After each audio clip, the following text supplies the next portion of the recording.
Yo ho ho.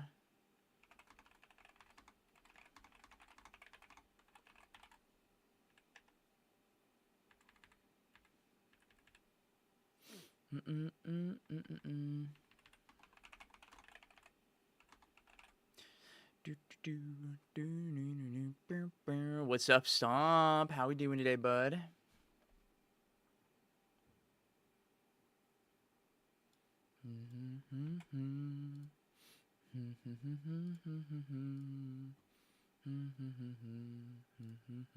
Feels like a Monday. It's Tuesday.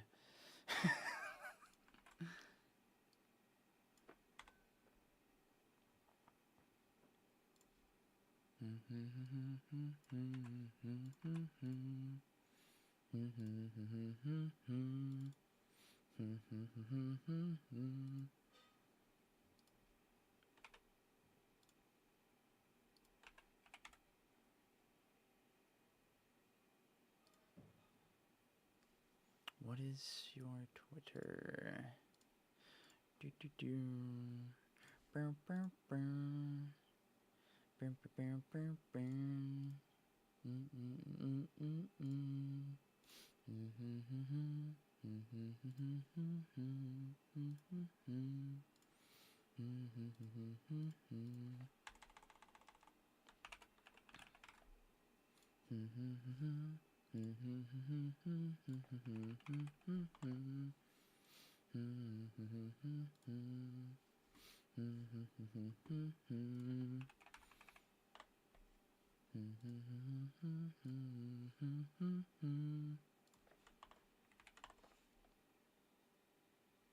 Something 95 degrees. Dude, it's disgusting. I agree.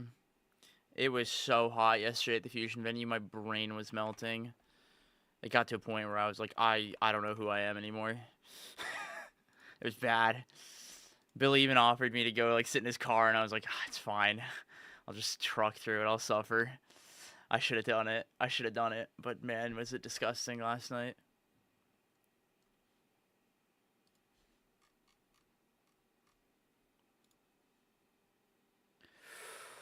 Oh, okay. And then now there's that.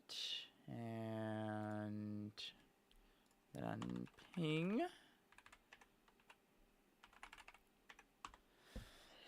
I should get out of my car. Work at 8 a.m. I feel like I want to do sauna. Yup. Agreed. It's disgusting. Oh, thank God for air conditioning. I think I would be dead without it.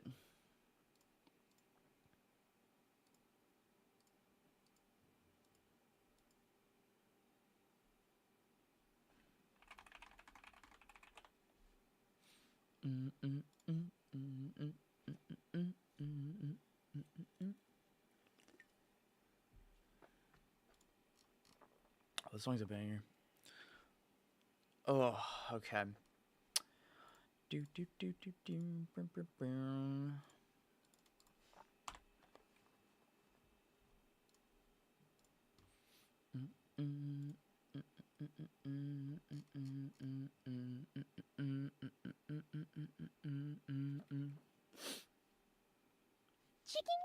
Yo! Bezos lunch money. Thanks for the Bezos lunch money.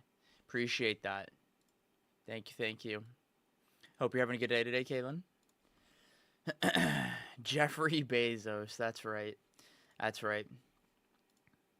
right, let's make sure this is working. Here we go. Yay! It's working. Okay, good. I didn't check it actually before I hit go live.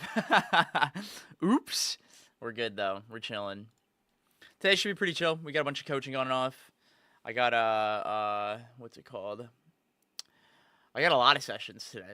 Should be fun though. We have a lot of VOD review today, I think. So it should be good. You're a tiny bit quiet. I could also be deaf. My mic is a little further than me. I could probably turn myself up. One sec. Oh,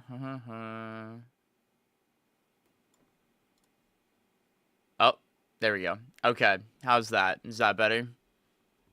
Oh, I could probably do this. This will probably help. I could turn myself up at that, yeah. Is the no chat for YouTube stream intentional? Yes. Yeah, YouTube has a huge problem with bots. And I can't be moderating both chats. I don't have a good way to do that right now. So, for the time being, there is no chat on the YouTube stream. It's mostly there as just a dual stream and an easy way to have the VODs up for anyone that misses it, and so you don't have to watch Twitch VODs, because Twitch VODs suck. So yeah, that is intentional. Also, welcome back, Land Orca. Hope your trip went well, bud. Happy to see you again. Oh, that reminds me. Chat. I finally did it. I made a playlist. And I gotta make the command. I finally did it.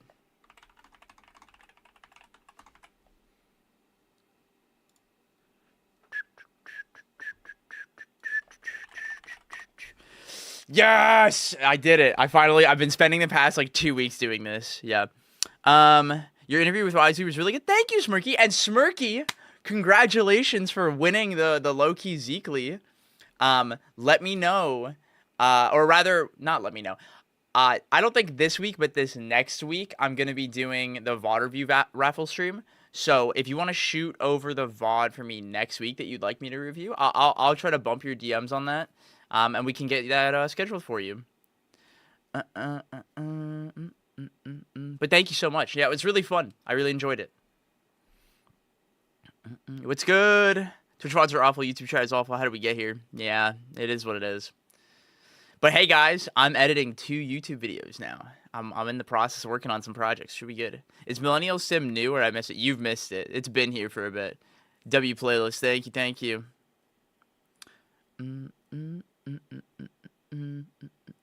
Embrace the whoosh and Discord only stream chat method. Holy shit. God no. I've considered it before. I did it for a little bit way back. Twitch is it's just too good. Are you excited for Evo? I am, guys. We're going to be watching a lot of Evo Friday and Saturday. It's going to be a lot of fun. I've got some fun stuff. Oh, no. No one used Millennial Stim, I guess. It's always Boomer Zoomer. Yeah. Millennial Stim. Oh, my God. Yeah, Viv. Did you see how much stream we're getting? I did. Yeah, we're getting a lot of stream. Or at least enough, I guess is a good way to put it.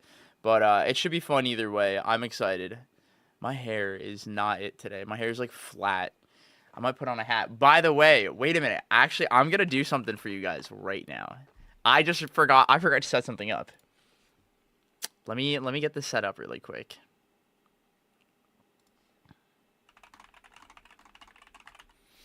Let's get this up. So guys, I got something for you. I got something real cool for you guys. Sorry. No, that's not Siri. I'm not talking to you. Shut the fuck up. I got something cool for you guys. So, you know, you guys really liked. You know, we're gonna break the immersion here for a second. Nobody panic. Nobody panic. Nobody panic. Okay. Nobody panic. I gotta. All right. We're back. Don't panic. Don't panic. It's okay. It's okay. Ah! Yeah, the green screen. It's back. How does it look? Do we look good, guys? But, so, you know, you guys really like this hat. And everyone got really pumped about this hat. And it's been, and I've gotten a lot of really good feedback on this, which is awesome. But, I know the original bucket hat. We had a misprint issue, and I've been working on it for a really long time. And it is finally ready. It is finally here. We have the bucket hat back, and it is live. It is live. You guys can get the bucket hat.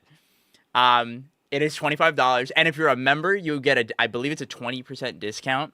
If you're a $5 member or higher. So if you're getting coaching right now, you get merch for cheaper, which is cool. So if you guys want to pull up on that, there it is. It is our new Splash Pro shops. I also have some more stickers coming in whenever that happens. Hopefully before Supernova. But yeah. So we've got the new bucket hat now. So if you guys want to get on that, you know, exclamation point merch, check out the link. And here, I'll show you guys the page. The cool thing that we can do here too, guys, is if you are feeling extra generous, you can also gift it to chat, and it'll do a giveaway. So if anyone is feeling generous today, feel free to do that. I'll probably do one of those later today. But yeah. Thank you. This is Missy for the follow. Welcome. That's sick integration. Yeah, fourth wall is awesome. All right, guys, ready for this? Ready for this magic trick? It's gone. Now we just got the bucket hat. It's fucking gone. That's the abyss behind me. That's what it is. What time is it? We got 15 minutes before we start our first coaching session. There's going to be some downtime between some of our sessions today, guys, just as a heads up. But this should be fun. It would have been hilarious if you didn't go high enough. That would have been funny. Thankfully, I have pretty high ceilings, so we're good. And yes, Pixie, you do have the misprint. Congrats on that. Zeke, tell that fella behind you to pick up the pace. Yeah, nah, he's chilling. He's trucking along. You know how it is.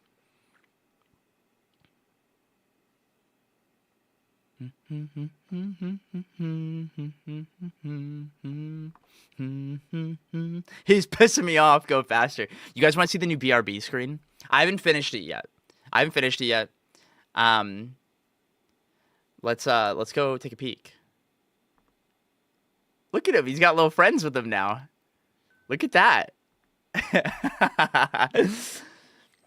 What new Glup Shadow are they gonna announce at Evo? Oh man, I can't wait.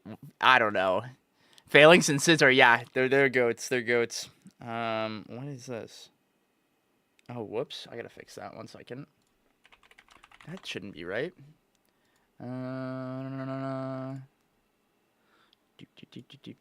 Okay. Anyways, what was I saying? Submissions for, yes, guys, our new segment. I gotta make a command for that actually. Let me get that pulled up.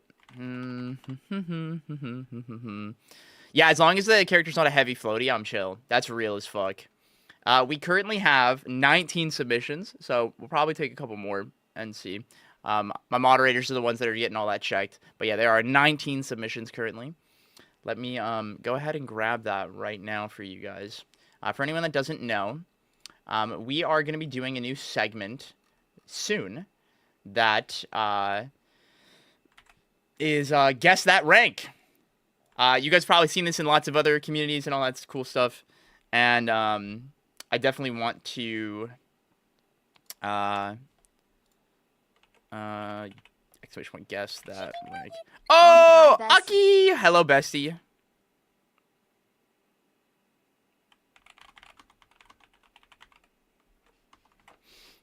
Let me see. No, I should change that. I don't like that. Let's just make it guess.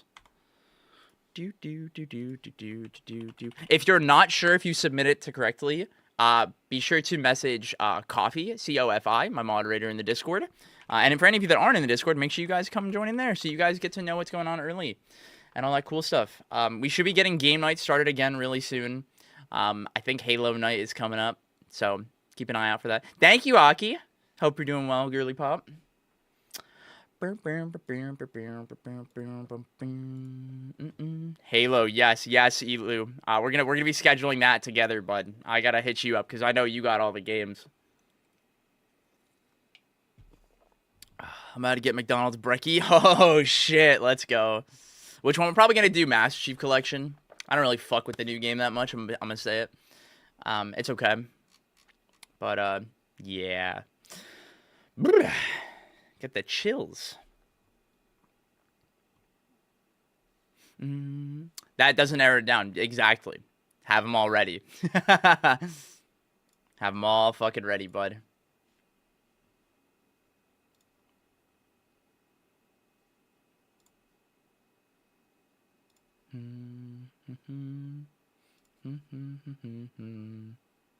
Why is this not working? There we go. Okay. But yeah, I'll announce it for y'all when we do that. You going to Smash Con? I will be at Supernova this year. Yes, I will not be at Evo, but I will be there. Halo Wars? Nah, I'm good. Love that game, but nah, we're not doing multiplayer for that. That shit takes too long. St. Pat, what's good? Yeah, I'm excited. Are you gonna be there, bud? You have to come introduce yourself to me.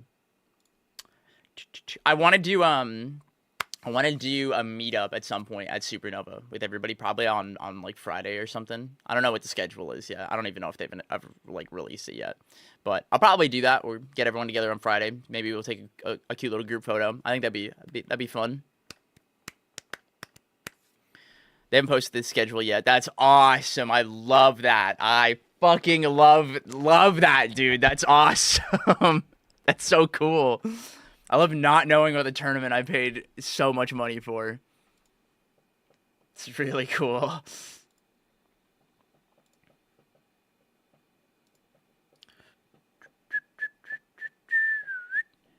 Garden Warfare 2? Holy, I don't think I've ever played that game. It's part of the experience, it really is. I'm glad I'm not doing anything this weekend. I finally get to watch Evo and not have to do something else. Hell yeah. It'll be fun. We're going to have a good watch party this weekend.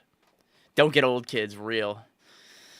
No, it's been a busy few weeks. And today's another busy day, so I'm locking the fuck in.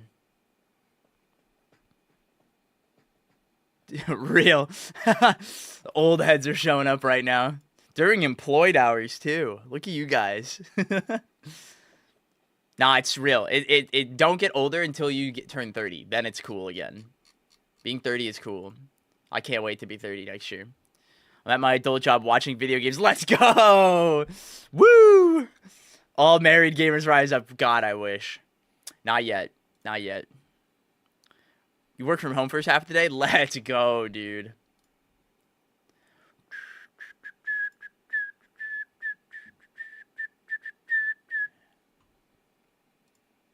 I should be... Yeah, you are up at DGen hours for you right now. Holy moly. I worked the graveyard shift, so I'm finally off the clock. Let's go. Got a doctor's appointment on Friday and then going to local on Saturday. Oh, you're going to miss it. Hey, you know what? Maybe see if they can put on the stream at the local. That could be fun. That's how, we used to do that at a lot of the other locals back in the day. So I think that's always fun.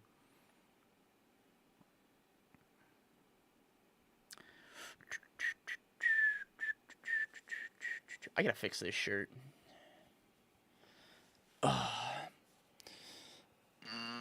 Fuck. Okay. God, am I sore today. Dude, it was so hot in the Fusion venue last night. I was getting overstimulated to hell. It was fun, though. I had a great time. It was cool. They had, like, so many people pull up for the Arcadian. It was really a good time. Woo! We should be starting here in about 10 minutes with Elu. Should be a good time. And reminder, guys, the new bucket hat you guys see me wearing is available. So if anyone is interested, be sure to grab one of those.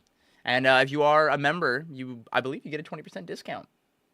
So be sure to check that shit out. Yeah, 20% off for the student of the game, coaching session, cool supporter. Yeah, that's right. I just double checked it.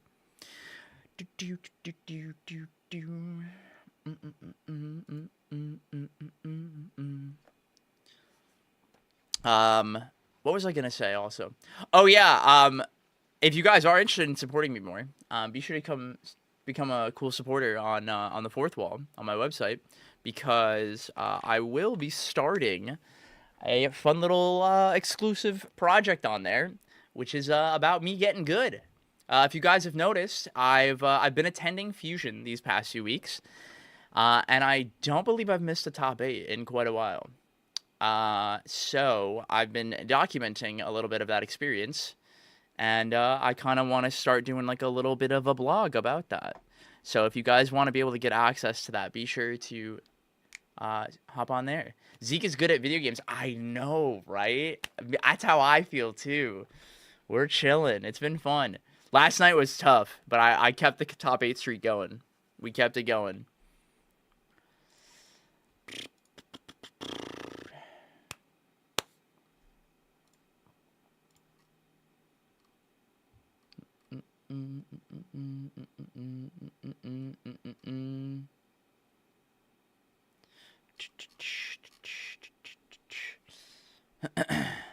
Saw the Olympia. I started adding landing up air to my neutral. Help me take stocks. Let's go. Yeah, it's huge.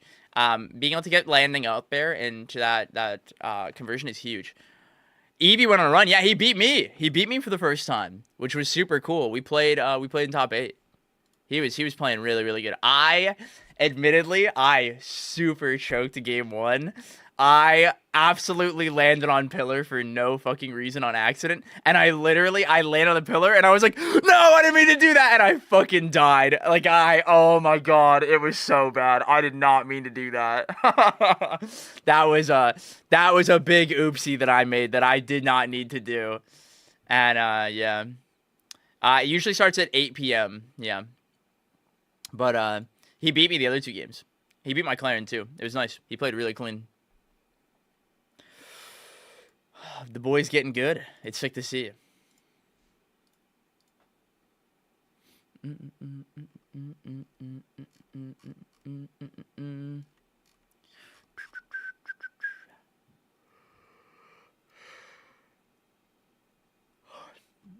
Yeah, it is. Yeah, you should come through. It's a good time. It's a really good time. Okay, so the ad thing plays over there. I gotta fix that now. That's what I've been waiting to see happen. Okay, so, whoop. Now we move you. We make this nice and big. Okay. Whoop. There we go. And then I gotta fix that on this one, I think. Oh, do I even have it? I don't think I do. All right, let's pop back over here. Grab you. Boop.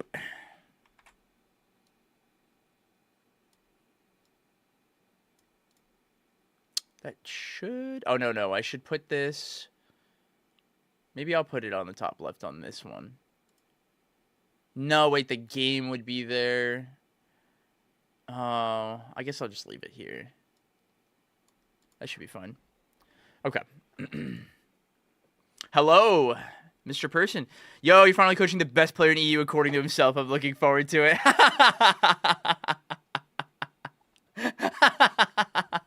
Naylax. I've heard the legends of Spider. I'm excited to coach him today. And thank you for the recommendation. And, brother, congrats on another dub. I'm so proud of you. I can't wait to hang out with you at Supernova, man. It's going to be a great time. You're going to have fucking battles at Supernova. Being on Monday is killer for me because I work 8 to 4. I should swing by. Looks like you guys usually... Dog, yeah, no, come through. It's really good. Even yesterday, we had 20 plus. We finished bracket by like 10:30, 11. Like, top 8 started really quick, and we did top 8 best of 5. Highly recommend you come through, Stomp. Would love to see you there. I won RCS because of Spider, so he's a legend. He told me to up throw, and then I did. Oh, let's go, Spider. Revolutionary game plan. Yeah, Fusion's a great time. We have more than enough setups. It's good. The stream is good. It's always fun. He's a visionary. Some might say he's like, you know, playing in the future. All right, let's get this stuff set up. I'm gonna move my keyboard over. Let's get this tablet moved over. Whoop.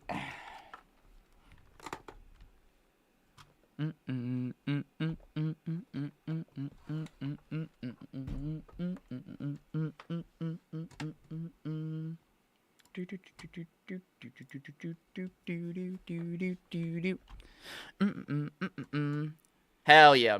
I went to Abyss Watchers last week and I ended up getting 3rd. Oh, you got a cheesy potato win. Damn, you're ahead of me. I got to get one of those still. I keep choking against her. Hell yeah, Fidel. I'm happy you pulled up, dog. You got to come down sometime. It's so early, 9 a.m. Yeah. Yeah. Starting day early. Yeah, Fidel, we gotta get you down here for fucking fusion, dog. You're gonna do so good. We need more gamers.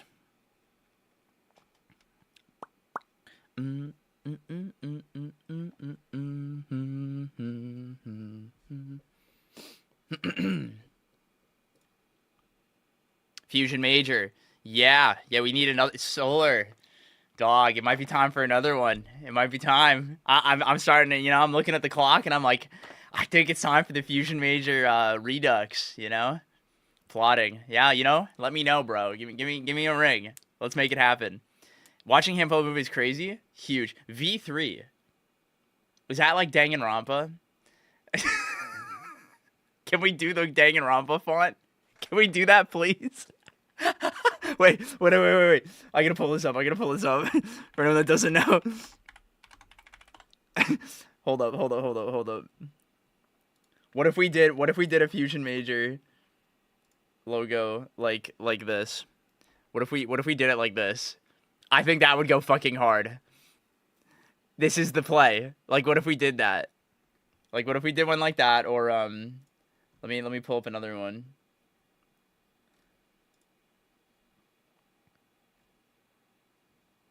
No, yeah, that's the one. Yeah, that's the one. Let's do that. You see the vision? Yes! I win again! I still love that I showed up to the Fusion Major X2 and was like, wait a minute. I said this name as a joke. I love it. Let's do it. Let's do the Danganronpa font. We can make it happen. I'm sure we can find someone to make it.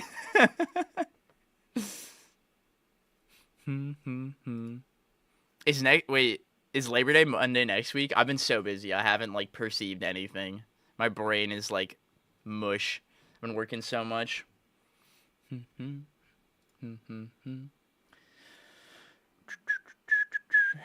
It's in September. I don't know when the fuck Labor Day is, dude. Fuck America. I lived in Canada for 5 years. I forgot what Labor Day even, like, when that shit is. Every, like, American holiday isn't real anymore. Like, it's all bullshit. Fire emoji. We got one of those. You don't even have to type it, dude. We got the Zetter smirk. You just hit that shit. Bam. Look at him. Look at that shit.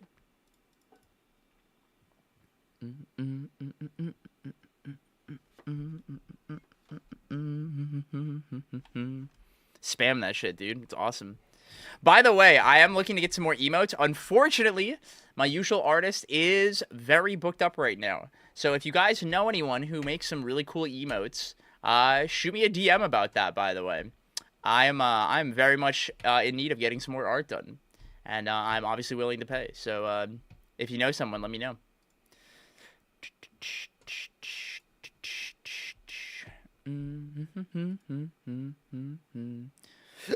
Just DM their socials to me. I'm done. I'll check them out. I'm picky though. I'll be honest with y'all. So don't take it personally if I say no to something. Let me make sure my pen is working and it's all good.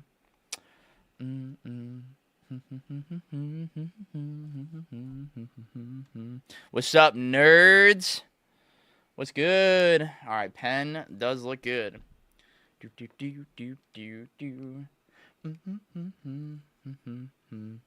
All right, we should be getting Elu in here in just a moment. Welcome, new friend. Okay, it is time to start coaching Elu. Oh, do I have my Fugi up? I do have my Fugi up. Okay, cool.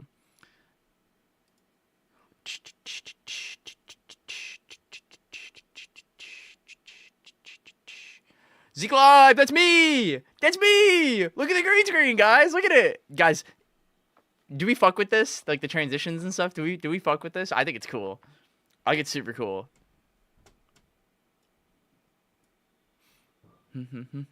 Hell yeah. Okay, good. And how does the green screen look? Does it look good? Like, can you guys tell? Really? I spent a lot of time getting my lighting and stuff all situated, but I think we're good. Looks great. Fuck yeah. If there are any issues that happen, by the way, please let me know. Looks just as good as you. Thanks, bud. Appreciate that.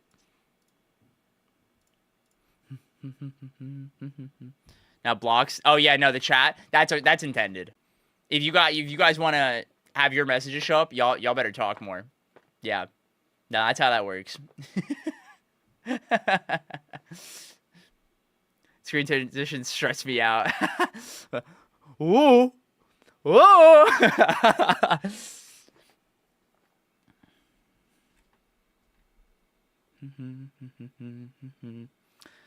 Firefox. Oh, Firefox sucks. You should look up Vivaldi. That's the browser I use right now. It's a Chromium-based one. It uses less resources and has a lot of really cool features built into it. Highly, highly recommend. Vivaldi is amazing. Okay, let's get Elu in here. It is time. If it's Chromium, then why would I not use Chrome anyway? Because it's better than Chrome. It is designed to work cleaner. It collects less of your data. It is not owned by Google. That is why. So even though it's Chromium based, yeah, Firefox rocks. No, actually a ton of things are now starting to break on Firefox, and Firefox sells a ton of your data now. It's super not cool.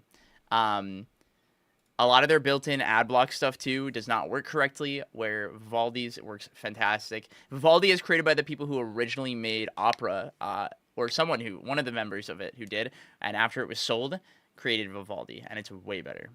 Highly, highly recommend. Yes, RGB doesn't work on Firefox anymore. Yep, yeah, there's a bunch of caching issues. Firefox is not friendly at all. Switch to Firefox if Chrome stops supporting uBlock Origin. Yeah, I would recommend Vivaldi a lot. Yeah. Okay, cool. It is time. Let's get started. Hello, gamer.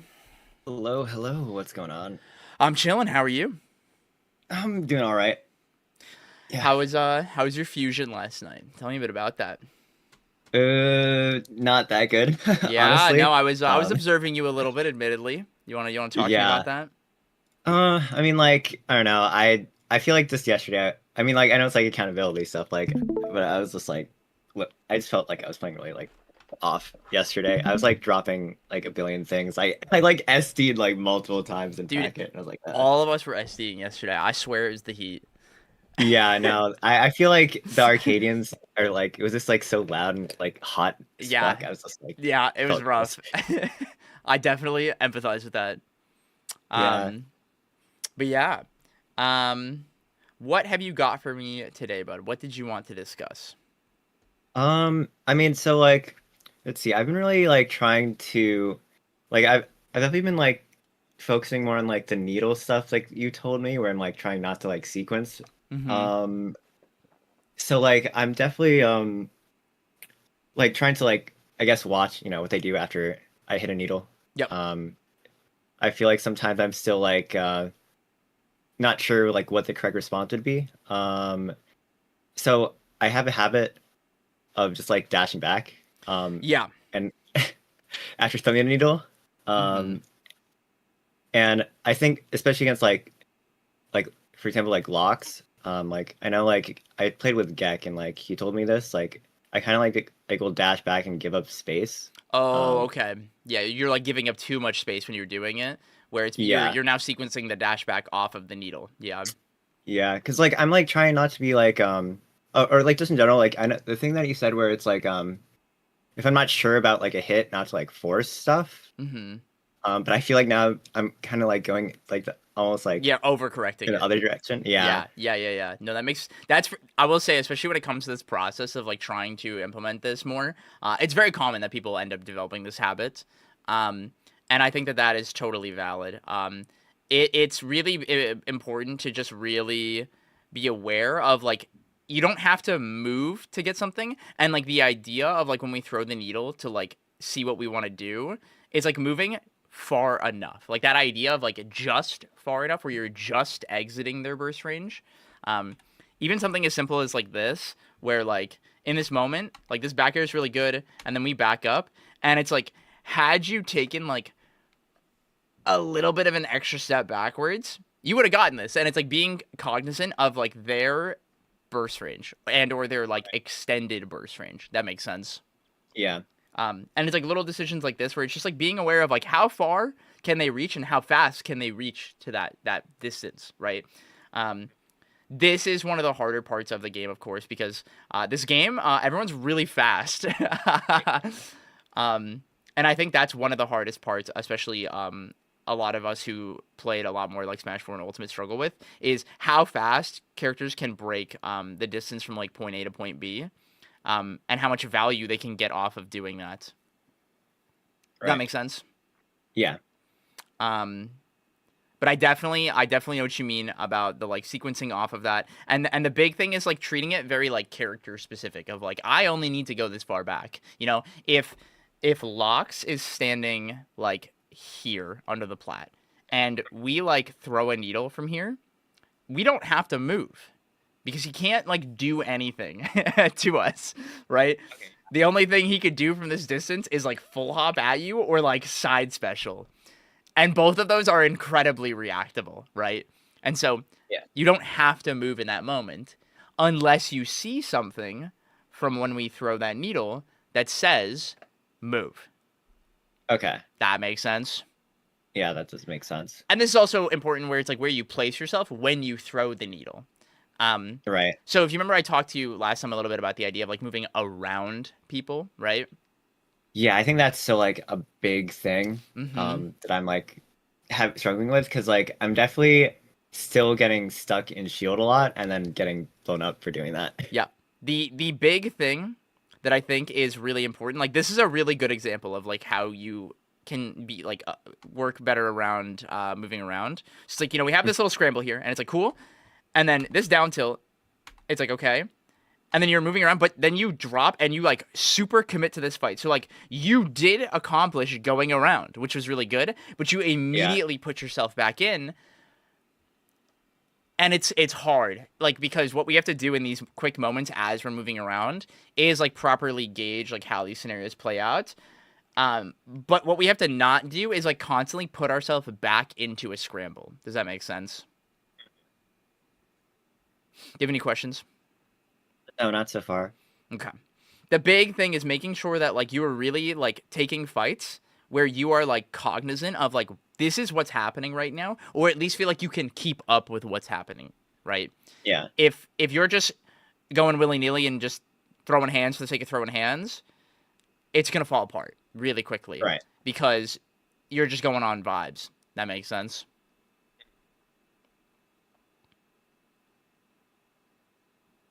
So funny enough, you would think Lox is one of the characters that we upthrow, but because Yeah, I he's was gonna say, floaty, like, well, yeah, yeah, we can't do that. yeah. The only time I really do this is if I'm good at, like, this up throw isn't bad because you actually put him on plat, but you didn't play to put him on the plat. You were trying to get a combo. Yeah. So if you like, and that was one of those like ambiguous, like, is he gonna have to tech moments? Because he probably could have wiggled out, to be honest with you. And so this is where it kind of gets awkward. Lux is one of the ones that I actually personally prefer to just do down throw back throw a lot more. Because of just how big he is and how much value you'll get. But down throw is definitely like, I know we talked about this last time. We gotta brainwash you, man. I need you to grab people and just go, I am going to down throw in your mind. I think it's something that you Trying. don't do.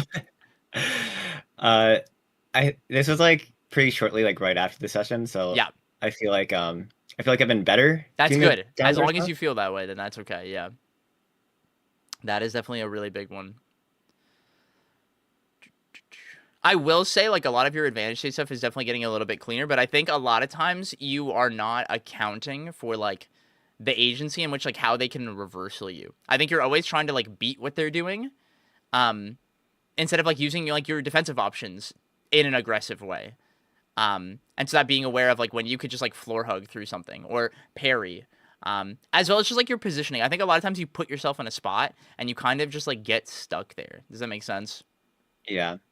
Don't be afraid to like go somewhere and be like, actually, I don't like this, and just start over. If that means you like give up opportunities, that's okay because we need to get better at understanding like where can I stand right now. I think that is like the most common issue I see in your play is just like putting yourself somewhere and like rushing and just getting hit really hard because of it. Does that make sense? Yeah, that makes sense. Then this is something I noticed in your play last night, and this is something I think we've briefly talked about. It's just like recovering, and like, what's the word? You up B onto stage way too much. I think it's your biggest bad habit that has like manifested in your disadvantage. I think you panic way too much to like up special, and like something I want you to be more willing to do is like one, I think I don't know who you've played with that scared you into like getting ledge hogged, but like being aware of like, can they grab ledge here or hold it in like a meaningful way where my up B doesn't just force through, right? I think you opt for just like up B or tongue as fast as possible way too much. And then end up like not getting to like space your up special, or like you kind of just like angle it in a way where it's just like you're going to land on stage. You hold straight forward when you do it. Does that make sense? Yeah, I think like when I rewatched this set when I was like recording it, like I die because I get intercepted for like bad tongues to ledge because it's like Yep. it becomes like obvious. Yep. And this is something I noticed too. Like I was watching. Admittedly, I watched you play against what was it, Consent, Yeah. and like the amount of times that it was like you're winning, you're winning, you're winning, and then it was like you got hit off stage at like 30, and then just upbeat straight onto stage and just got back aired again, and I was just like, oh no, dude, like you're gonna die, and that's it. And he hit you with so many back air confirms because of that. That makes sense. Yeah.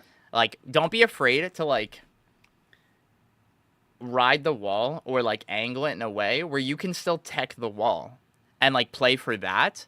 Because did we talk about this last time? I don't remember. Yeah, yeah, you did. Like Yeah. being able to touch the wall and like side B Yep. immediately and like Yep. I And love like that way. playing for that is so much better than like forcing the upbeat mix up on stage because it's really laggy. And I think the issue is, and we see it right there, I don't think you're super confident in sniping the ledge with like the end of your upbeat.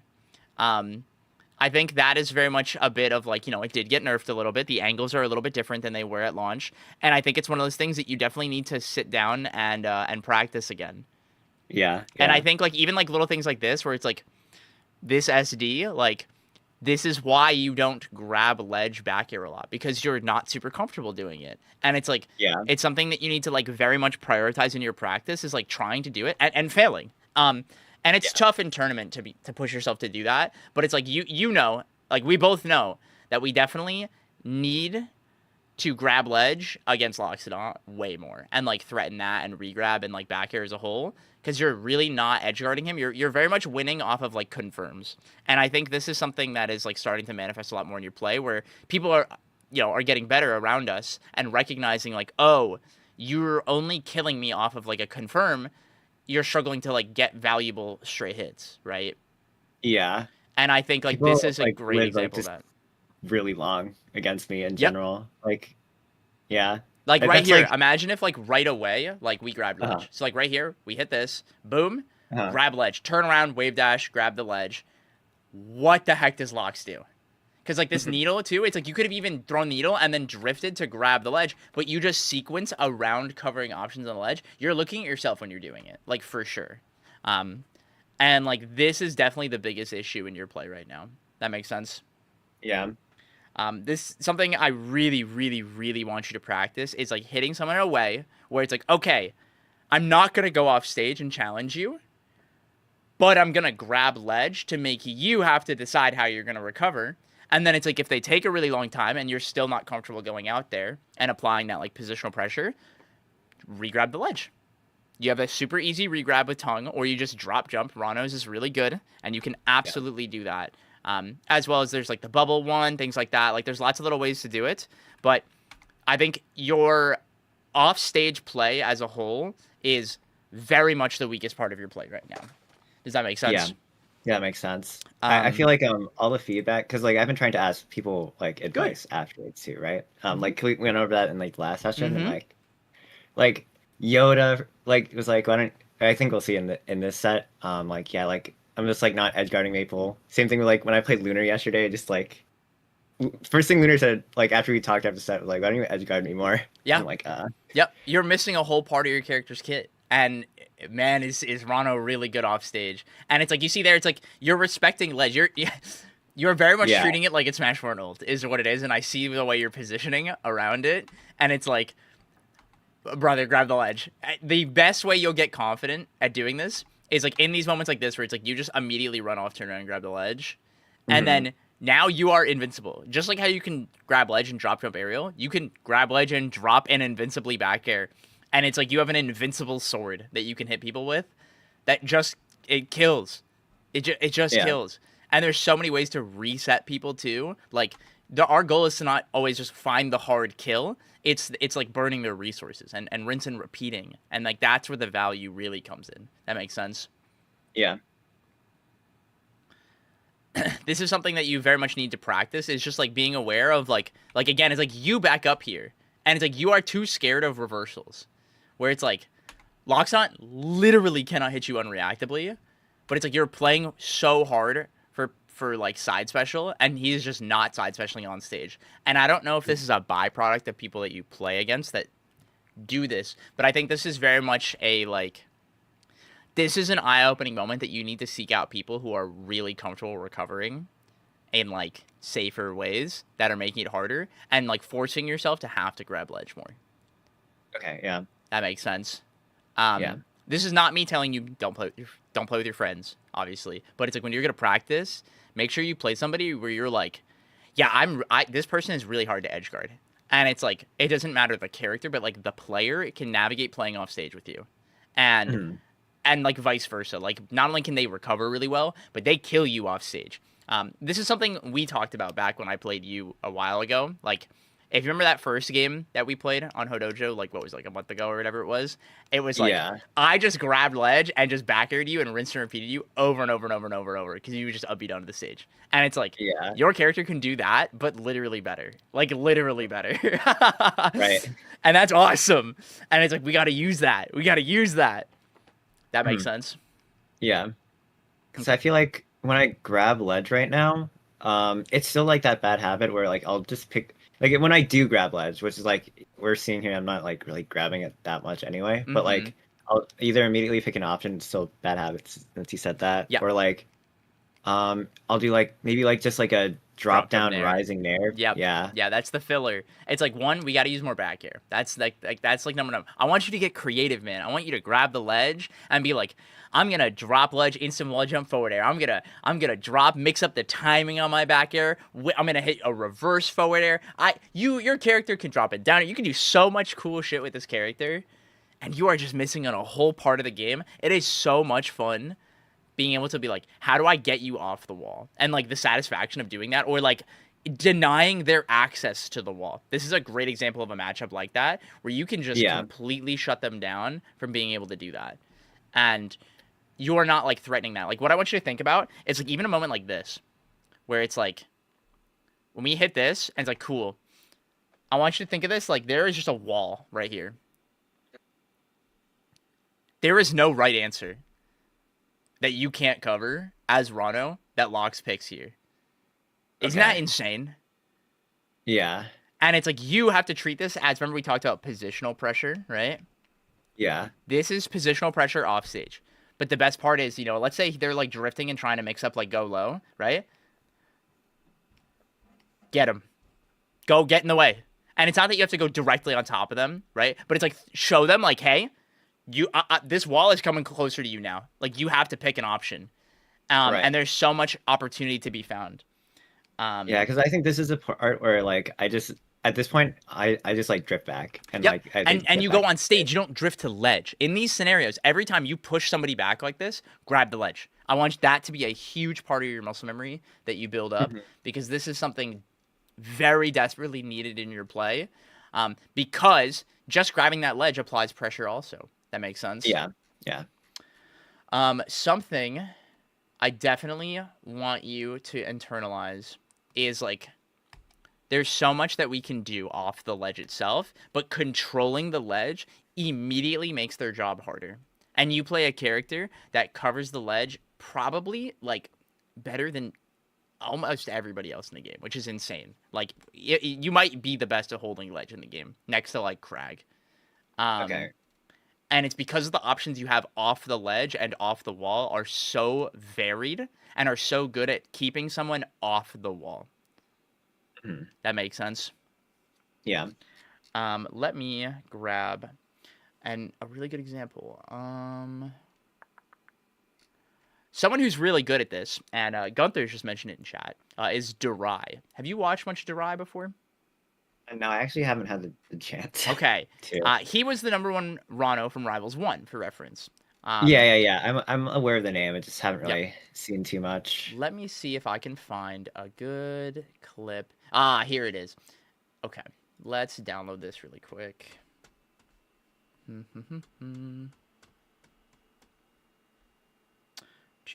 That'll take a second. And I just want to show you this because I think there is a lot of opportunity to be found in like the creativity. And while it's really easy to just be like, hey, I'm just gonna drop and back air over and over and over. Let me actually, I'm not gonna download this. I'm just gonna forward it to you and then I'll show it on stream. Okay.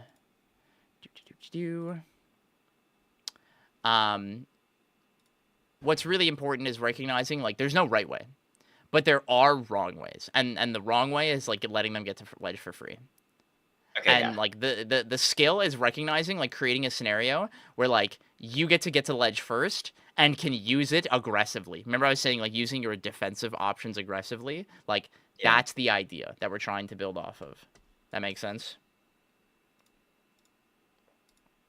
And let me show this now so you can see this. Okay. So And let's see. you know, we get this set up and we hit him off stage, right? So it's like right Right. here, and you see he Mhm. primes himself, like recognizing I've hit him off stage, and I don't have another good hit that I'm gonna get here that's like Right. clean. So instead, he immediately turns himself around in this moment to wave dash back and grab ledge, and he's completely invincible here. Right. So then he forces an option from them and calls them out for doing a wall jump, and hits the wall jump, which means that the Zetter is off the wall. Right. And then Now does an they're instant wall jump nair, catches them holding in, and hits them with another one and forces them to be far enough from the wall to have to up B again, and then covers their option back and is just burning all the resources. Boom. Now, right. this is not a random Zetterbird. That was Sofilo. That's a good Okay. player. Right. You can do this to everyone in the game. And there are scenarios that you can create like that where it's like the moment that he hit that wall jump and recognized how he hit it and their DI and like that she didn't immediately flip in that moment, right? He had a checkmate into another nair. But had she flipped, he can cover that. Had she air dodge, he can cover that. Like there's all these things are on reaction, you can cover these things.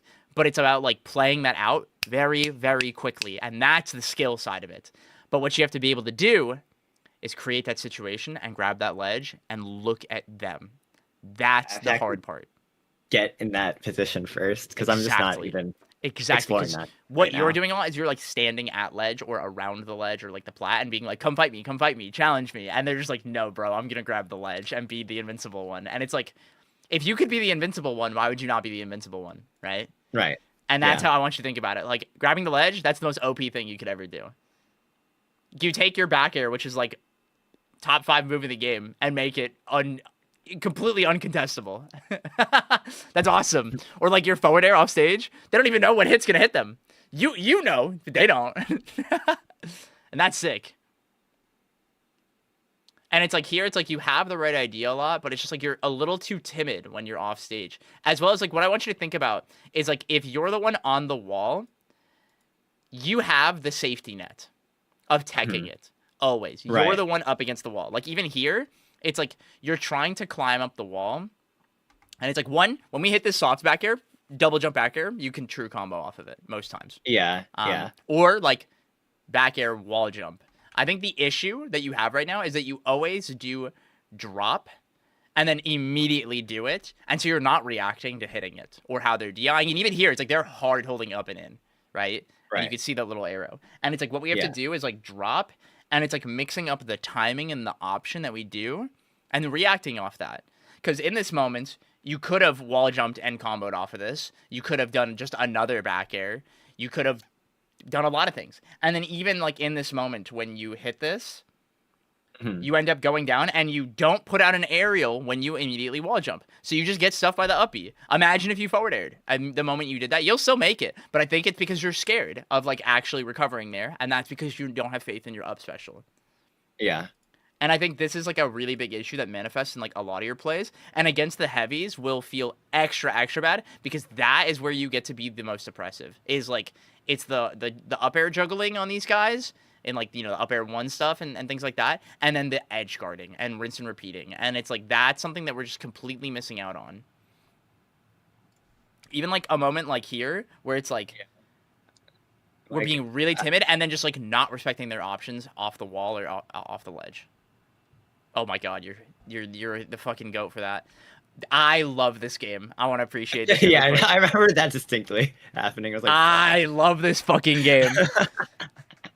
Oh, the Z-axis isn't real, guys. Don't perceive it. Don't perceive it. It's not. This isn't real.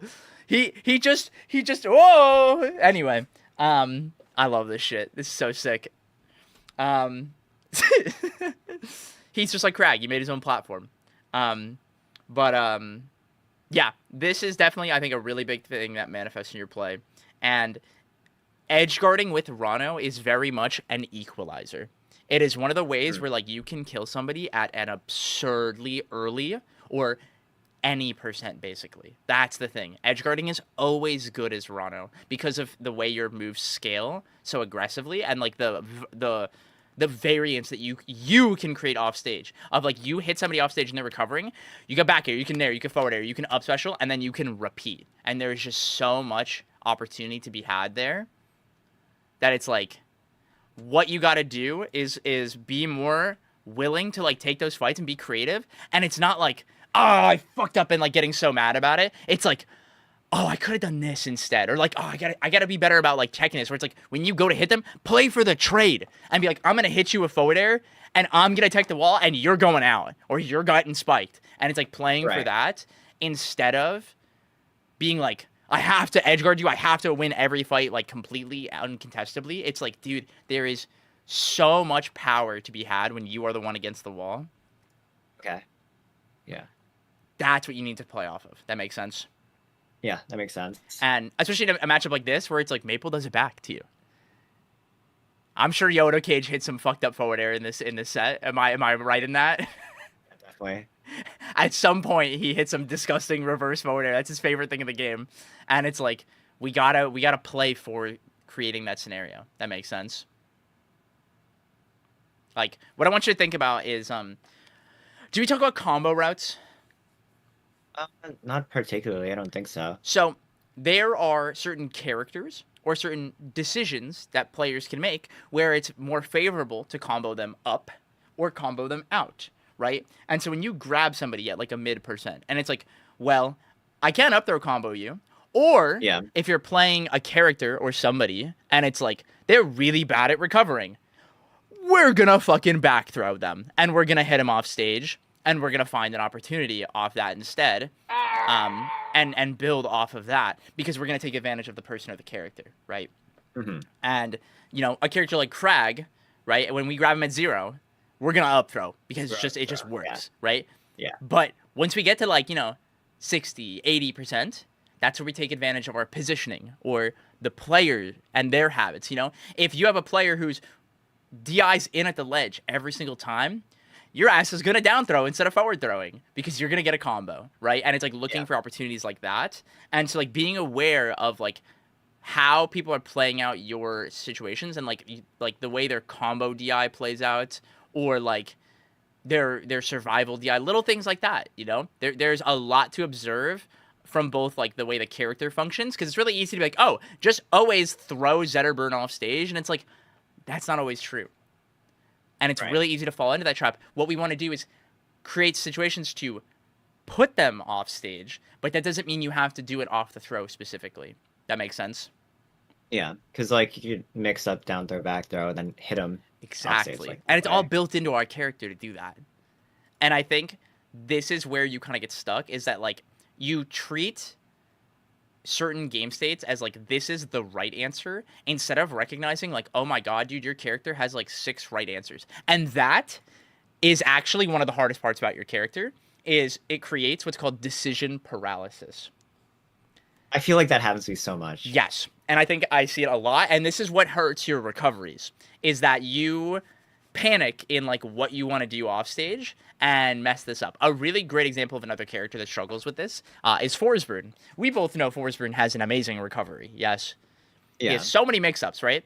But sometimes you're just like, I'm gonna make the clone, and then you just fucking get hit, and you're like, I'm an idiot. Why did I do that? That was so stupid. And it's just like, it's really easy to make a mistake like that. And as Rano, it's like, I don't know what to do. I'm just gonna double jump. And you just get hit, and you're like, and now I can't make it back. And it's like, Yeah. we have Literally. to try to create these sequences, both like in advantage and disadvantage, of recognizing that like sometimes it's good to do the thing that just works, and other times it's where we need to express that creativity and like really like make their job harder to like play this out. And I think like this is something that manifests a lot in your play, is like you are very much stuck in your ways of doing this. And this is why I really encourage you to like go out of your way and just play random people more. Like I've been seeing you entering more of the online stuff, which I'm really happy to see. And like you've been going to like with the PA tournaments and stuff like that. Like that's awesome. And it's like really do that intentionally to get out of your comfort bubble of playing people and getting to play the way that you always play.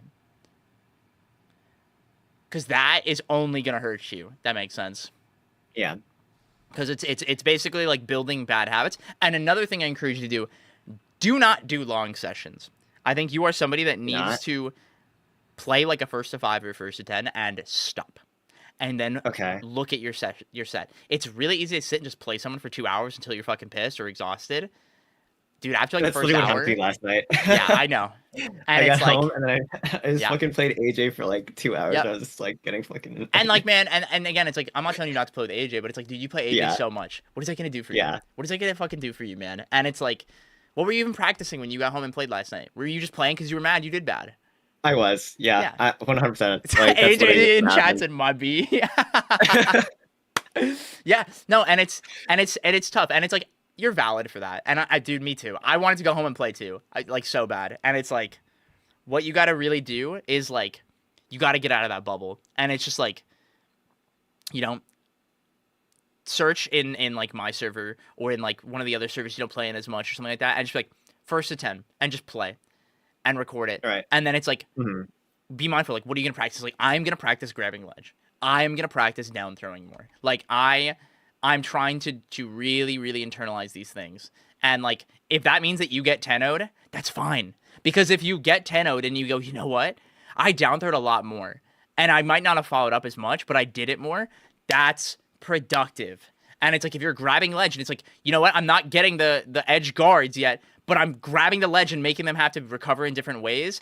That's progress. And like, that's what matters, is like, we need to elevate and evolve the way we're playing and not just get stuck in our ways. Because I think this is a big issue that like between me and you, a lot of people here in Tri-State struggle with, is like, they play a play style and they get stuck playing that way and they get comfy playing that way, and everybody plays with each other and accepts that that's the way they play. And it's like, if you look at the people who tend to win more, it's not like a defined like gimmicky play style or anything of that. Like, and that's not me trying to put you down or anyone else down, but it is very much like, you see a lot of people are really having to pick up the pace. And like, I'll even tell you, like, I had a brief conversation with AJ, because we played again yesterday for the first time in a while. And he was like, dude, like, we talked about our set, and he was like, you know, the biggest thing I needed to get humbled in and like learn from is the last time we played, I just ran into all your moves. Because he was so focused on playing what, like, the way he wanted, that he just didn't think about what I was doing enough, and he just got hit by me and got hit by me and got hit by me. Like, for anyone that saw the set, like the what was the second game or whatever it was, I forwarded him like 6 times in a row, and he just shook his fucking head and was like, "What do I fucking do, man?" And it's like, everyone gets hit by that at one point in their career in playing a game like this, and it's hard, and you have to like get humbled by that and be like, the way I am playing is not working. And like, this is the moment to just like evolve and completely get out of your bubble and your comfort zone and play new people that play the game and look at the game very differently from the way you have. That makes sense. Yeah. And you got to be okay with just getting dogged.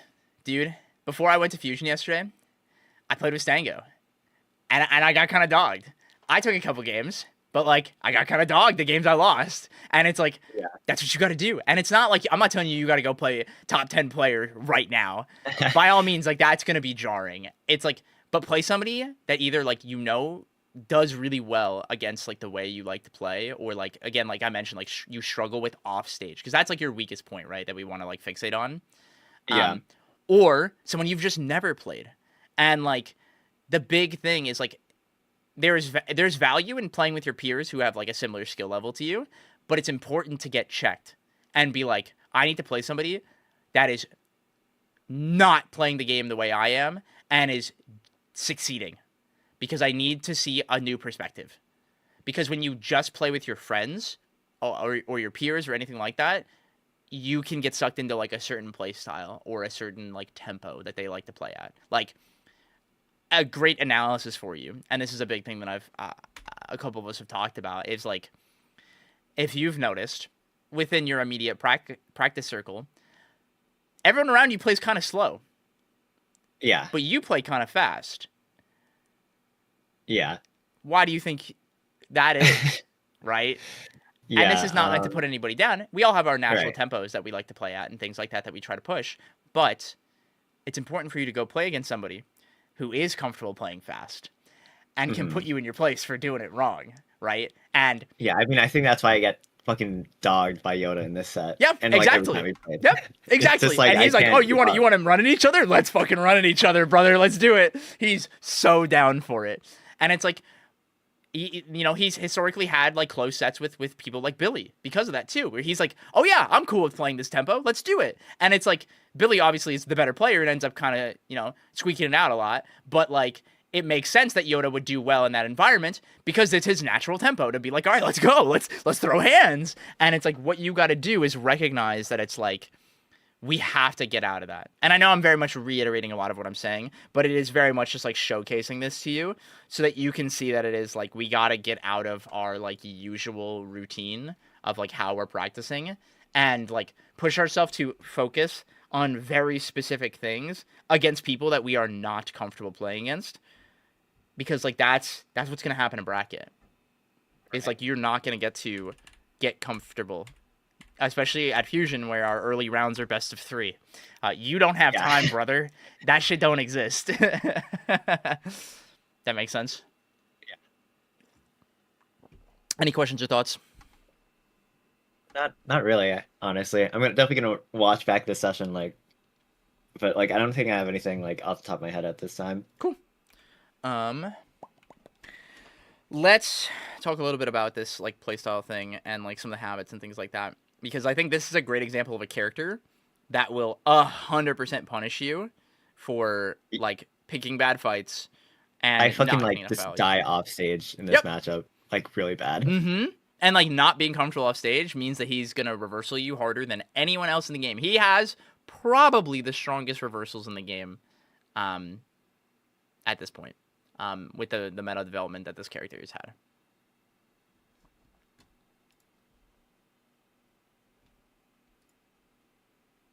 See, like I could have dropped down Baird there.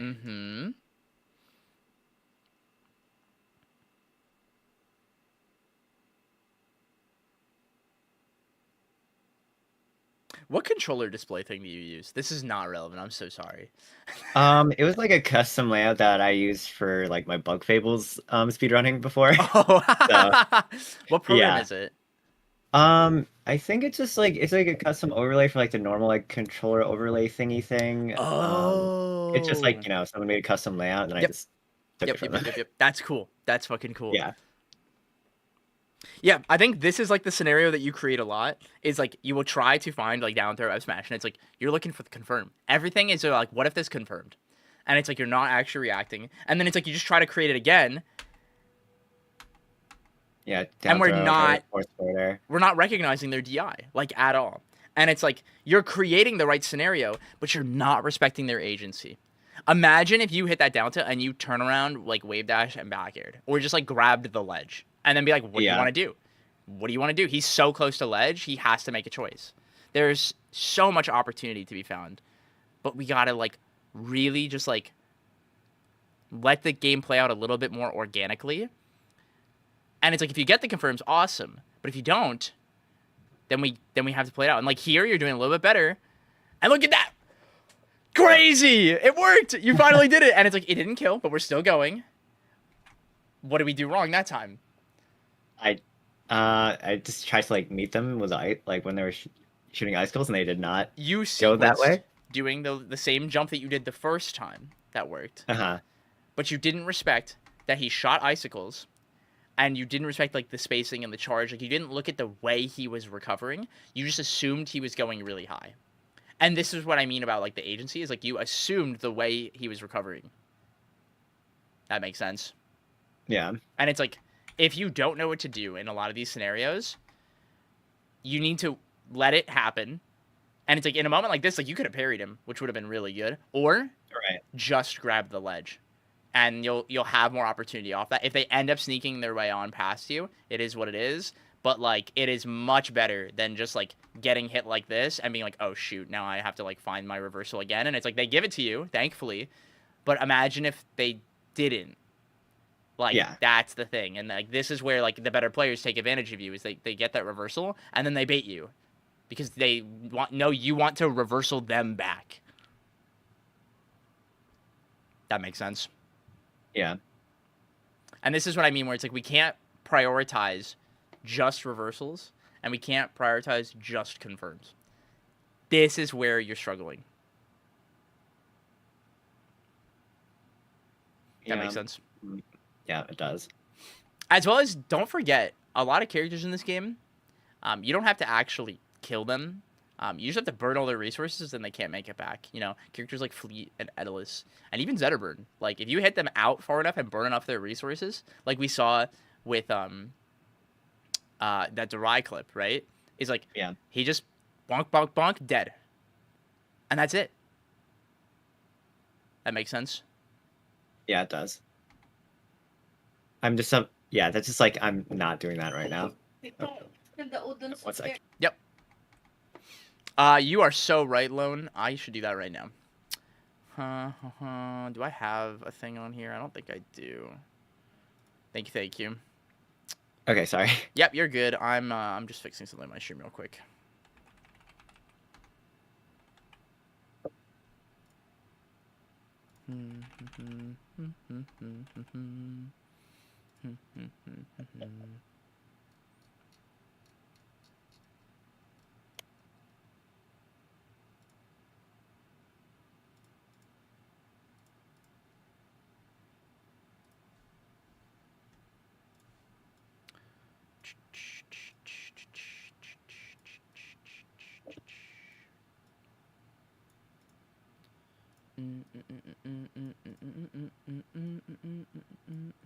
No, that's not a good spot for it, but whatever. I'll fix that later. Okay. Anyways, yeah, I think this is really the big thing, as well as something I need you to be more mindful of, especially at low percents. When you are picking these fights, you need to actively be aware of, like, they can reversal you, and especially with hitting you. This is definitely a big problem in your play right now, is, like, you get reversal because you're too caught up in, like, pressing your buttons, where you're then giving up your floor hug, and then, like, getting put into, like, a more of a scrap.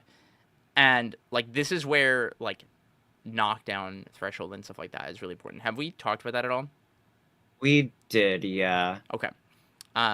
This is definitely something to just continue to be working on.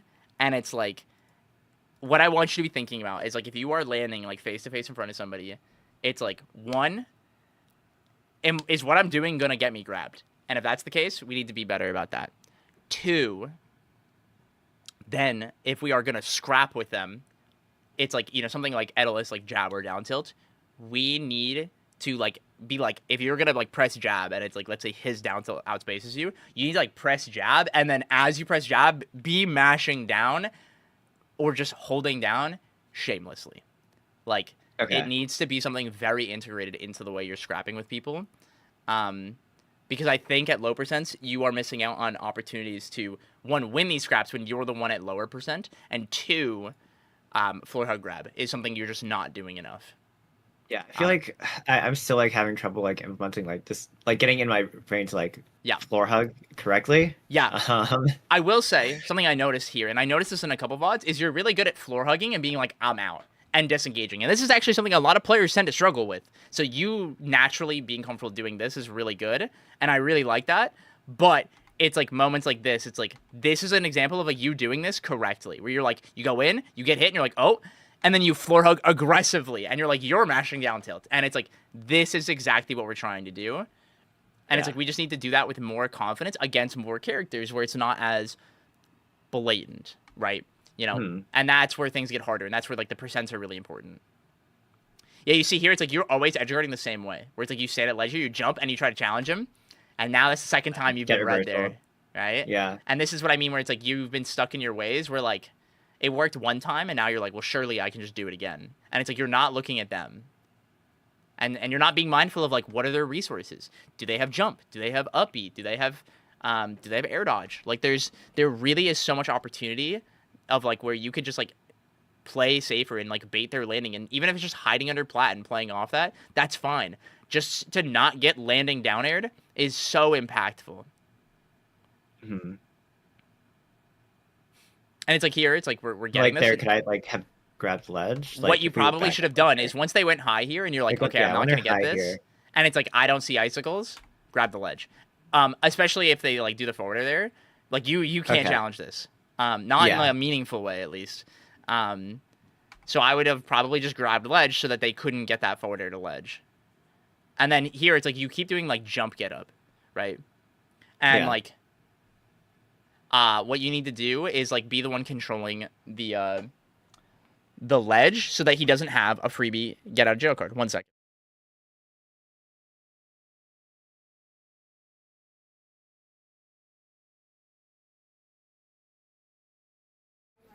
All right. Yeah, this is the big thing. Like, what I really want you to think about is like in these moments, it's like finding the kill on him can be really awkward. Because you're at a point where it's like you just gotta find the straight hit, right? Yeah. And he's really heavy, so like it can be awkward. And so what we need to do instead is just how do I make his recovery harder? That's literally it. Um, there is no right answer, but it's like, and this is what I mean where you're like, should I have grabbed ledge? It's like it's not that you should have. It's like you positioned yourself in a way where you're like looking to be like, how does he want to land? And like, can I play off of that? Right? Because you grabbing the ledge here, you see how it ended up baiting him and finding an opportunity. And then here it's like, I feel like a lot of times you grab the ledge and get the success, and then you don't have faith that you can grab ledge in time. He Yeah. doesn't have a That happens a teleport. lot. He doesn't have any sort of crazy mix up. It's can he grab the ledge immediately from where he is? No. He's going to up special, double jump, or air dodge. And whichever one he picks, you gotta see it. And then does he icicles or forward air or whatever, right? And it's like playing that out and like simplifying this a lot more. Because it's like you're not doing a lot of this like on reaction. Like this parry, you were reading icicles.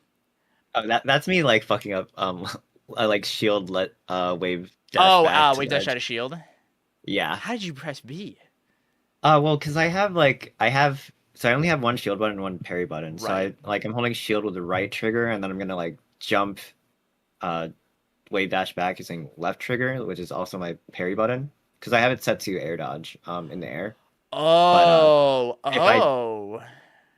but I I've think I just never didn't jump. thought about that. Okay. Yeah, but I That's just a didn't really easy jump. thing to mess up. I would be careful with that. But Yeah. you didn't even have to do that. Like there's the big thing I want you to think about is like in this moment, like let's hit him off, Mhm. right? There's Yeah. just no way he can get to ledge. You don't have to rush. Just you already were facing backwards. Like keep it simple, Yeah. man. My Just like favorite go phrase hop to ever is just ledge. keep it simple, stupid. That's it. Okay. There's nothing to do. You don't have to hit the high tech grab the ledge. Dude, just grab it. um there's a lot of ways to go about this. And you see like you took so long to do it and then like you messed up and then went to do it again and like dropped it. And like that's the big thing that I think that's really throwing you off is like there's a lot of time being spent on like muscle memory on like execution, which is something we've talked about a bit. And like it's fine. There's going to be moments of that, but we definitely need to spend more time just doing the simple thing and playing off that more. Oh, yep. Yeah. There we go. Funny. Thanks, Trevor. I still have like the classic ninja brain of like overcomplicating things Yeah, like all the time. yeah. The best part is, dude, you're playing a good character now. I'm gonna say it. Like, you got to Yeah. remember that. Like, you don't need to overcomplicate what you're doing. Like, it's awesome. You can chill. um, Let me show you. Like, this is another example. Like, where you do a good job of moving around him, and then you like rush back in. Where like you're doing a good job keeping him out, but you get too close and pick a fight. And it's like you're trying to like read his movement, and it's like, dude, let him go down, and then it's like up air and be like, oh, I'm not hitting it. Drift back, bait him. You're at a percent where you can floor hug dash attack. You're way too scared of letting him like ever dash attack. Where instead you're boxing with a heavy who has bigger buttons than you, Mhm. and you're just Yeah. getting stuck. And it's like you're too high, so now you don't get the floor hug.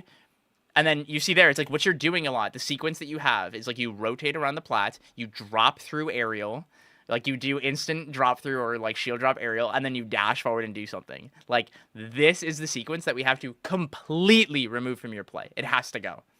Yeah, You can't. that's been pointed out so many times, and I'm just like, fuck. Yep. That's the one where it's like, dude, if you don't know what to do in this moment, where it's like, That's what I do. I like, always do that. yep, it's like right here, instead of doing this, when you do this waveland, it's like, one, you gotta stop buffering shield. That's the mistake. Two, get the fuck out of there. Just go anywhere else. There's so many other things that you can do and threaten. Like, imagine if you jumped and just like jumped like this and charged a needle aiming this way. What the fuck is Edelus gonna do? That's true. Yeah. He's got to get like a crazy read on you. He's got to come chase you, and it's like, make him chase you. You don't I have think to go and like catch him and try to read his dash or anything. You're trying to punish them chasing you there, but it's like you cannot whiff punish this fast enough. You cannot. He would have to sequence back at you. right. That is the bad habit you formed from the people you play with. That's yeah. Yeah. And this I is feel what like I mean, also. where it's like little Oh, things sorry. like that. Go ahead. I feel like also every time like I waveland, I'm always buffering shield. Yep. Like that. Like every time. I will always be like buffering shield, and then I'll do like either like drop down or I'll shield and then like jump out of shield. I've been trying Mhm. like but like I'm always buffering shield next. Like that's always like the next thing I do when I Yep. waveland. And it's like, it's really tempting to just always buffer shield off that. But it's like, dude, you can do so many things so fast.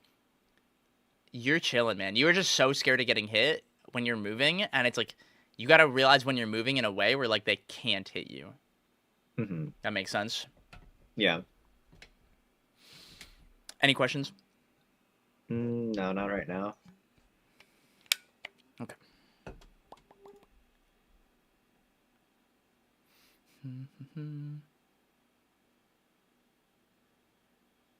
Yeah, it's like, you see, it's like you're always trying to like chase or like try to overshoot, and it's like sometimes we do have to just like exist in neutral and move around each other for like a 30 seconds. Like, that's just gonna happen, especially when you're fighting someone else who's like really willing to swing a lot. What we need to prioritize, right, is the base game plan: playing to not get hit, to then find hits. Right? Yeah. If we're too busy like trying to hit them, we're gonna get hit. And it's like, dude, I have the same bad habit. It happens.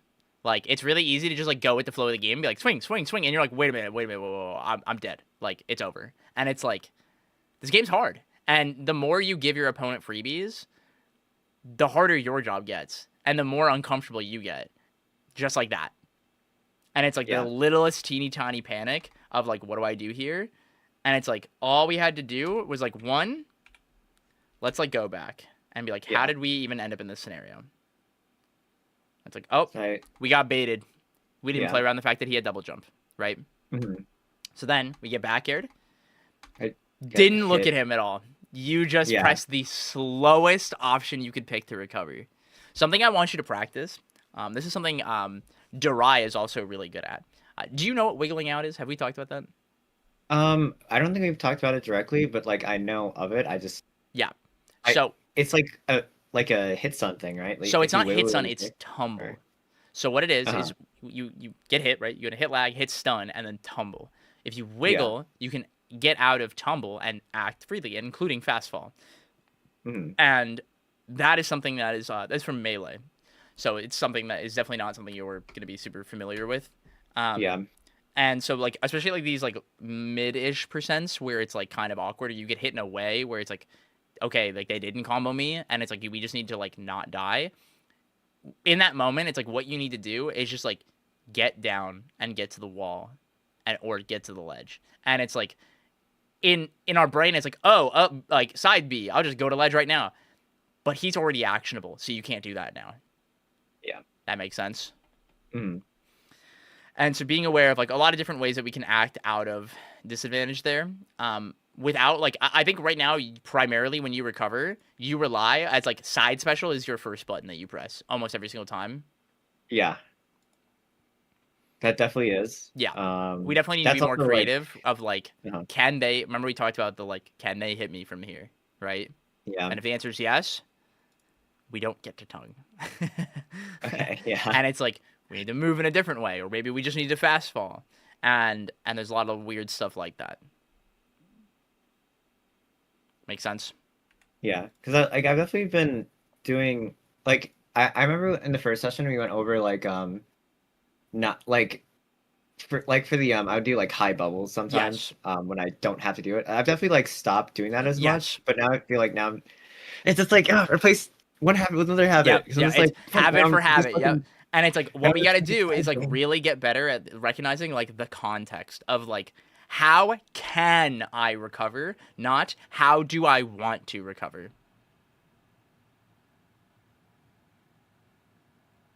That makes sense. Yeah.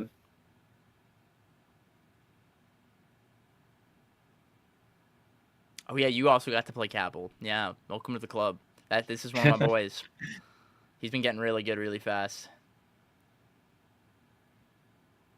Yep, and it's just like here, like how did we die? Let's look at our Let resources. me And look like at this is this. something I Yeah. really want you to look back. And it's not like, oh, I should have just did this. It's like lost the double Yeah. jump and jumped in a That's way all where the I time. didn't respect him. Where like imagine if instead of double jumping there, we drifted down. So like let's go back.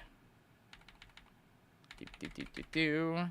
And just like side B wall rided You could have or side beat, but something if we're else. scared of getting hit, what if we just up B? And it's Right. like in a position here where it's ambiguous if we're gonna make it on stage or not, right? Mm-hmm. That's a really good mix-up position. If he ends up getting the ledge hog, he gets it. But there's that. Or, like you said, just drift down. You have double jump. You can go touch the bottom of the entire fucking stage. And if you have a double jump, your ass is making it back. But you are not confident in that yet. And that's something that you need to build. That makes sense. Yeah. You can climb this wall all the way from the bottom. You could touch the bubble and come back. Not every character can do that comfortably. Rano Mm-hmm. definitely can. Yeah. That makes sense. Yeah, it makes sense. Okay. I think that is going to be a pretty good stopping point. Let's recap. What do you feel like you have learned and internalized from today in your own words, my friend?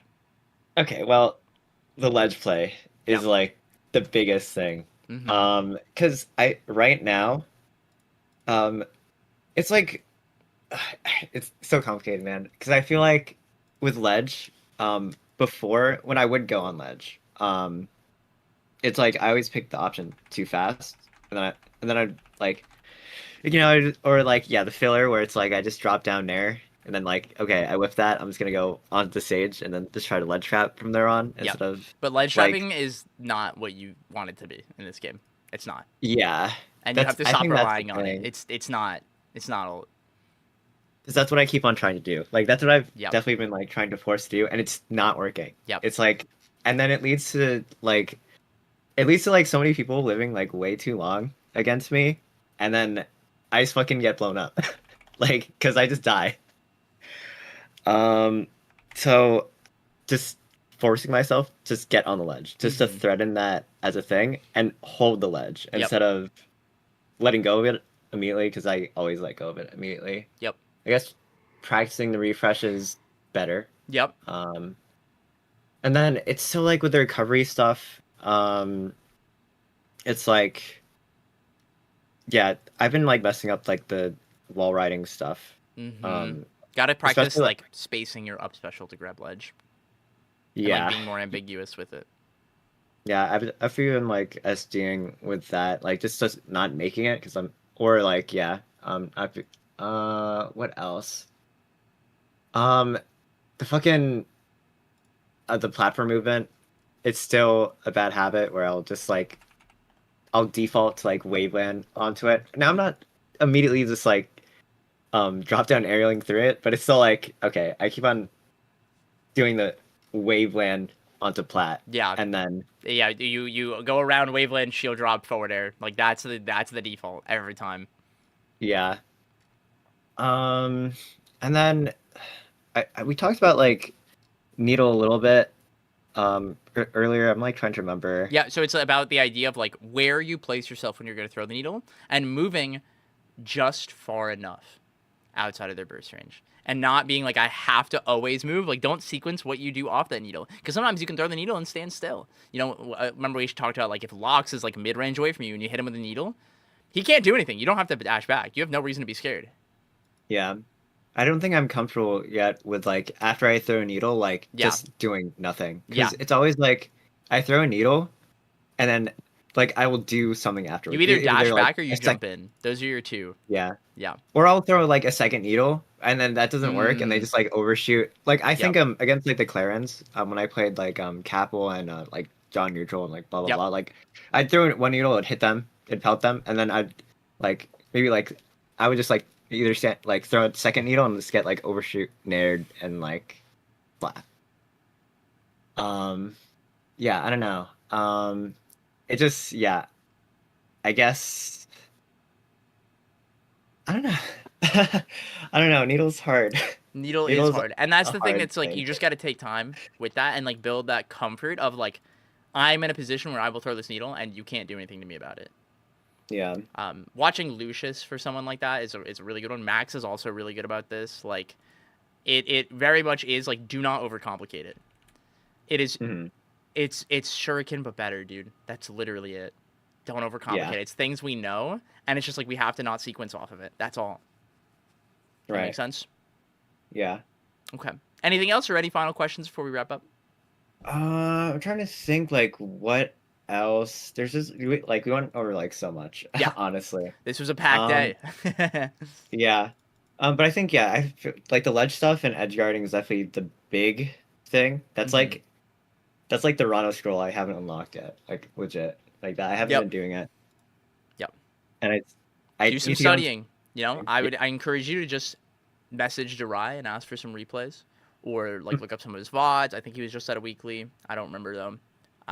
As well as talk to Max about it. Like, I'm sure he'd be willing to talk to you about it. Like, go outside of your own perspective and your bubble and like push yourself. And you don't even have to play them, but just like talk about the concept and like ask how they think about their edge guarding. And some people are gonna simplify it and just be like, yeah, I just drop ledge and I back here when I see them do X, Y, or Z. But it's like, recognize sometimes that it is also that simple sometimes. Right. That makes sense? Yeah. Yeah, that makes sense. Cool. All right, man. Well, good stuff today. And the last thing I want to say is, don't be so hard on yourself, man. I get it. Yeah, it's I know hard. yesterday was It's so frustrating hard, for man. all of us, dude. We were all SDing out of our fucking asses. It was insane. I think I SD'd every single set. It was horrific. When I watched, you Yeah. should have seen.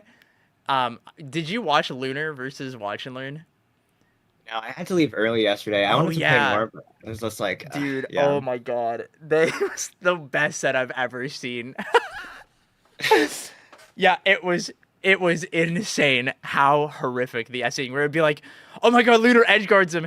Oh, he killed himself, and then be like, oh my god, Mr. Watch Lunar killed him 40. He just fast fell his up air and died for no reason. Like, it was just like, what is happening? The brain control, like, Oh dude, my god. oh, it's bad. It's bad. Yeah. But yeah, it was so funny, man. It was such a funny set where they were playing so good and then they would just randomly die. And it's just like, that's gonna happen, man.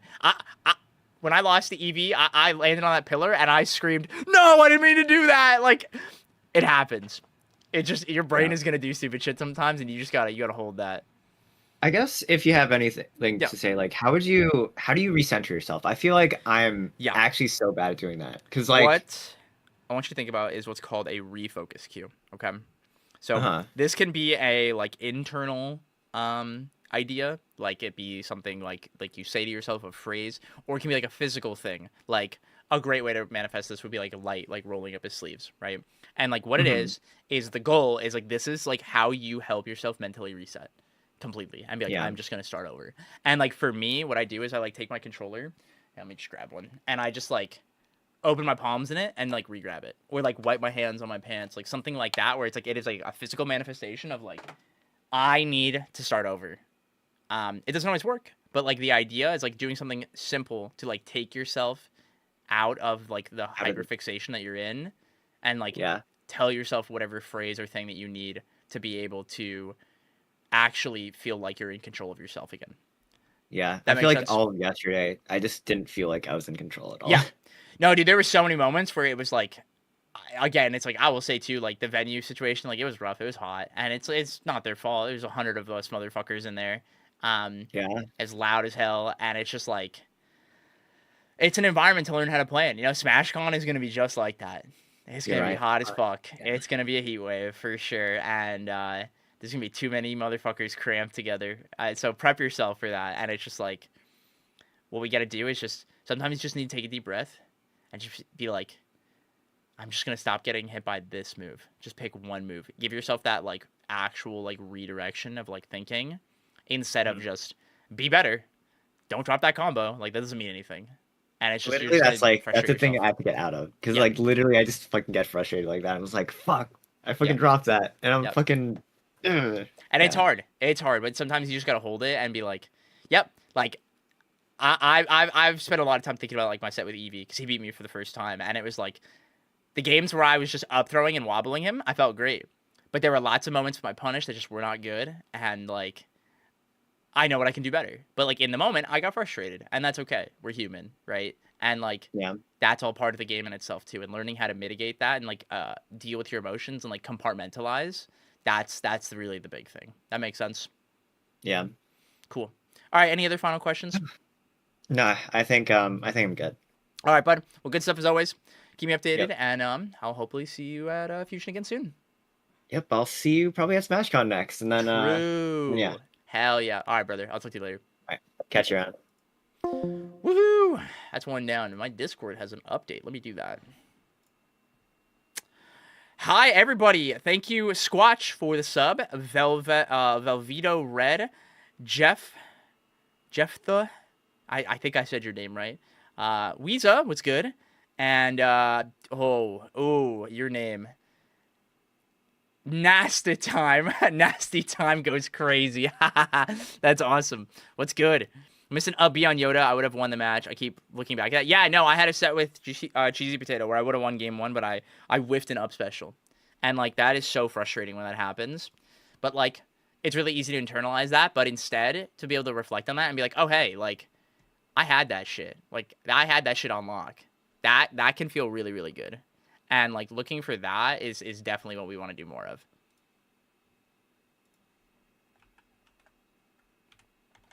Hey, everyone, do me a favor. Beastly is doing a vote for whether or not he's going to play Smash 4 at Supernova, and I'm trying to get him to do it. So everybody go vote yes on this.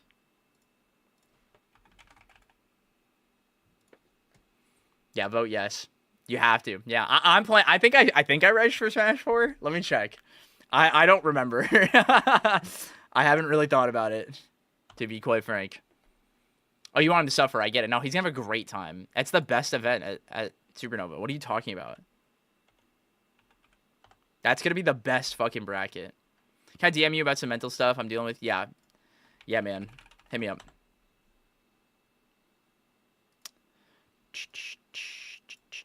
I'll get back to you way later today, though. But yes. Is losing to Little Mac bad? Yeah. The characters that he plays? Yeah.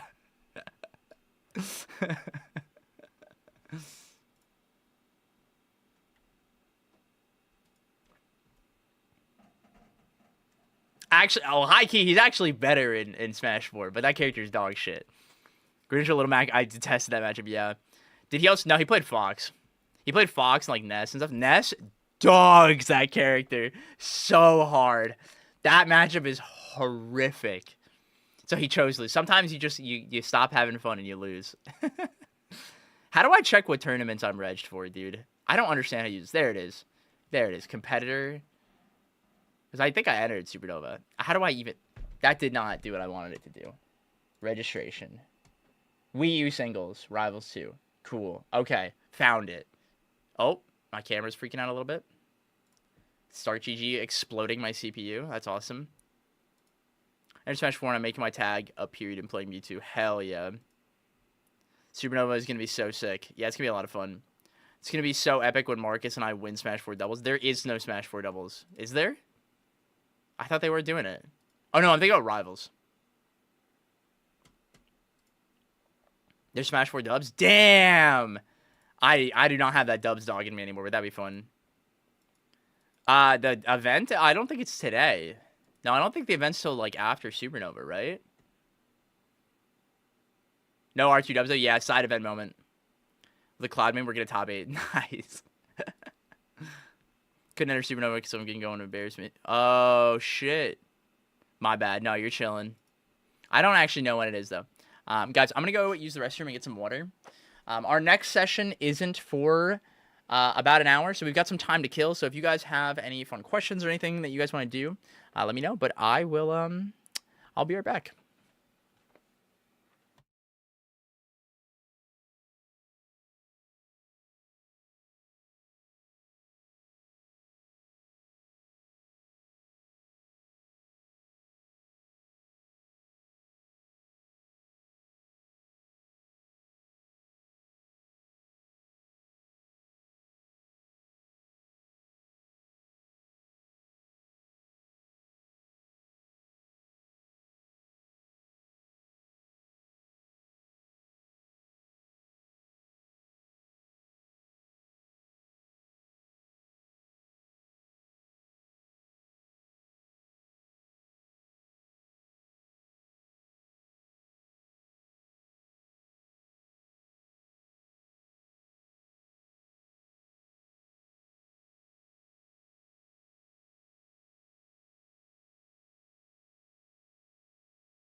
I have returned. Hello. Oh, you're here. Oh, yes, yes. Let me get set up, and then I'll DM you, Spider. Let me do all that. But hell yeah, we can start early for sure. Okay, where's this file again? Brr.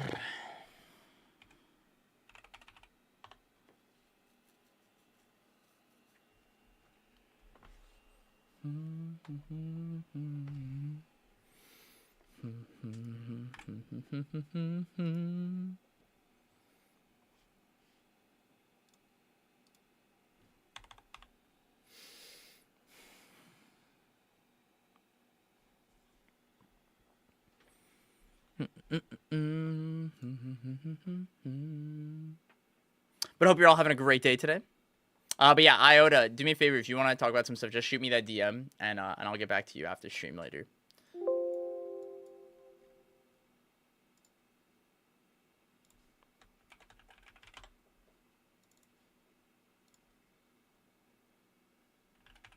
Fantastic day. Hell yeah, Mega Baron. Hope you had fun in the Zeekly.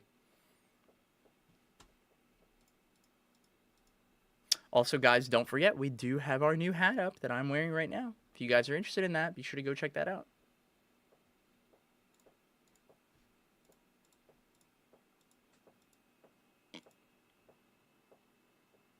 Thank you guys for all the follows. Hope you're all enjoying the stream. It'll be pretty chill for today. We got lots of coaching on and off.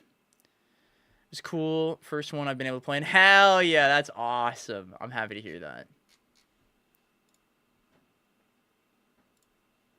Okay, let's pull up this VOD now.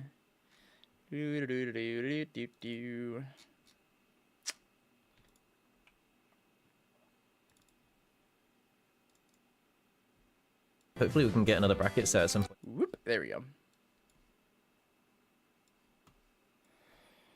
Okay.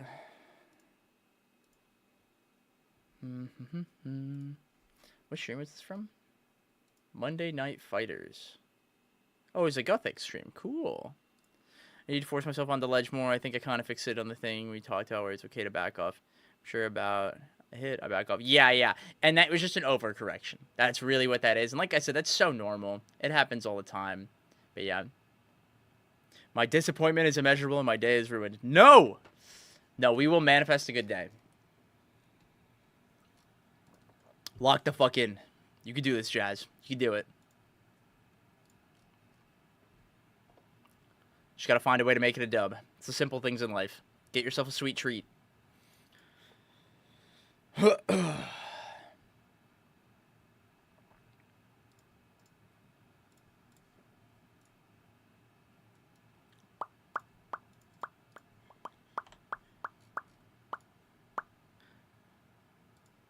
Esports is cooked? Oh god, no, bro. Oh no.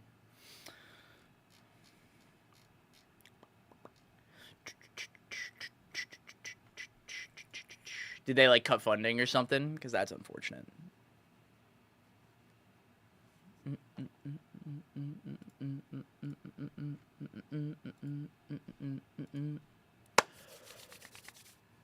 Oh. Okay. Got this pulled up. Should be ready here in just a minute, Spider. Collegiate Invitational against here. Oh, I'm sorry. That's a bummer. That's a bummer. I'm sorry, bud. Esports has been rough right now.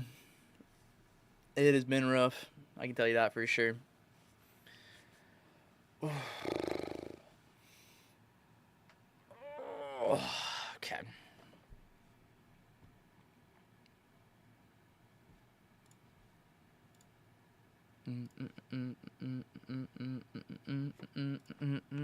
Almost ready for this next session, guys. We're going to be having Spider on, so that'll be pretty fun. Oh shit, Delivery Pals came out today. I gotta buy that.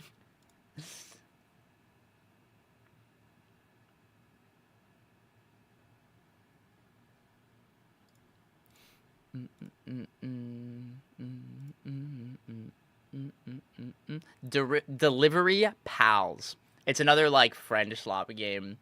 like Lethal Company, yada yada. But you play as cats delivering food, and the monsters look really funny, and the cats look really funny. It's on Steam. It just came out. I would check that out. I might stream it sometime. It looks like a lot of fun. All right, Spider. Friend slop is such a fucking funny term. Yeah, I've been a big fan of calling things like insert slop. Like, we live in the era of tag fighter slop. It's tag slop. Like, that's what it is. Like, guys, the Hunter x Hunter game is slop. Like, it's not, that game's not good. And I'm happy that people have fun with it. And I think it would be really fun to play casually. That's not a good game. And, like, I'm sure the Invincible game is going to be the same thing. This mobile game is Puzzle Slop. That's right. You get it. That game's awesome, by the way. I gotta play that more. That shit slaps. Oh, my God. But, yeah, it was cute. I had fun with it. And, like, the little plushies are cute. Yeah, it's fun. Yeah.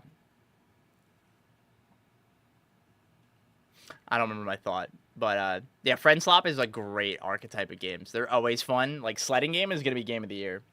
You know, fuck Donkey Kong, dude. It's all about the Friend Slop. That's what it's all about. Did just running a replacement invitational to my peers and then got voluntold the planet. Oh, well, there you go. Good luck, Jazz. Might not be that bad. Could be fun. All right. Let's get our next one going.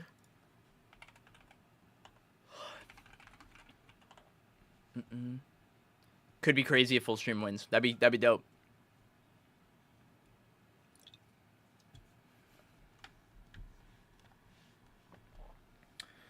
Alrighty, let's get Spider in here.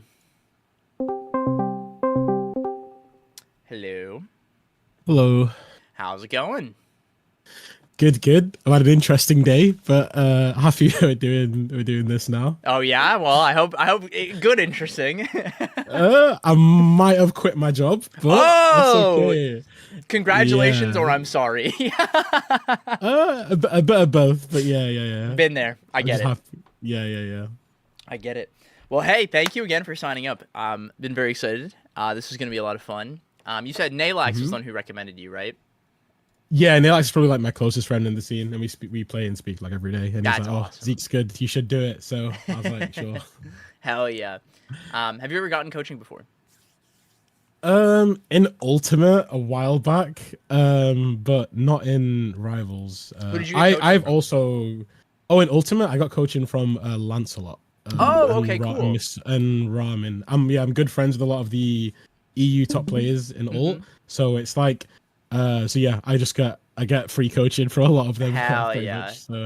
Cool. And yeah, and then I've also done a bunch of coaching for people in Ult and Rivals as well that are a bit like not as experienced as me. Gotcha. That's awesome. Why did you want to get coaching today?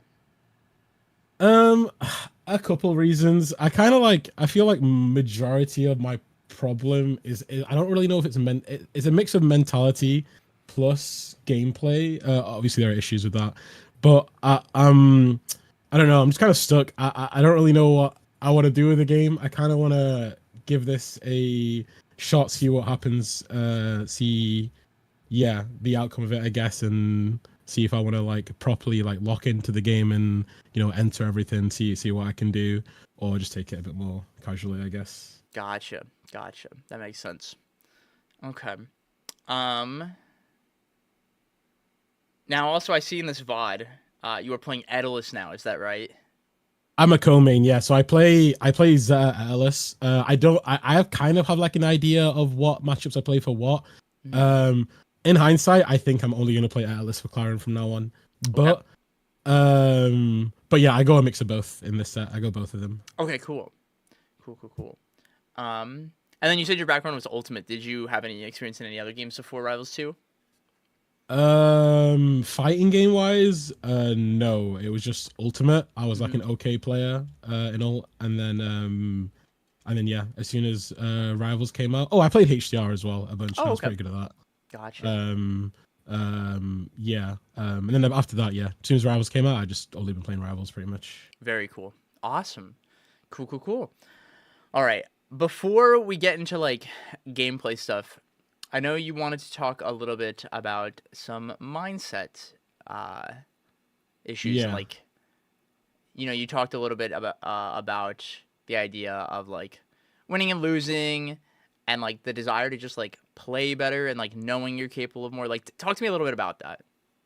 So yeah, as I said, I like don't really care about winning or losing. Obviously, winning feels nicer, but like at the end of the day, I don't really care if I win or lose a set. The thing that matters the most to me is playing at least like I don't know, like 70% of like a 7 out of 10 or like a 6 out of 10 even. Yeah. And it feels like in friendlies, I play super well. Like there's no like external like things that are like affecting my play. It's just me in the game, and I'm able to do everything I want. Like Right. I'm able to lock into my game plan. I'm able Right. to focus. I'm able to do like everything. So, and I feel like I play really well like in friendlies against like all the top players in EU that I play against. But sometimes it doesn't happen every time. When I guess the most recent time at Valhalla, for example, was one of the bigger EU events. I don't think I've ever played as bad as I've ever like. It felt like I was watching myself play. I wasn't actually playing. Okay.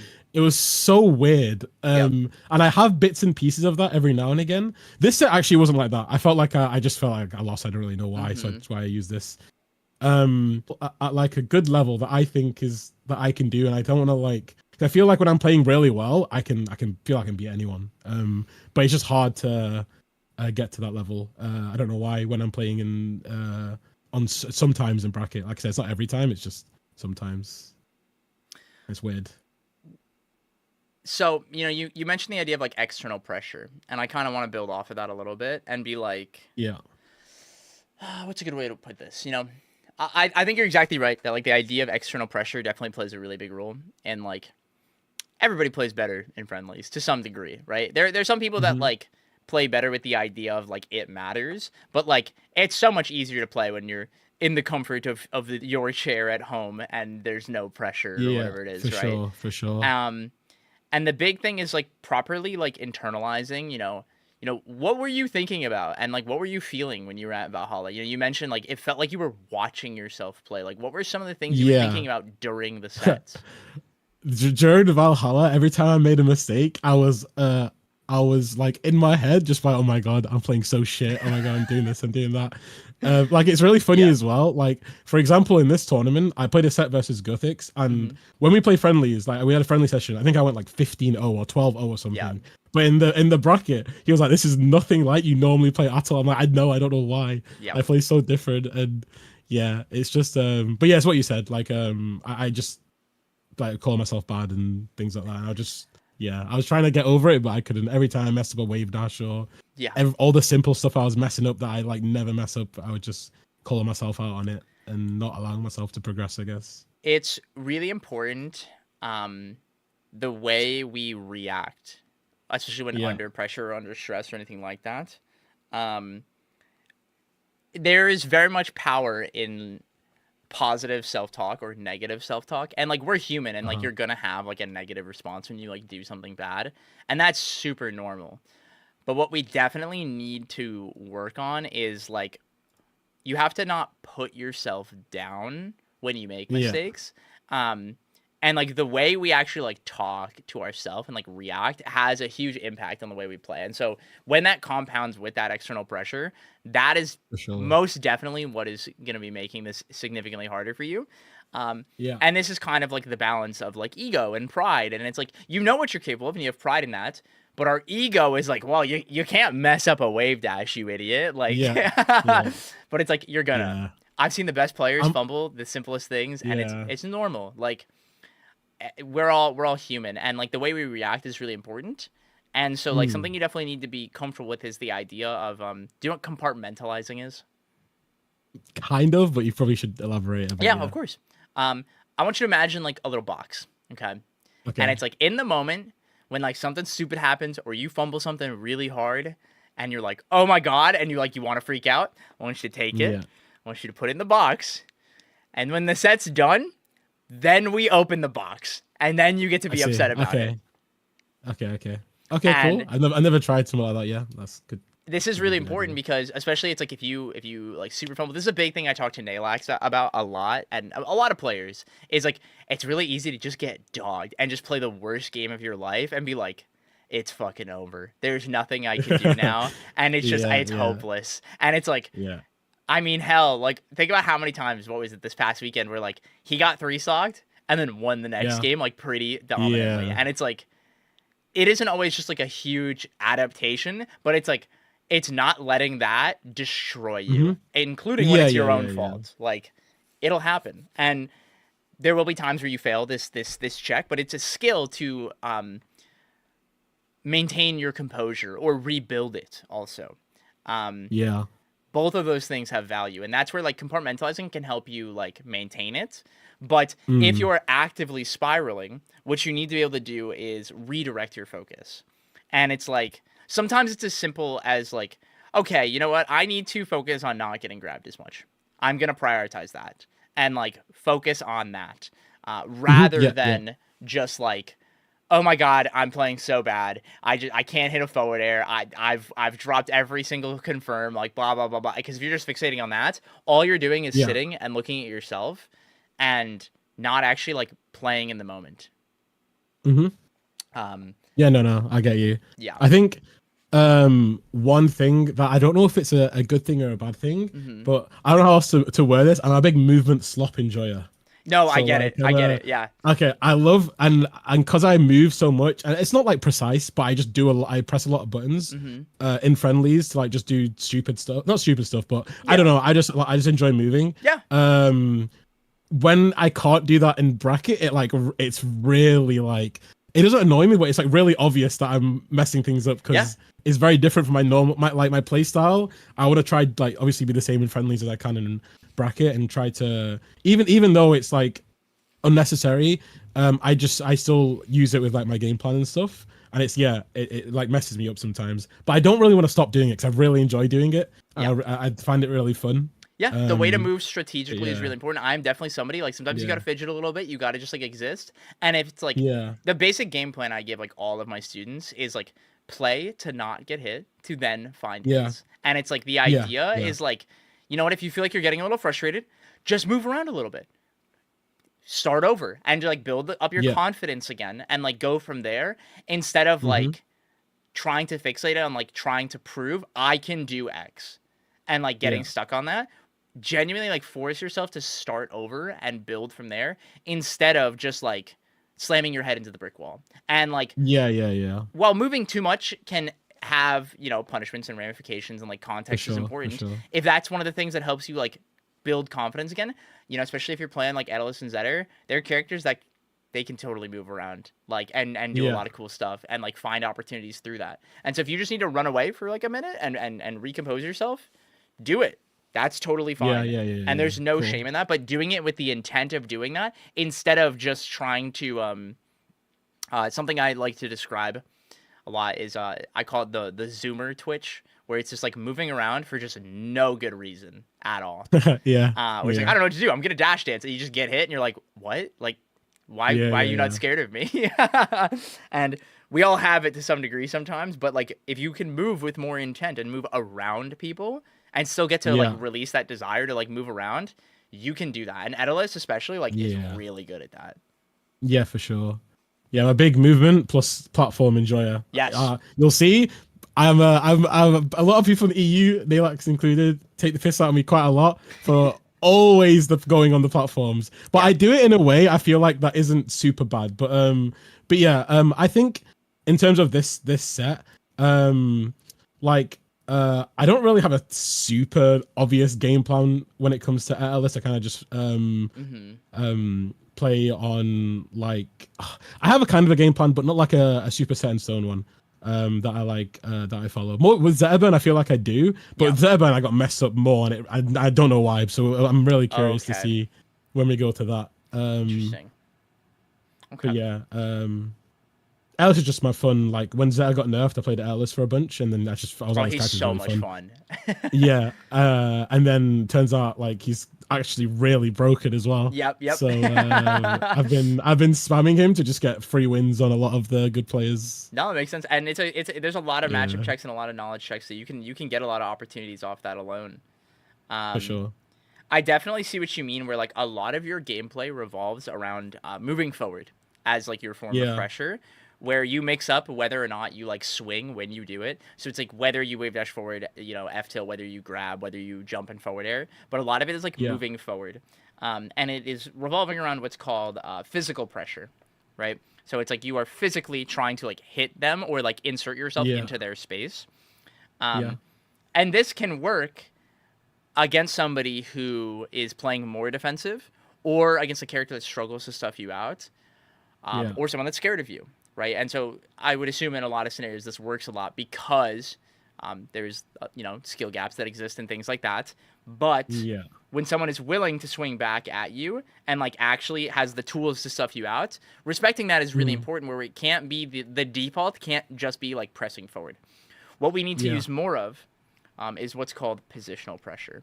And Daedalus probably has the best positional pressure in the game. And what this is threatening someone with the possibility of hitting them. And I think this is where you, like, having just watched like this first stock kind of drop the ball, is it is very obvious when you want to hit somebody, and once you've decided you want to hit them, you are like full holding forward and doing like you're sequencing like move forward into this, into this, into this, and it's like 1, 2, 3, 4, right? And it's like I want you to think of like move forward, then the dash attack, then the jump, then the aerial, and it's like you're treating this as like a singular sequence where between each step we need to react. Okay. And that is the part that I think you struggle with. Is like, especially in a matchup like this where Claren has a lot of agency and absolutely can reversal you or stuff you out and like contest you. This being one of Daedalus, one of his tougher matchups. Once you play like the higher and higher level, you have to very much pick your fights a little more selectively, and like taking like meaningless percent and losing the ability to like floor hug war in a matchup like this feels so bad. And it makes it only harder to recover because now you die to straight hits. That makes sense. Yeah. This is very much at like a surface level, but it's very important to recognize that like you don't have to physically swing to pressure somebody, especially when we have something so impactful in the game like your dash attack. Yeah, for sure. What were you going to say though? So I was going to ask, so like in my head, I think this matchup's even, and in my head with Zetaburn, I think this matchup is like his hardest or like one of his hardest. But I don't know. I don't mind playing a bad matchup as Zetaburn. Yeah. But I was just gonna play the easier one. But I don't know what to like put time into. Like I think they're both fine, but I don't know if it's just a personal preference thing or. At the end of the day, like, personal preference goes a really long way, and playstyles are really impactful. The way I talk about this matchup, and it's kind of a meme here in my stream, is like. This I personally believe Claren Daedalus is a 90-10, and I think Claren absolutely destroys this character at the like tippy top level of play. But Daedalus absolutely has the tools to make any matchup volatile because it is as simple as you dash attack somebody above 40% at the ledge and they don't tech or floor hug it in some capacity, they literally just die, and that is everyone in the game literally just dies in that moment. And if the Daedalus can do that, that's awesome. Now, the flip side is really important, where like Claren is really good at stuffing Daedalus out, is one of the best at actually rinse and repeating him off stage, but they need to know how to do that. And a lot of people don't. And so that means against 90% of Clarens, you absolutely can do it. And so this is one of those things where like it's like a player thing also. To give you like an example of this, I coach Ion, and he plays Crag and Olympia, right? Okay. And there are certain matchups where he will play one versus the other, but there are also certain play styles where he will play one versus the other. And it might be a matchup is switched because of that, where if someone is way more aggressive, he will play Crag instead, right? Or vice versa. And like that is very much like a comfort thing, and feeling that out is really important. As well as like there are skill checks that people can pass where it's like, oh hey, this person like always arms attacks in place. okay, well, I'm gonna pick Olympia and I'm gonna mash down tilt, and it's like hell yeah. And it's like you can do stuff like that, and I think Edalus is a character that can like take advantage of a player. Yeah, so for sure. much. That makes sense.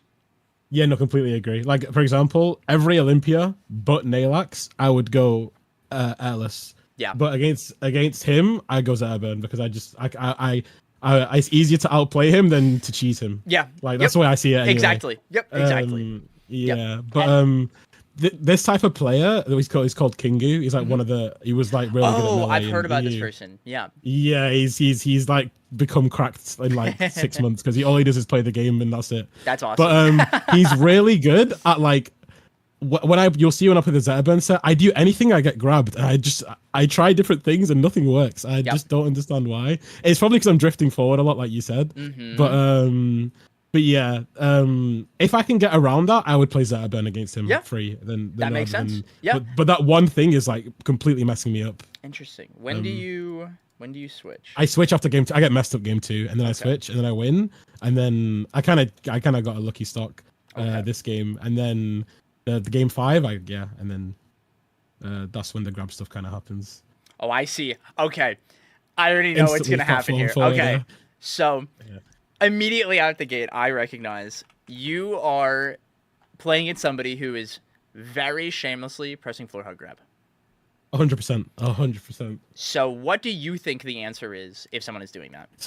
So usually, see, I kind of struggle at low percent with Zetaburn because even I thought, okay, I can just do like a fade back sweet spot forward air, for example, and then I'm fine. Yep.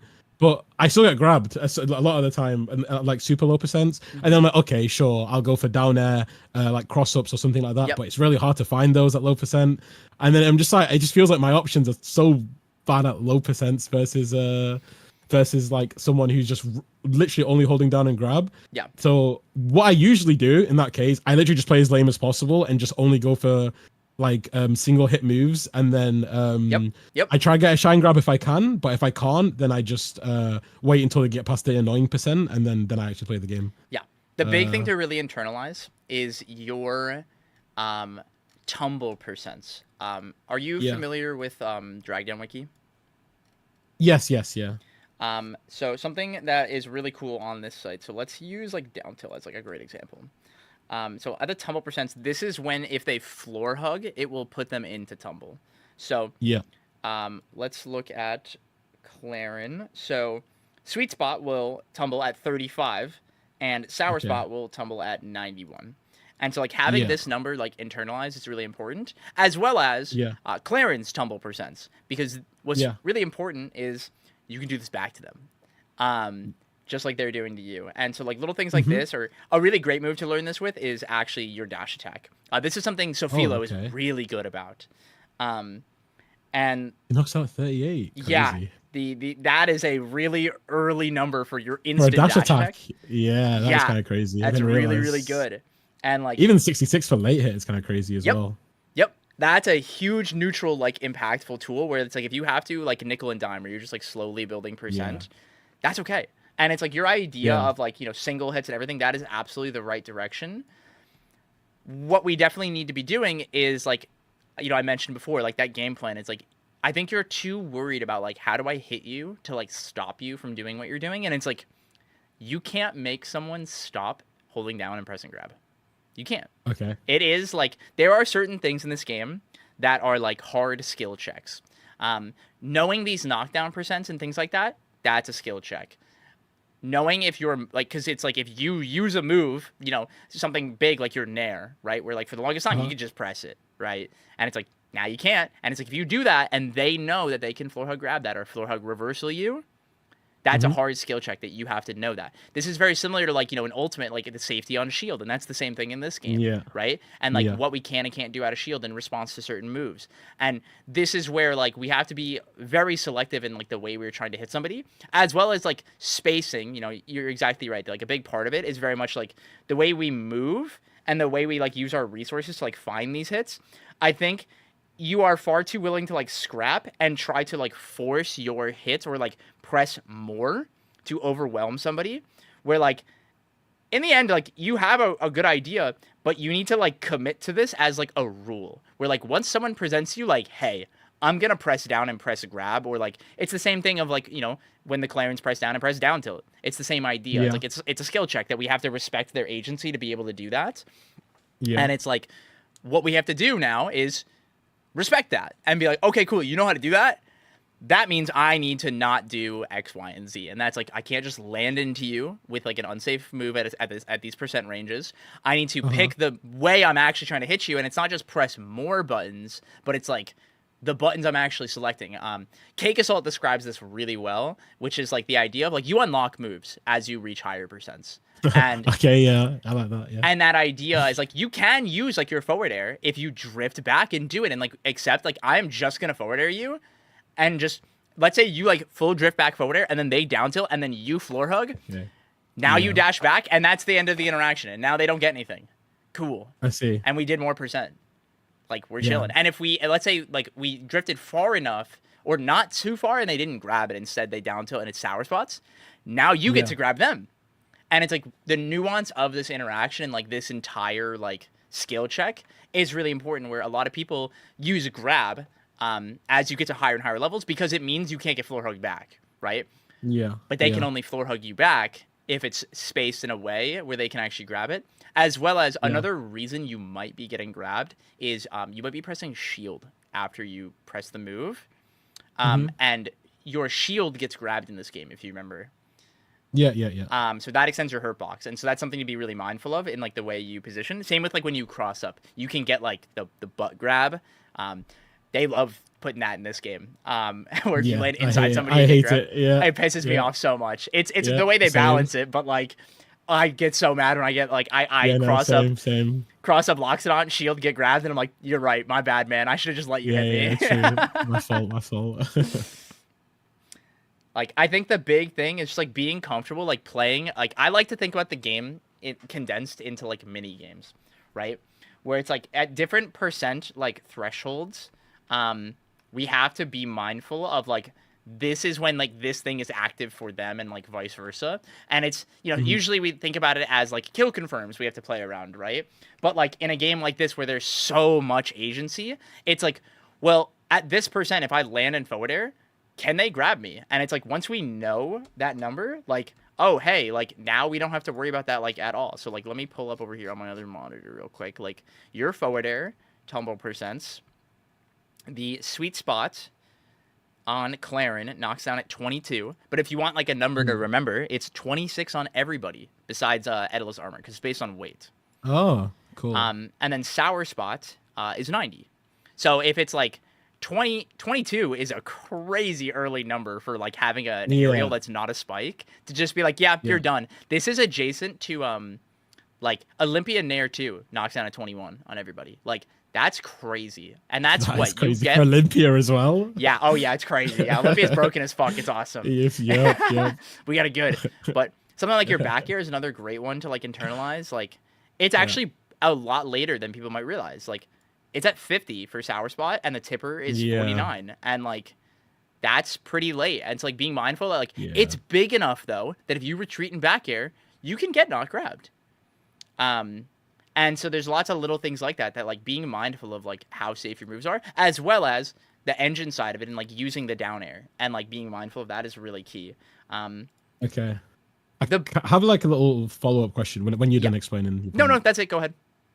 Okay, so I understand what you're saying, like below, because my main neutral openers are usually like sweet spot forward air or like a dash attack or whatever. Like when we get to before those thresholds, I don't know how to like create openings. It sounds weird without like going forward and hitting them. Yeah. And that's the big thing, right? And this is where like a lot of your gagameplay is fixated on like physical pressure.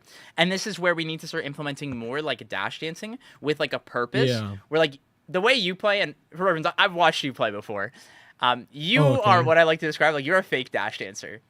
You very much like move, and you said it yourself, like you move for the sake of moving because it's fun. Yeah. But you're not like moving and actively positioning yourself in a way where it's like you did the position here correctly of like dash dancing and like drifting back and like slowly working your way back and then trying to find it, and then you just jumped without any disregard for the agency that Clarin had, where it's like this is the literal worst position for you to put yourself in, where any button they Yeah. press will beat you here. And it's so tempting because you were just like, well, I just want to jump and hit you.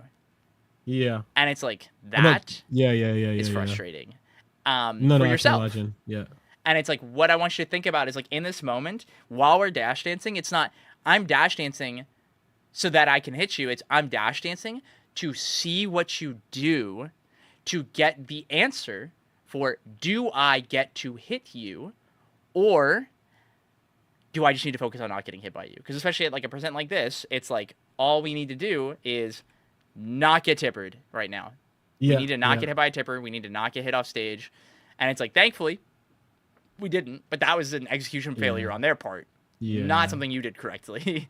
That makes sense. Those full hops, my mentality is like I'm trying to space a sweet spot first, so I don't like Yep. get hit by anything. But I don't know. I shouldn't be full hopping. I should just be. Well, short the hopping. thing is, it's the way you full Yeah. hop, where it's you full hop Yeah. forward. And remember, I said you give away your intent. Like, when you jump forward, it's Yeah, like yeah, you're yeah. jumping forward, and you are going to continue going forward. Where it's like, if you are Sure. gonna full hop, and it's like, do it for the sake of observing. Like, this is what we need to do, instead of just like now. And it's like, what you kind of do is like, you dash dance, and then you're like, okay, now's the timing mix up that's gonna get me in. And it's like, nope. They're just gonna press the funny Yeah. sword, and they're gonna stuff you out. And this is something that I think a lot of Okay. the Zetterburns struggle with, is like the fake dash dancing. Where like, in this moment, imagine if instead of like backing all the way up, when they double jumped, instead of you jumping, you just went directly underneath, and it's like, Yeah.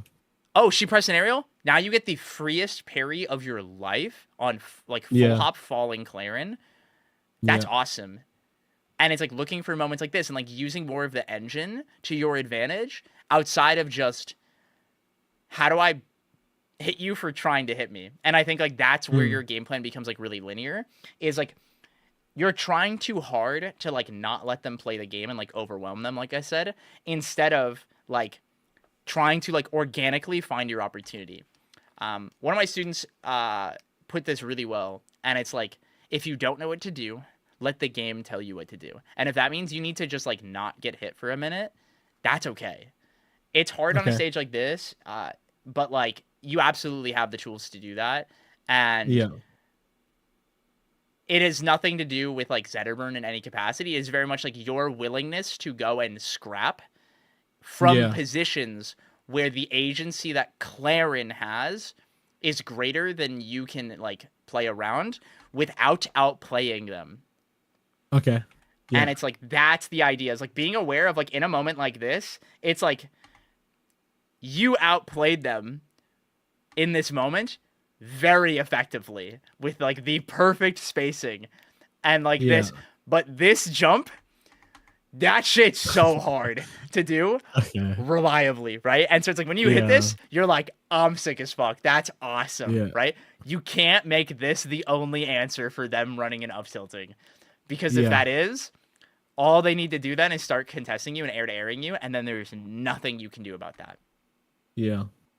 That makes sense. Yeah, you're right. There's yeah, for sure. There's one thing as well. I don't know why I'm randomly not doing it, but I played like a lot versus like Kingu and like a lot of other Clarins in the UK in EU.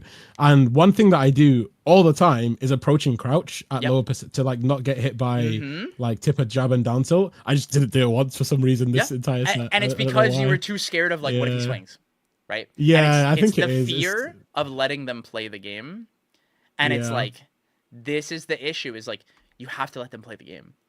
And it's Yeah, like, if yeah. that means like, one of my favorite sequences that happened recently at like top level play was Rongunchu versus Spargo at Gommel. And there's a moment where Spargo does the Spargo thing where he goes under the plat and he up tilts. And then guess what he does Up after? Is he up tilts again. And then Yep, guess what he does? He yep. up tilts again. And then Brad just dash attacks him. And he's like, dude, like, Yeah. stop. And it's like, if you have a good enough punish, you can. But it's like, he had to sit there and watch him do it to build up that confidence to finally get that punish. And it's not like, Yeah. I can't let him up tilt. It's a good move, and you're playing a good character, and it's at a percent window where you can't make them not do it. You can't. Yeah. And it like that's just that's the game. That's the respecting their agency, their like freedom of choice. And it's like, the more Yeah. you like fight that, you're actually just fighting the game instead of fighting the person. And I think that is where you are struggling. And it's like very much like why like at like that really low percent, to kind of circle back to that, we need to play more for grab. If you get one grab, we're at 22, unless you fumble so hard. Like, you're gonna have them at like 40, basically, every single time you grab them at 0. That makes sense. And it's like for sure. recognizing that like that's a really big thing. Like that's a matchup where this is really impactful is like Crag, where it's like he is so heavy and the knockdown percents are later, and his reversals off floor hug are so impactful, especially if he grabs you, right? And so what that means is like we really gotta play for like the simple hits or a grab, and like mixing up down air, spacing your forward air, dash attack. Like Gatling just gets you to that percent immediately. Because now they can't floor hug it. Like, dude, you could just raw up strong. Like, just rip it. Yeah, I should definitely. My friend, there's someone in the EU called Alki, who's like secret like best player in the world, but he doesn't enter because he's an idiot. He literally just told me like just like doing raw up smashes and like things like that because it's so fast and it's he got me to start just mashing down smash. I don't do it in this set, but I am a down smash enjoyer. I press that move out of so much. Do you know what frame the first hit of is it 6 or 7? It's I think? 7. That's insane. Yeah. It's ridiculous. And the scoop as well is so big. It's so stupid. In Rivals 1, we called it the kidnapper.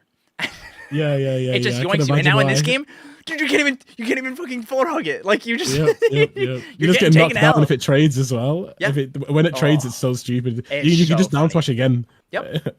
Yep. The big thing is like recognizing how you can use floor hug in certain ways, and like you mentioned like you weren't really using like run up crouch, and like I think that is a big thing. Like that's one of the big skill checks that you definitely need to be presenting. Where like if someone is playing grounded against you, it's like you need to be like playing grounded back, and it's like the way you hit them back is like really impactful. Like this, I knew immediately. I was like, you're gonna press down tilt and get grabbed, because what happens here is when you press that down tilt and like try to force something, it's not positive. So that's 1. Yeah. And then 2, something you need to be mindful of is like they're still fully actionable when they floor hug there. And that means that they can do a lot of things, including turn themselves back around. But also when you hit somebody and they floor hug, it turns them around to face the like face you. And that's also why floor hug grab is so huge. Where like even if someone's dash dancing and they dash back and you hit them and they just turn around and grab you, like that's just the game is built to let them do that. Yeah, for sure. I think my mentality going into this game 5 because of all the floor hug stuff was to try and get shine down there whenever I could and just loop it, because I knew it was just like you said, just going to be holding down loads, and then also try to space stuff. But I still just got grabbed constantly. Like I get grabbed like 20 times this game. It's like ridiculous. The big thing is like you did short hop down it, right? Where like if you did the shine and like make stuff off that, there's a lot of opportunity, as well as like recognizing that like shine grab is definitely like a big thing that like you should have done. Like in that moment, you should have just shine grab, because your read is that he's holding down. So just if he shields or holds down, you get shine grab. And if you're not sure, all you have to do is hit that shine and wave dash away from him, or jump away from him, or like if you think they're gonna just hold down, full hop over them and like play around that and like mix up these 3 and play off that, or do another shine, or do another tilt to mix up jab. Like you need to put more variance in what you're doing, and being aware of like if it's actually safe on hit and like true, because I think you're also trying to treat it like shine when there was not auto floor hug, where like they can miss the floor hug. They're not at a certain level. They're not going to miss it. And like, this is obviously somebody that like, this is like the skill check is like, they have shown you, hey, I'm going to floor hug your shine because you're on top of me. Yeah. And that's where like the knockdown percents are really, really important. Like, another one that's really good to know is like your up tilt. Let me pull that up here. Up tilt knocks down. Ooh. On everybody at 16% with the sweet spot. What? Oh wait, the sweet spot. Okay. Yep, sweet spot. And then sour spot on everyone is 31, but on Claren it's 27. That's kind of crazy. I didn't realize it was that early as well. Yep. And that move, I actually exclusively use. I only use up tilt out of shine and to like when they're on a platform. Yeah. Like to try. Yeah. But even like it's frame 9. So then let's equate this where like this is a very similar scenario where you can press a button like this. You could just press up strong. If they're just holding down, up strong, smack them. Yeah. They can't floor hug it. They literally cannot floor hug it, as well as doing like pivot down strong. I think that's gonna be one of the biggest things for you to learn is like when you're fighting people that like frankly are committed to the down slop, however you would like to describe it in that way, where it's like they're just gonna hold down shamelessly. You need to have more tools in your arsenal that just hard beat it, instead of like trying to outplay them. I think that's what it is. It's like you need to use the engine to enable you. We have a name for that in what's called in the EU. The hold down is, but I don't know if I can say it on stream. It's you have to swear, right? I assume. Yeah, you can cuss as long as it's not like they a call slur. it. Like it's cool. No, it's not. They call them the floor fuckers. Oh yeah. That's You what can they call cuss. them. Yeah, it's the floor fuckers. Okay, Yeah, that's we say the same that's what thing. they Yeah, call them. the Okay, floor good. fuckers, the down slop, all that shit. Yeah. Yeah. Yeah. No, it's real, and it's like it's a skill check. It just like doing like run up shield and someone not knowing how to like respect you out of shield. It's the same idea in this game as like run up shield is an ultimate. It's the same thing. And so like being comfortable navigating this and just being like it's so hard in this scenario to like be the Claren and like react to getting whiff punished by this, and then upstrong. It's like he could have floor hugged and maybe shielded, but after the dash tag hit him. So then we're in a pretty good scenario still. And it's also, unless they buffer doing that, like this is a sequence where like you can skill check somebody with that dash attack and be like, do you know how to deal with this? And it's like, do they buffer shield? Like this is another great example. Like you did this wave dash back, and it's like doing this with more intent where it's like, oh, you want to hold shield? I'm just gonna mix you up harder, as well as just straight up shine grab. Like that is something that I think like you need to be more shameless about. Is like this button just beats what you're doing, and you don't need to do the added mix-up of like outplaying your opponent. Just do the thing that the game says wins this interaction. Okay. That makes sense. I think I've got like a very good understanding of what I need to do. The only thing I'm still a bit like, if someone's not willing to play the game with me, I still don't really know how to find an opening at low percent, because that's the only thing I'm still a bit unsure of. That's the thing where like what you have to find peace with is like, this is a really good example here where it's like, you know what, we get the hit and we miss it, and it's like, okay, slow down, and it's just you just run in and try to grab, and it's like, let this be a little bit more organic. Do another dash dance. Just stand. Like if you don't know what to do, man, put yourself in a spot where it's like, what are you gonna do? And like let your opponent play the game. I feel like like I said, it's like you're trying so hard to like not let them have any amount of agency, and it's like, this is a game where, like, the way I like to describe it is, like, this game has the most gears moving available for both players. Okay. The engine has so many tools that everyone has access to, and every character is good. And while there are matchups where we can, like, invalidate certain tools or certain, like, options, every character will always have some level of agency that we have to respect, you know? A good example is, like, you know, like Zedder versus Obza. It's like, you can absolutely shut that character down and just blow her up so early. But if you get F-tilted at 30, man, you might get dogged. Like, you might just die. And, like, you have to respect that. You can absolutely invalidate so much else about that character, but if you don't respect that thing, like I said, right, where, like, there were, like, the mini-games, the rules, and you just try to force what you want to do, the game says F-tilt combos into forward air, and now you're going somewhere you don't want to be. Right? Yeah. And that's the thing that we have to look at, is, like, recognizing, like, how to play, like, the game, as well as, like, fighting the player, and the balance of that. And I think, like, that's the thing where, like, if someone doesn't want to engage with you, okay, we're going to dash dance a lot. We're going to mix up throwing fireballs, bait their parries. Like, these are things that I know you know how to do. I know you know how to throw a fireball just above Claren's head and bait. I know you know how to do it. You're not doing it, right? And it's like, do it. Like, show them more of these things to put more pressure on their mental stack, instead of putting all the stress on yourself to be like, how do I hit them when they're at 10? How do I grab them? It's like, it's not about, like, how do I do it? It's what are you doing, and what can I do or not do about that? Okay, I see. Yeah, that makes sense. No, that's a good. That's a lot better mentality to have and mindset to have. Yeah, I really like the unlocking moves thing. By the way, I don't know why it resonates with me a lot. Yeah, it's good. Such a great way to think about it. Where it's like, you can't just do short hop nair out of shield anymore until like an absurdly high percent, and basically you basically can't anymore, right? But it's like knowing when back air out of shield not only punishes but also knocks them down, and it's like using to your advantage too. You know, when you have someone at like that tumble percent, it puts them in what's called forced knockdown. Do you know what that is?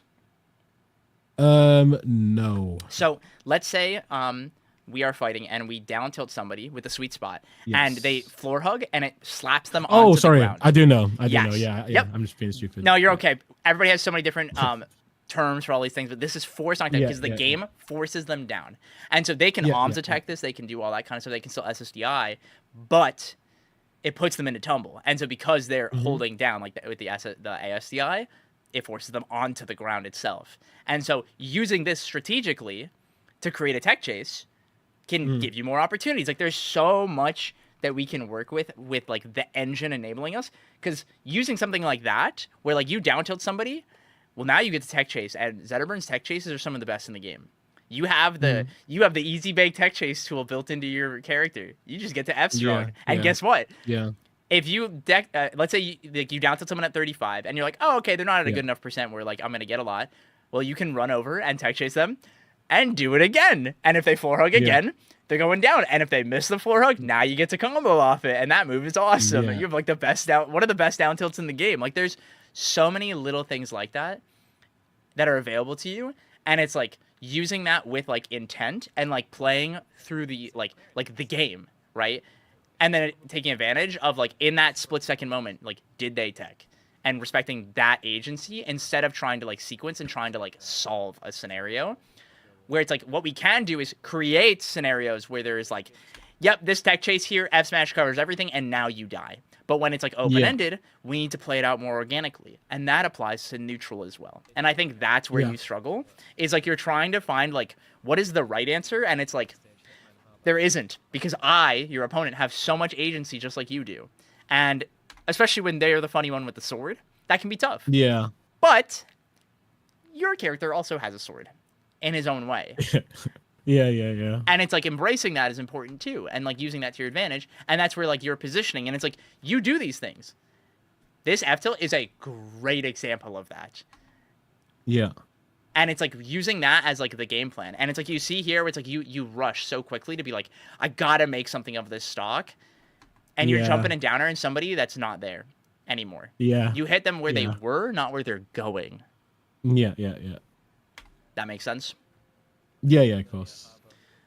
Something I think you definitely do need to implement more into your play is Fireball. Someone I recommend watching who I think is really good about this is Beastly. I think Beastly's really, really good about using Fireball, as well as Sofilo. I think the two of them are exceptional at that, and it allows them to like apply more pressure to their opponents who like to dash back a lot. That's your tool to mix them up, where it's like you have approaching forward air, you have, dash forward, wave dash forward into whatever, and you have Fireball. And like that mix up is really, really valuable, because you can mix up the height, the timing, all these little things. And if you don't put that minigame in, then they get to dash dance and dash back forever. And then that never goes away. That makes sense. Insane my being made that back, by the way. Yeah, just enough. Dynamic ECB, let's go. The ECB changes, The best. I love it. But this is definitely, I think, the biggest thing in your play. It's just like, it's very simplified of just like, the way you play is what I describe. Please let me hit you. Please play the game with me. And when like somebody doesn't, it makes you sad. Yeah, no, 100%. Whenever someone's like a hard camper, I lose my mind. I can't play how I want to play. Yep. And it's like embracing that is really important. That like as you get to this higher and higher level, some people are gonna play like a wiener, man. And like we got to learn how to deal with like the guy who wants to sit and dash dance in the corner. And we have the tools to deal with it. That's the thing. Both your characters absolutely have the tools to do that. And it's just it's about like embracing like this is the way they want to play. That means I have to follow these rules, and like building up to that. Because like you see here, it's like, we're having a little bit of a scrap here, but it's like, boom, now we're going to reset. Oh my God, everything's easier. He's at 36. Like everything's easier now. And it's like taking that as like a confidence to be like, okay, we scrapped it out and we figured it out, and now we're here, and now the game is easier. Cool. Yeah, Instead of right. like the fear of like, how do I get them to this 30% window? It's just like, this is what it is. And like certain characters feel this way harder. Like a character that really struggles with this is like Raster. He really, really struggles with this. And that's why, he's not very popular because of that. But like Zetterburn absolutely has the tools to deal with this. And it's just about embracing it and like using the engine to your advantage to deal with that. For sure. Okay, cool. That makes sense? Yeah, definitely. Cool. Do you have any questions? No. I think you covered majority of the things. Yeah, no, that's pretty much it. I need to stop being scared and enter more brackets, basically, and not get I like think these. you need to be willing to get humbled, my Yeah. friend. I talked to a lot of players about this, and like Yeah, there are a lot of players that are at what I like to describe like the above average skill level. You are Yeah. definitely better than the average player at this game, but yeah, you gotta learn how to lose again, man. yeah. And it's okay to lose. No, I don't. The thing is, I don't think I mind losing. I just don't like not playing well. Yeah, but that's the thing is that like you got to learn how to do that in bracket, and that means you got to lose. I guess true, Right? Like yeah, this is a big thing. Some of the best players in the world struggle with stuff like this, where it's like it's so much easier to play in front of this. Dude, I struggle with this. It's so hard and so frustrating to be like, wow, I played that so horribly, and that's literally my fault. And it's just like actionably like. What you have to be able to do more is like enter a bracket with like a purpose and being like, I'm gonna practice this specific thing, and it's like spending time doing that instead of just playing and playing and playing. It's like enter the next RCS online thing you guys have or whatever weekly y'all have out there. You know, monthly of Aether. I know you're like the EU has a section for that too. Like there you guys have enough stuff that you can enter, and you have access to great players to play first to tens, and it's like do it with the purpose of like. Yeah. I need to get frustrated and deal with that. And like no, I definitely do that in friendlies. It's just hard. Yeah. I never did it in bracket. I always just thought a bracket is just play differently. But Yep. I guess I should use that. No more dodge in bracket, man. You got to go in, and you know what you're gonna do? You're gonna go enter your next bracket, and you're gonna get dogged by somebody because you play really bad, and that's okay, and that's just what we got to do, man. I literally did it last night myself, where I played a set, choked game one, and just was like, wow. I'm really bad at myself. I jumped on a crack pillar for no good reason and fucking died. And it's like I was pissed. I saw it. Yeah. And it's like it happens to the best of us. And it's like we just gotta take it and live our life, dude. And it's something we gotta learn how to deal with and like recompose ourselves. Like something I really recommend you do is something I call narration, where it's like if you feel like you are struggling to like play better, you feel like you're not in control, like you know that feeling of like watching yourself playing. Is immediately start like observing the opponent and like narrating what they're doing. And like I'll give you an example of this, where it's like, all right, they missed their ledge dash, they up B teched, side B wall, up B on the stage, landed spot dodge, back through me. And it's like I'm not analyzing anything, I'm just saying what's happening in the game so that I'm in the moment and I'm not sitting and looking at myself. Because I am a chronic misinputter and getting frustrated person, and it's like it is the worst feeling to be like, I am losing because I am dropping this thing over and over. And it's like, sometimes we have to compromise with ourselves. This is a conversation I had with Ron Gunshu, where it's like, I mean, dude, he's one of, if not the best player in the world. He's in contention for sure right now. And it's like, his punch game is super hot. But like, sometimes you're not hitting the thing you want to hit. And you need to find a different answer. And it's like, this game, we have so much agency, and we're playing a really good character. I think we can agree on that. You know, Zetterburn's pretty good. Yeah. And so we have lots of different answers and options that we can go about and simplify what we're doing. And it's like, if all we have to do is take a step back and be like, what is my opponent doing? So that we can like find that answer, because you know these answers, but we have to not get fixated on like, I keep messing up X. Yeah. And so using that narration to kind of like shock yourself back into focusing on the game is really big, because sometimes it's really easy to just like start being like, oh my god, I need to hit this, and it's like you're like, oh my god, my nair got beat, didn't get the sweet spot, oh my god, and like you're doing this, all right, I got that down until nice, drop the confirm, fuck, and then it's like all you're thinking about is this, instead of being like, what if you hit that shine and you were like, oh, I'm not actually comfortable here, let me play this out. Instead, what you're doing is like you're trying to manifest a win out of the scenario and being like, please scramble with me again. And it's like that moment is long gone. Like the way I always like to describe this, you know the meme where it's like Spider-Man like grabbing at the dust as the memory is going away? That's for like the kill confirm you dropped. You're like, no, like give it back. It's gone. That's very funny. No, I do that a lot, and then whenever I like get the follow-up thing, and I'm like, oh, I'll just pretend that I hit the confirm. Yep, exactly. Mindset. And it's like you got to own it that it's like, no, it's gone. I dropped it. You know, you drop that edge guard, it's gone. Like it is what it is, and that's chill. And we can still work with this because we have the tools. We have the ability to do that. And you are good enough of a player, but you have to accept it. And that's what I mean before I was like, you got to go play in bracket and you got to get humbled. You got to play bad. And you got to get better at playing bad, because what it is your skill floor and your skill ceiling have a very large gap.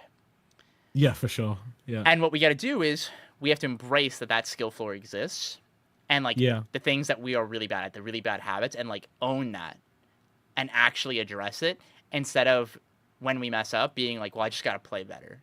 It's like, no, that skill floor, that is you.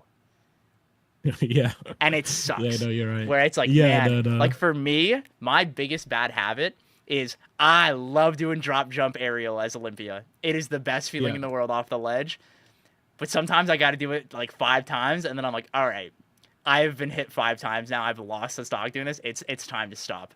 And I just have to own it, because if I just get mad at myself for doing it, dude, it's me. It's my bad habit, and I have to own it completely, because the more I get frustrated and try to deny it, the more I'm going to keep doing it. Yeah. No, I agree. I get you. Yeah. But yeah, I think let me check the time here. All right, yeah, we just got a couple minutes here. So if you want to, in your own words, kind of recap what you've learned and internalized from today. Sure. I think, like you said, I need to enter bracket more and learn.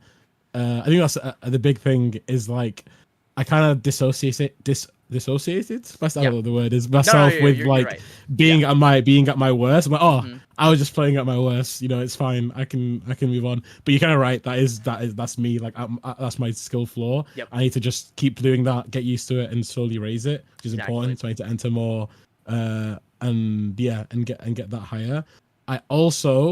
I really like the unlocking moves thing. Yes. I'm gonna use that for sure more and know what matchups, what moves I'm allowed to use at a certain percent. Also, I need to dash dance more with intention. Yes. For sure.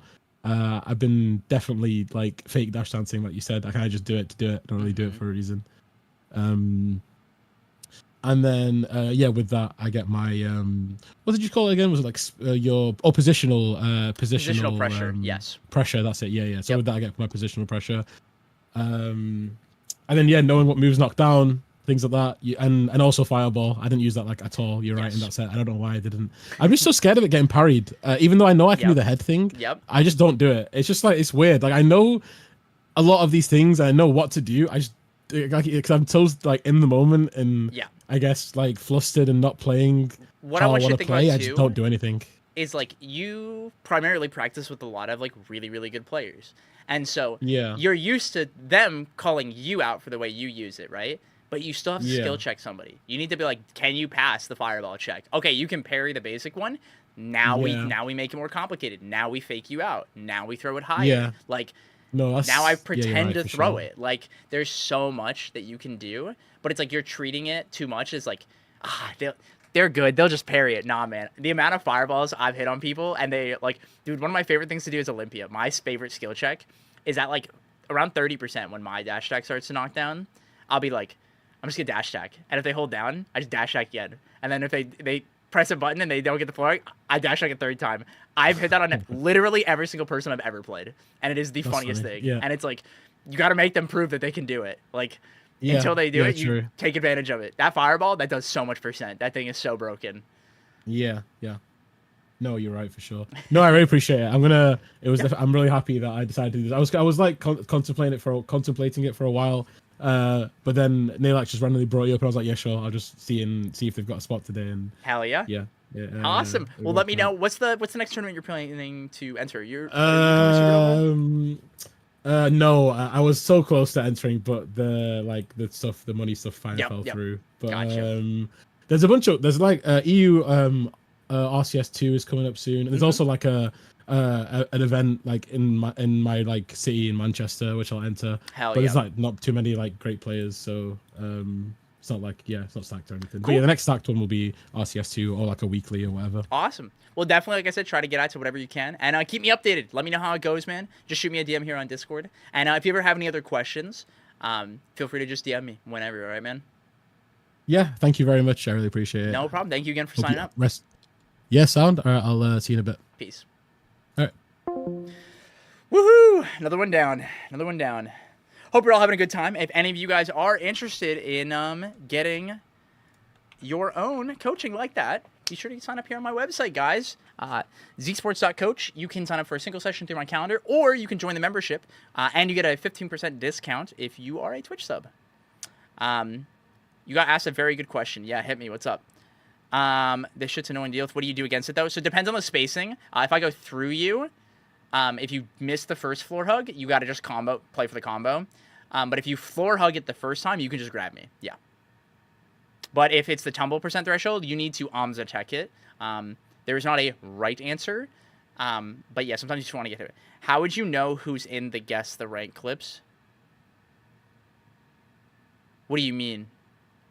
Well, when they submit the name thing, don't they have, like, their rank and their name? Like, that's the example picture I showed, was, like, my name and the rank. Did people not do that? Or did they just take a picture of the rank? I meant the character. Oh, fuck. Okay. That's so right, actually. I didn't think about that. We should have had them submit what character it is in it. Oh, my God. Okay. That's bad. I didn't think about that at all. Well, I guess the name that they blocked out, right? Or did they block out both names? Right? I'm going to add that to the form right now. Yeah, I'm going to add that to the form right now. What character are you playing in the clip? What is Zetterburn's better options to after a missed tech because they didn't get an Omza tech? Do another move that knocks them down again, so like the down tilt. Or if it's at a percent where you can just kill them, you can shine into a confirm. Or you just do the tech chase. All depends. I blocked out both because otherwise you see my opponent's rank. Oh, right. No, that's smart. Yeah. Let me add this to the short answer. Whichever ones you pick, yeah, you might have to shoot it some DMs and find out, and just add it to their add it to the spreadsheet. I just added the question to it right now. What I can probably do is allow response editing, and we'll do a ping for everyone to edit their response. Or actually, can someone check if they can edit their response from the form and see if they can add the character, the character answer? That would be really awesome. Thank you. But yeah, the best thing to do is usually something like shine. That's like really quick, or do another move that makes them. So like if you hit the sweet down tilt, you like do another sweet down tilt and like create the scenario again. Or like a jab and force a jab lock where they then have to pick a roll option. Because they can't get up attack then. So, like, jab lock is really, really good. I listen to your coaching sessions, and Raster just doesn't have an analog to a lot of these options. He just doesn't have a way to hard punish floor hug or even semi-safe about it. Does he just have to play an entirely different game? To some degree, yes. But Raster has great confirms off of throw at low mid percents on everyone in the game, pretty much. Or can create a really strong advantage state to create opportunities off that. He has one of the best, like, dash grabs in the game, in my opinion, especially in Slipstream. No, that's not true. There are true percents where you can get confirms off of up throw, or you down throw, and then get another tech, or then get a down B, and then get a confirm. You're thinking too instant gratification. If you remember, we talked about that when I did one of your VOD reviews. You're thinking too hard about the, like, how do I hit them now, instead of, like, how do I create the game state that makes it easier to hit them. Okay, I would have to resubmit. It's not letting me edit a previous one. Okay, that's okay. Yeah, Vanessa, if you want to message the people who have submitted, that would be super cool. I'm so sorry. I didn't think about that at all. You're so right for that. That was a miss. That was a miss on that, but we can fix it. It should be in the spreadsheet. If you check it, make sure the column's there, and then you could just write their character in. Yeah, thank you for checking that, John. Okay, we've got a little bit of a break here. We have about an hour and a half before our next session, I believe. Yeah, thank you for getting that question figured out. Did not think about that at all. Not even a little bit. Type splish, that's right. What's good, Sly?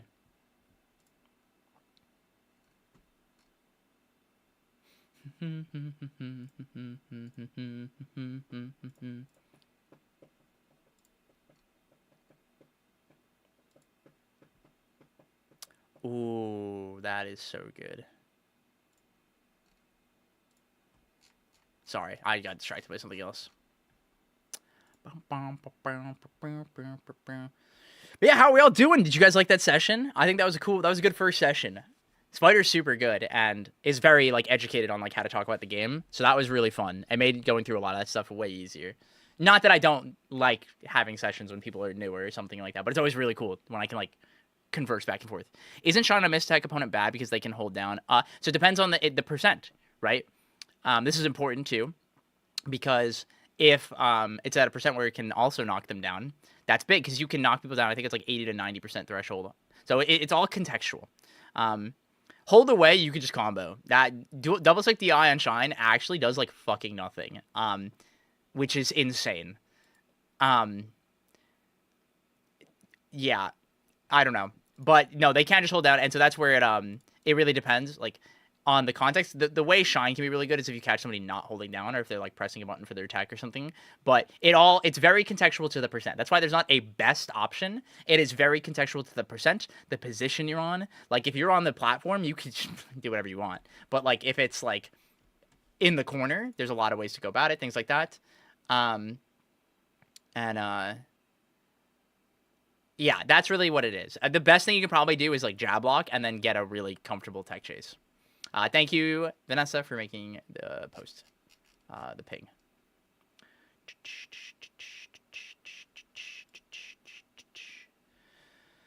Okay.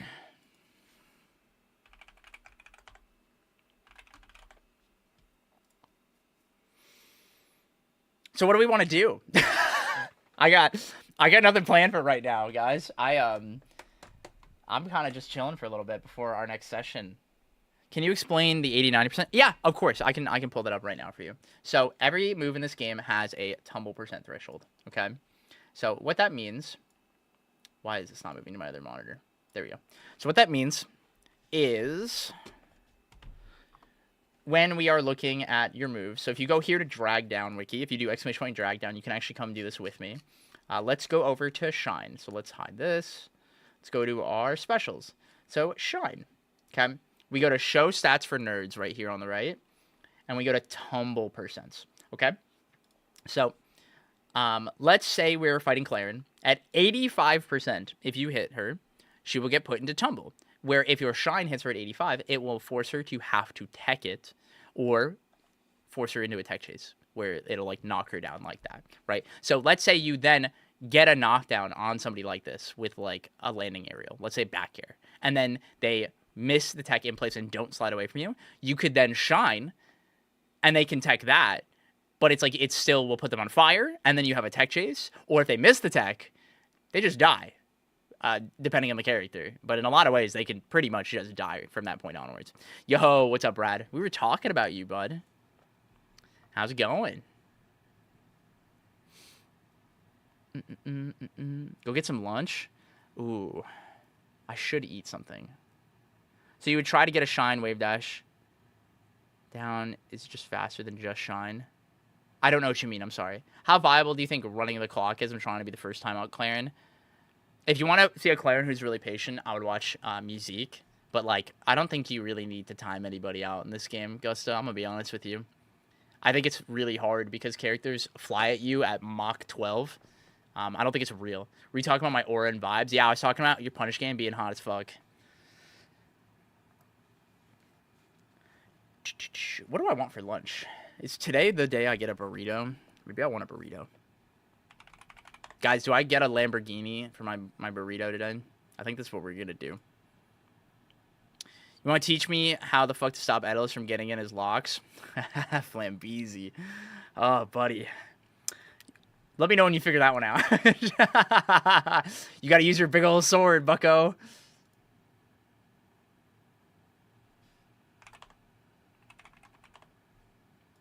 Wait, there's a new Rivals ARG? What?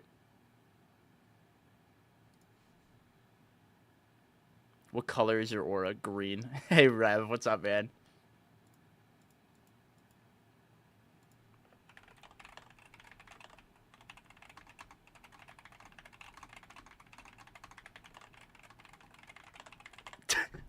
I'm so mad.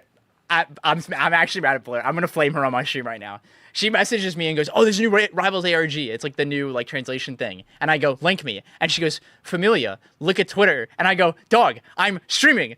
Look at the fucking purple thing. I'm working. Like, what do you need to just look at Twitter, dog? I follow like 500 people. Just send me the fucking tweet. Just send me the tweet. Fuck you. Like, come on. Why are we playing this fucking game? I'm not gonna just look at Twitter. Thank you."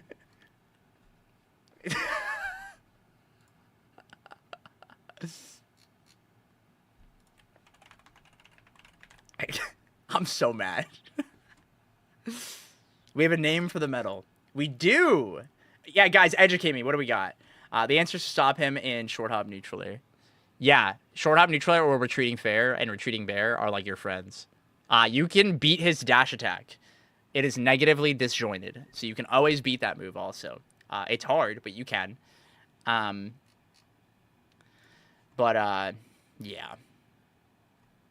Yeah. I've got the solution to this one. Also, being aware of when it's a percent when you can just floor hug his like forward air and dash attack is really important, but you have to play around down air. That's the hard part. That move is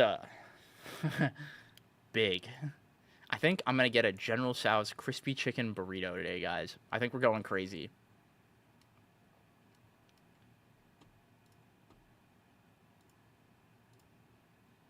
I'm sorry, what? It's a fusion burrito. It's a General Tso's crispy chicken burrito. What didn't you understand? Do you guys know a good website for hitbox? No, there is no website for hitbox visualization. Go into the game and do it. It's impossible to capture correctly currently. There's no good way to export it. So I would encourage you to go look at it. Is it a snack wrap? No, it costs $16.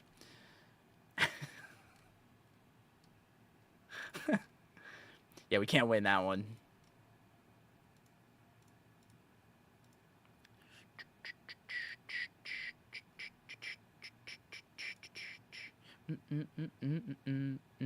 Such a hard time with gravity jump. Why does the timing feel off? The way I always describe it is doing a fast fall double jump. The issue is you can do it at diagonals, which feels super weird.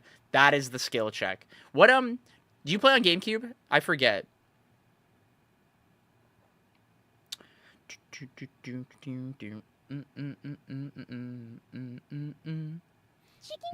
Oh, Billy Sporkin! Oh, I'm sporking my shit right now.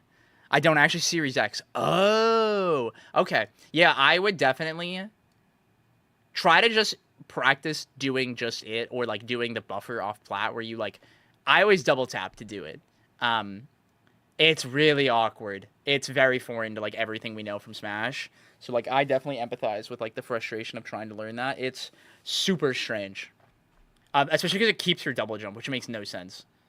I wonder if anyone still uses Steam controller. I had a friend who loved that thing, but they never played like fighting games with it. Maybe what am I feeling? Maybe I want some birria tacos. That could go kind of hard. Actually, been able to do it more consistently with plat drop. Yeah, plat drop you can buffer it. That was a buff that that they added.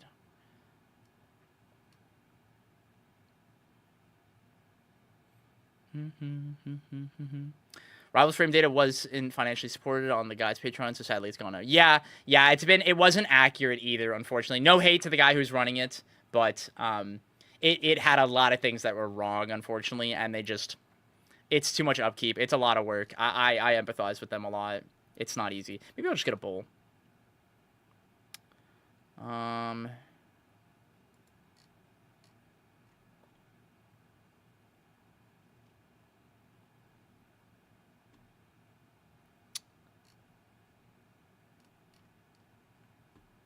This shit's expensive, man. Why's food gotta cost so much, guys? It's fucked up. I can't win. Man. What the fuck?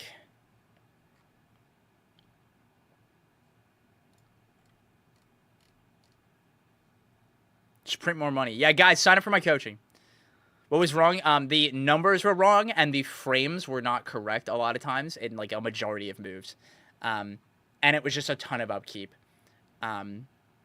Yeah, the like specific there would be frames that were skipped on accident, things like that. It's really hard to go frame by frame like properly in like the training mode. You can accidentally skip a frame and it will mess things up a lot in like tracking that stuff. The snack rack costs like $6 now. There's no way I'm buying one. You guys are crazy. You guys are like actually insane for that. Don't let the machine win.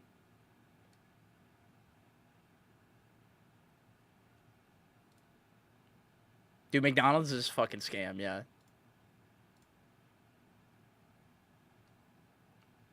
Maybe I'll just get like a normal ass burrito. Cannot do cheese though, which is the worst part. Is that an invitation to talk about the horrors of capitalism? Yeah, man, definitely. I love talking about the horrors of capitalism. It's my favorite. Couldn't you tell? A few weeks ago and laughing at the concession prices. Yeah, it's insane. Yeah, McDonald's is not good in the U.S. at all. Who's going to get coached next? It's going to be dosboxfalco, and I believe he played Zetterberg. But we've got a little bit of a break here, so let's get my food ordered. We're getting this normal-ass burrito.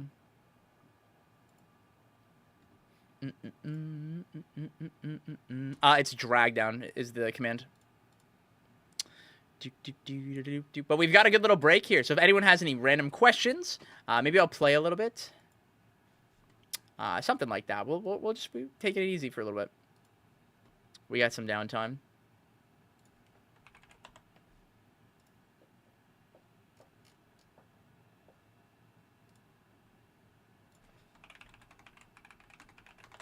Oh my god, the Hobbit game came out today. I forgot. Oh, fuck me. No, the Hobbit game is today. I want to play that. The Tales of the Shire. How do you feel about weekly meal prep? I try to do it, but I haven't had the fucking time. I'm a big fan of it, actually. I recommend it to most people.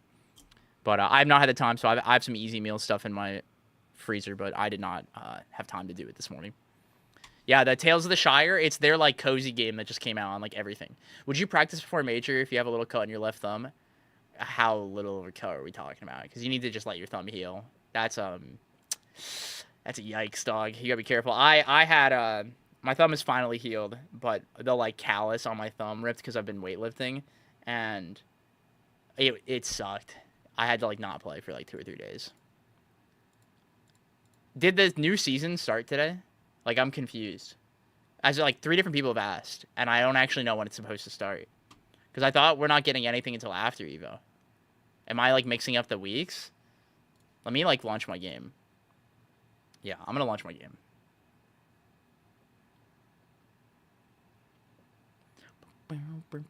Also, by the way, guys, I finally made a playlist for the music. So if you want to listen to the music that I listen to, there you go.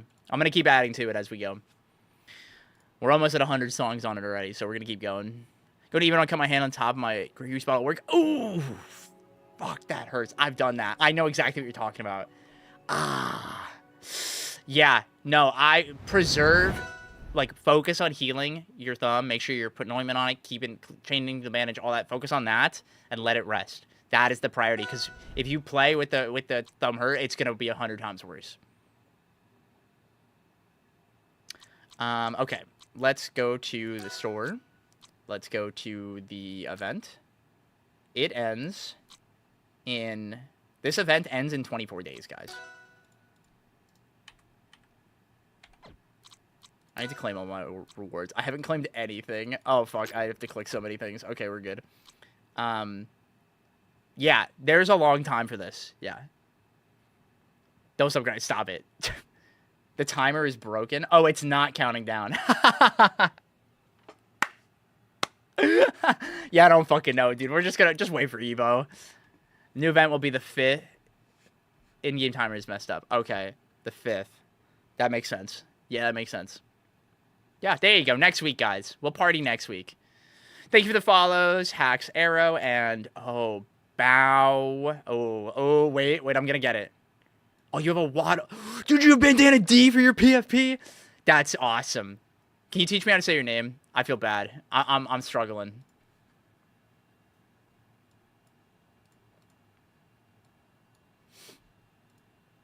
Yeah, we've got a little bit of downtime now. Our next session is at 4 p.m. Eastern, so we've got a little over an hour. I don't know how to describe how to say it. It's from the German word "baum" for tree. Okay, wait. I know how to speak German. Explain it to me in German. Spider, is it HD Spider? Yeah, we just did Spider. We just had that session, yeah. It was awesome.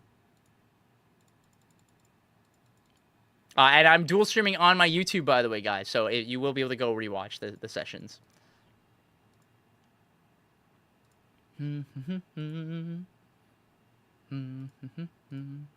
Okay, my food should be here in like 15-ish minutes. Literally just say Baum and then...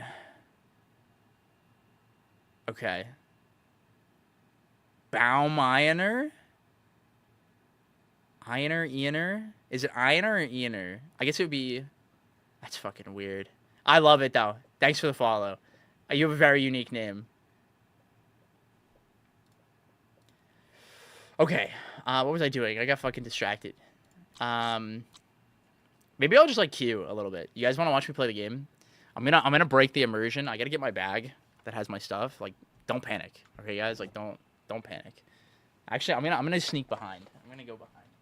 We're gonna do one of these. We're gonna sneak over here. I won't break your immersion, guys. It's gonna be okay. No panicking. I forgot to plug my stuff in after I got home last night. Oh, I can still hear his voice. All right, let's get my stuff out of my bag. Oh, you guys want to see my bag? Look at this. This thing's sick. I love this thing. I got all my little trinkets. It's cool. And we got the scissor. The Ranger scissor. So cool. So cool. Glad I bought that. Alright, here's my controller. Come on. I got a fob board for this thing, so we're gonna get that in there soon. And then adapter, and where's my cable? And here's my cable. Okay. Whoa. Yeah, I got the Hori pad.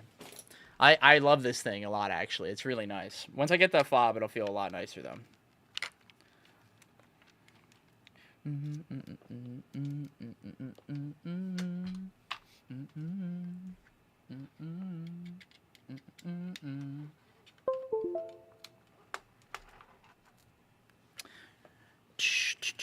The Wizard Restaurant, it's cute. Hell yeah. That thing's awesome. No, that artist, I forget their name now, at Gommel, that had all the pins and stuff. So cool. I loved it, all their stuff there. Let's switch over to gaming. Does my game want to show? Okay. Interesting. There we go. Took a minute. We found it. All right. It's gaming time. Let's play some online. If you guys have noticed, I've been playing a little bit more ranked recently, actually. I've been practicing a little.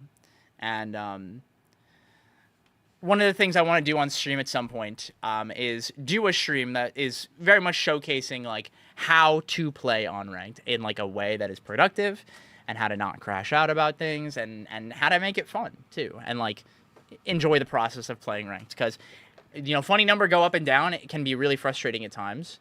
And I definitely empathize with that. But learning how to do that is really important. If you are spending more time fighting the game, then you're not going to have fun. And that's the whole point of this. Oh, man, Zeke's number is bigger than mine. Bigger number, better person. An impossibility, I fear. Hey, you know, you never know. You never know. But I'm going to queue on casual if you guys want to play. I'm going to queue Newark, Ashburn, and Chicago. So if any of you would like to have a chance to play a little bit, I'm going to do that. Usually I do viewer battles, but we don't have super long, and I'm waiting for my food to get here. So we're just going to play a little bit, kind of hang out. I'll answer whatever questions you guys want to do. And, yeah. No, my ego, it's crumbling into a cornball. Have you ever SD'd as Olympia? Corn Cycle, yesterday at Fusion, I SD'd, I think, every single game. Literally every game. It was like 85 degrees in the venue. It was awesome. Yeah. That's my thing. That's my thing, Corn Cycle. I always SD. Every game I play, I've SD'd in some capacity. It's awesome. You can go watch my set with B-Bats. Game 2, I just fucking fall off the stage. My brain just breaks. It happens. Oh, hey, John. What's up, man? I think she bears a curse. Oh, it's bad. I've actually spread it to all of you. It's my fault. I'm the chronic SDer. I see it in training mode. Get used to it. Yeah. Yeah. Go easy on me. Nope. Show me the money. So-called greatest coach of all time, SDing on the regular. Yep. Yep, that's me. Do as I say, not as I do. That's the idea. Funk, funk, funk. Do do do do do do do.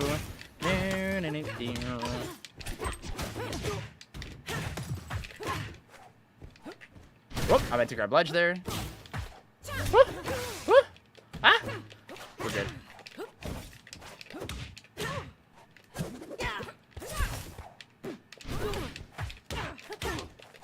Whee! I probably could have got a kill there. Actually, no, not on this stage.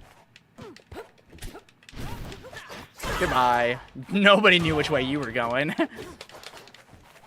Yeah, true. Shadow is the OG SDer. It's actually his fault. You're right. Let me turn my music up.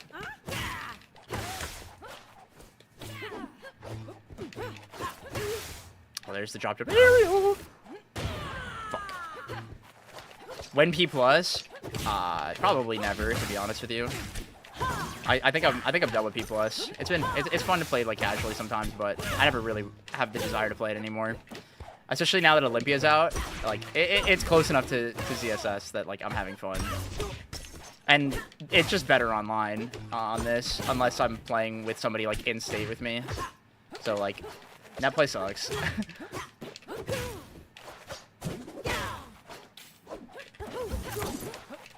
Uh-oh. Oh, my up air missed. Goodbye, world. What is P+? Yeah. Sorry, PM.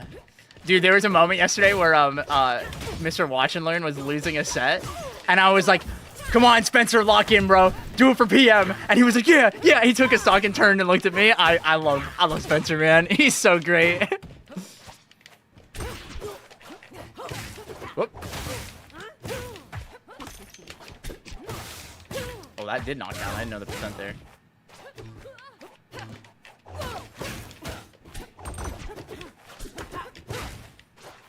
Gotcha. Come here. Come here. Fuck. No. Ah! Ah! I'm in hell. Don't touch me. Don't touch me. Don't touch me. Ooh. Hoo-yah!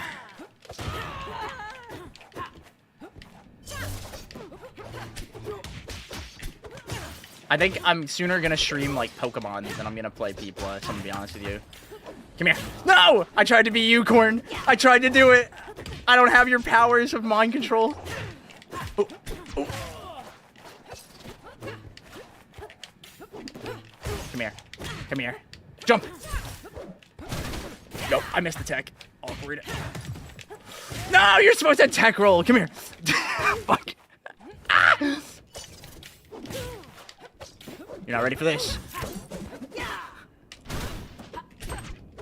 Nope, I turned around. I've been having that misinput a lot. Hiya! I tried to tech it. Whoops. Playing it Sandstorm. Ollie on box is not okay. Yeah, I agree. I think Olympia on box is incredibly broken. And it's just people are able to see like the execution stuff that's like insane to hit. Like he won't drop that stuff. You got this, coach. Thanks, Penguini. How embarrassing. Do it for HDR. Fuck. Well, for PM, dude, you gotta do it for PM.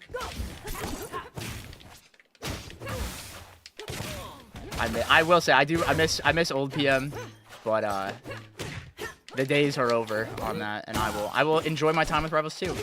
I like not having to worry about wave dashing in any capacity. I think it's nice, and people still mess it up, and myself included. So like it's cool. And I like that it's really easy. Like the game is more accessible, so I can just like press buttons as everyone and have a good time.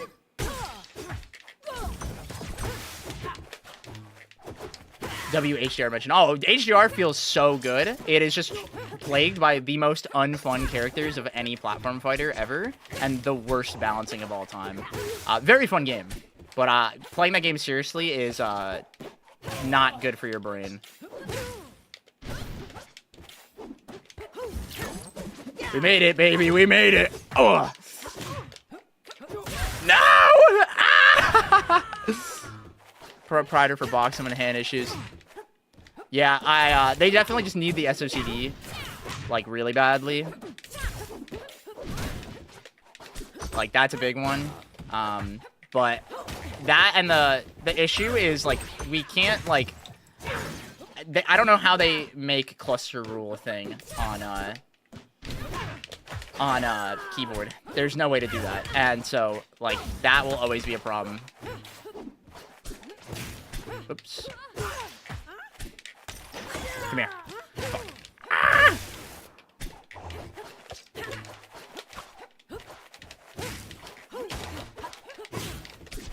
Oh, I should just be narrating more. I'm not using the narrator. I'm not using the funny button. Ooh, great grab. We need a brawl stream? No. No, that's okay. Everyone will be really toxic.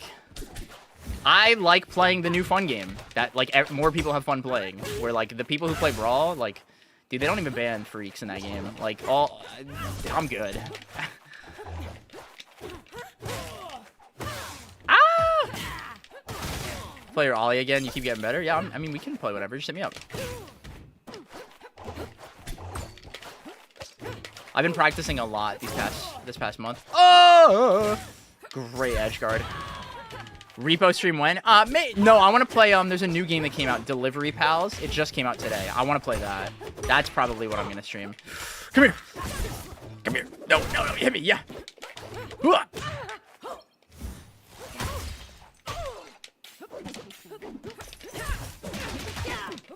Oh, reverse hit, my beloved. Thank you. Yay! That's how you drop jump and fucking edge guard Claren. Let's go. Oops. The eye behind me there. That was really good.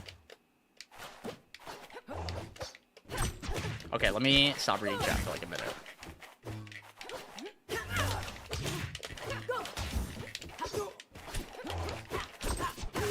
I missed my floor hug.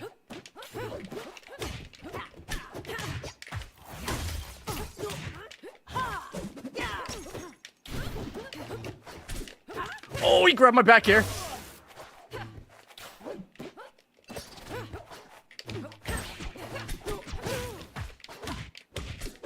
Oh, I turned around on accident. No, stop touching me. Oh my god. Oh my god. Oh, ooh, the spacing. If I charged it. Ah! Oh my god. Oh my god. Oh my god. Oh my god. Oh my god. Oh! What am I doing? What am I doing? What am I doing? No! That's okay. I don't know why I did that. I don't know why I jumped and popped gem there. I think my brain wanted to throw it. What a way to end that game. Let's go, John Neutral.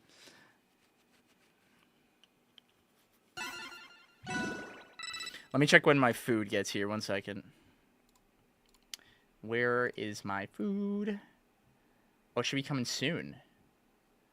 I might be here in like a minute. 1 second. I might have to go grab my food, guys.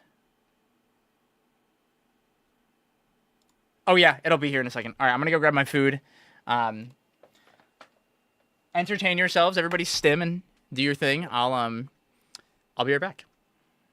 Camera, turn off. Is it? There it is. Okay. I'll be back.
All right, chat. I've returned.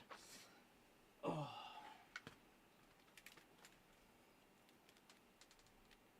Anyone know the name of the surf map?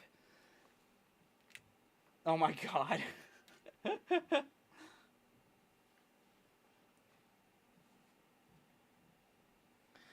Yeah, if you ping a sinister taco in the Discord, he can tell you. Yeah, he's definitely not awake right now. Ain't no way he's awake.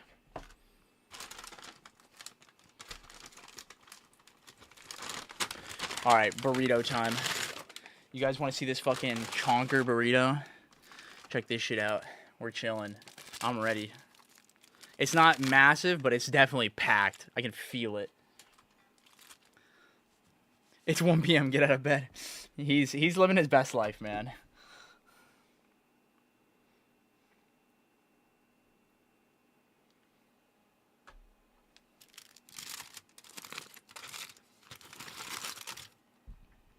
Where can I get that hat? Well, fancy you ask that, actually. Because if you go to the website right now, you can buy my new hat right now. Here you go. Go ahead and check it out. It's 25 bucks. If you are a member of the $5 tier or higher, or you're getting coaching right now through the membership, you also get 20% off. I don't know what that word means, man.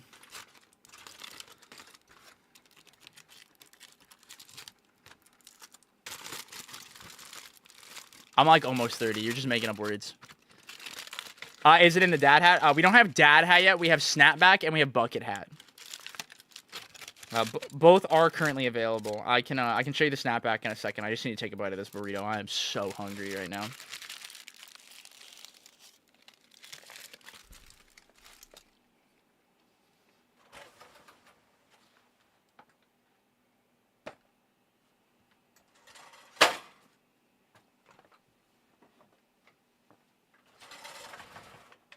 Don't panic.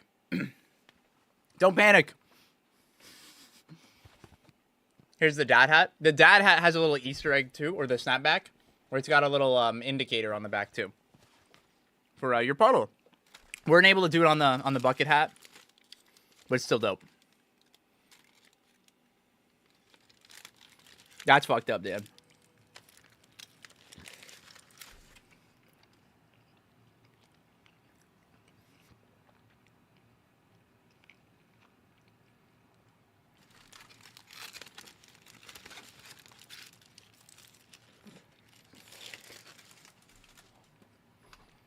All right.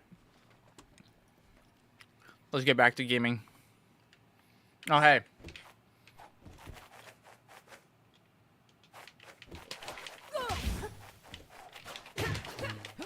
I forgot it would, like, auto-cue me. Thanks for waiting.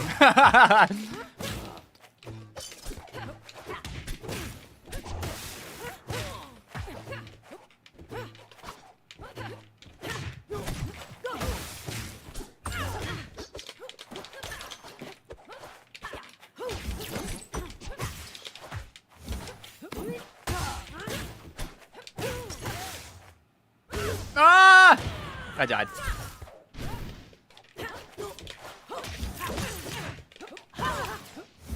Gotcha.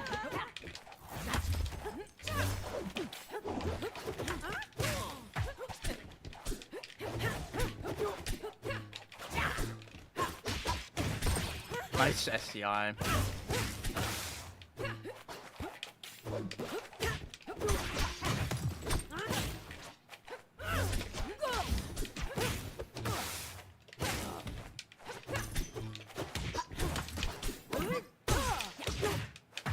Fuck, I missed. I gotta learn the roll distance for Claire in there. That's the one I like consistently drop right now.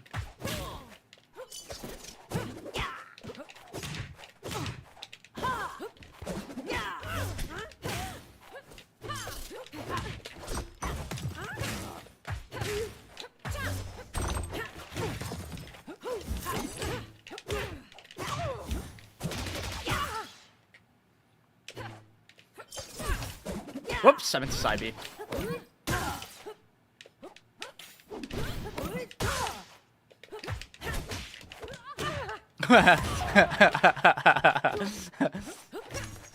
Evo gang!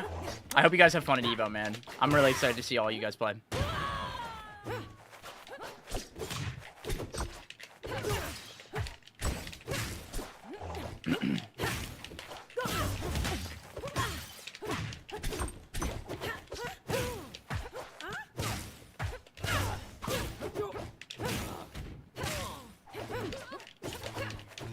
Come here.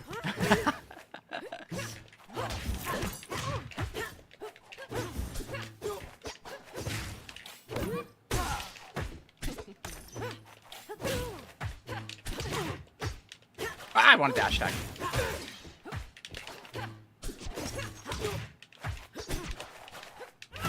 Oh.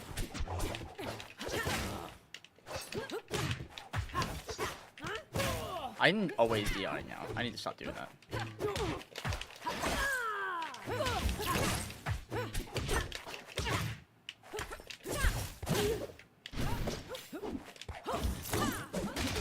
We're making it. We're making it.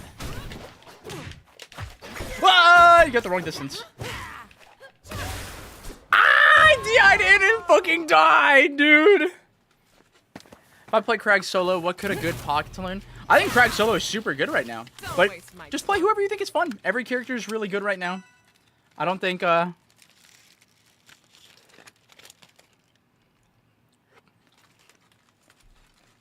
don't think there's any matchup that he like has to switch. Claire is so remarkable. Yeah, it's my fault. I DI'd in. I'm the baby. I'm the piss baby. Yo, Mr. Y. What's good? Arcane is definitely your hardest. But even ZB at the highest level is doing it. So it's something to learn. But Arcane is very good right now. Probably in contention for the best character in the game. So that is a tough one. You broke Plup's 170 win streak? Dude! You might be the GOAT. You could win Evo. Who do you play against you? The free-for-all button is right there. No, I'm good. This is more fun.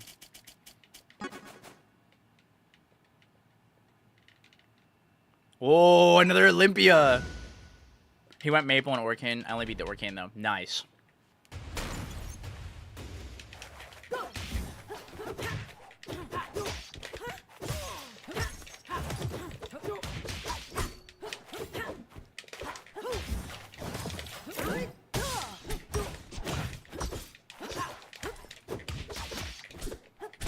That's a jump cancel grab.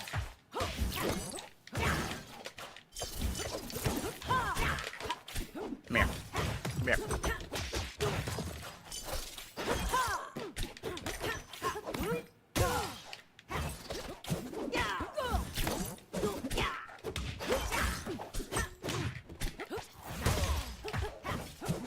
No!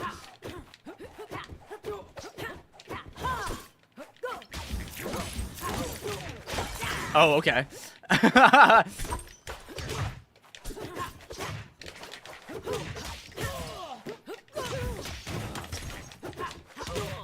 Give me your jump. No, I didn't mean to drift forward.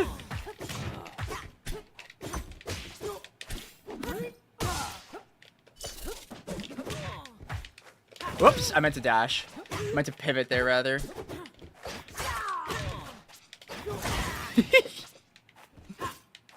Watch this. No!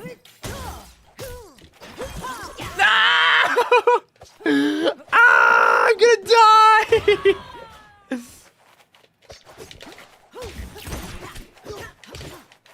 You went Maple and Orcane beat the Orcane. Nice, dude. No, that's huge. I did just grind with Oreo, so I'm getting better against Maple. Nice.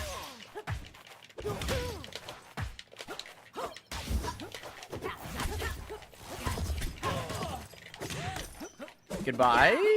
Oh, thanks for the save, man. Watch this, watch this, watch this, watch this, watch this. Watch this, watch this. Hoo-yah! Oh. Ah! Ah! I'm in hell. I'm in hell. Oh.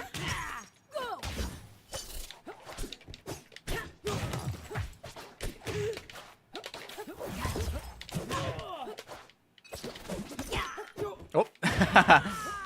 Simple tip for dealing with campers. Spend more time being aware of the control that you have. In those moments where someone wants to run away, you should focus on the idea of like, oh wow, I have all this space to work with. They have less options available to them in the corner. Like, they can move less. So, like, it really depends on, like, the way someone is camping. But, like, at the end of the day, they don't really get a lot by just cornering themselves, like, over-aggressively. So you need to be better about the way you're choosing to hit them, because they have less options available. Oh my god, you're just ripping down strong. I love that. Dude, I'm not going to Evo. I've told you this, like, 4 times. I'll be at Supernova. That shit costs, like, $1,000. I didn't win the voucher.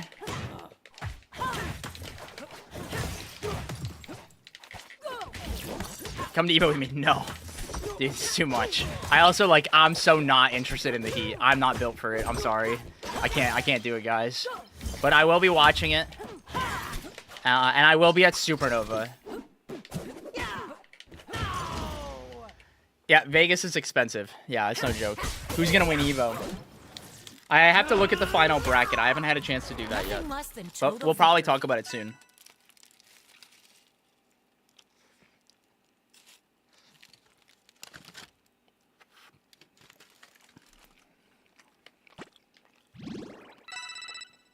Yeah, it's really cool. The economy is really great for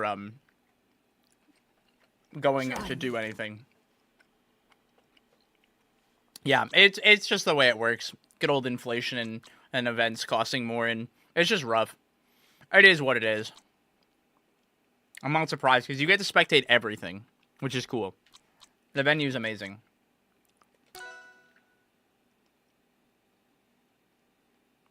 That's right, Lone's gonna win.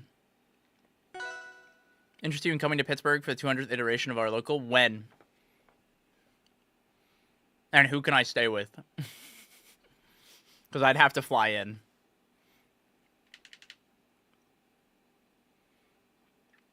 Plup has a really good chance of doing well. I have to check his bracket, though. I want to play some Edalus. Jefferson Bezos Sington. What the fuck is your name? That is awesome. Rano. Like me or Clem, I'd imagine it's in like 5 weeks on a Wednesday. Okay, DM me. Let's actually talk about it. I'm down. As long as it's the weekend I don't have to do something else, then I'm down.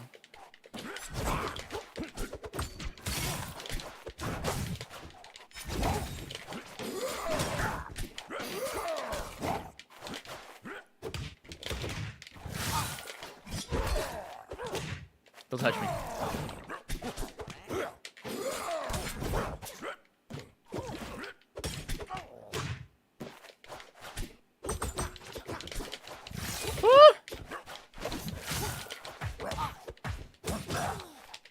You're dead.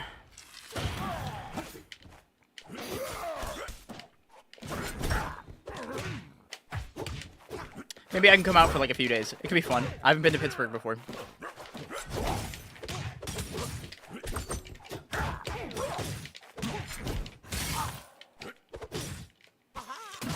I got him! Let's go. I love this fucking stupid character.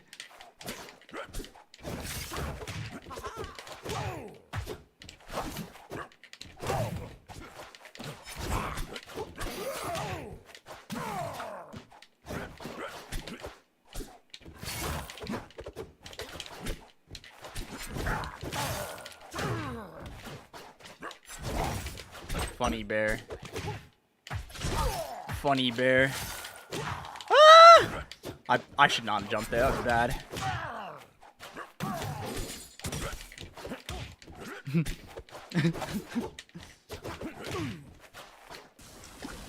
Whee!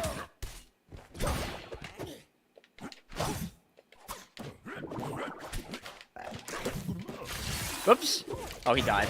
Cool. Trying to get people to play Edalus first to me. I went to casual and immediately ran into full stream. It was great. Oh yeah, you messaged me about that. That's so funny. I've got a bone to pick. I've got a bone to pick.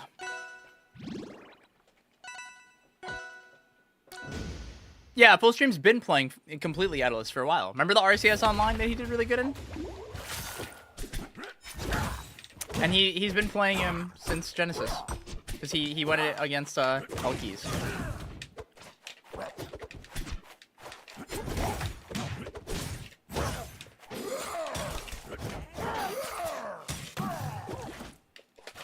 That's one. Yeah, he plays really clean. He's the most honest, but he's very good.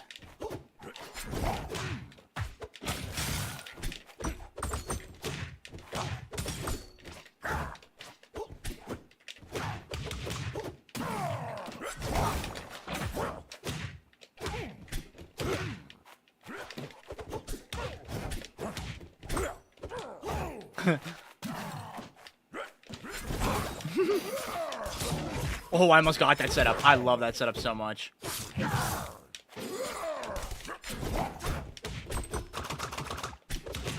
Okay, okay. I get it. I can't shield grab. I understand.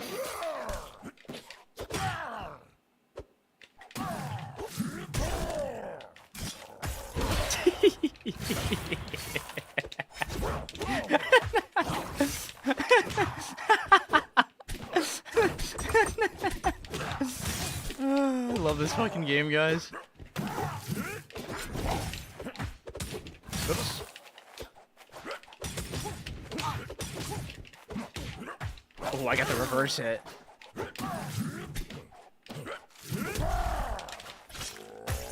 Fuck.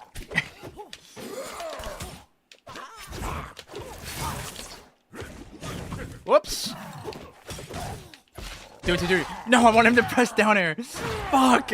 No, my double 3 stuck. You can't call any Edalus honest. No, he definitely is the least. Like, he doesn't, like, fish for trying to cheese people. Like, constantly.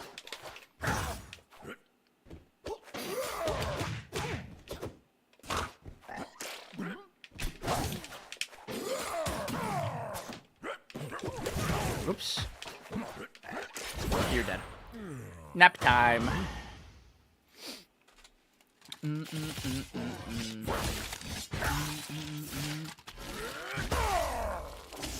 to the bone.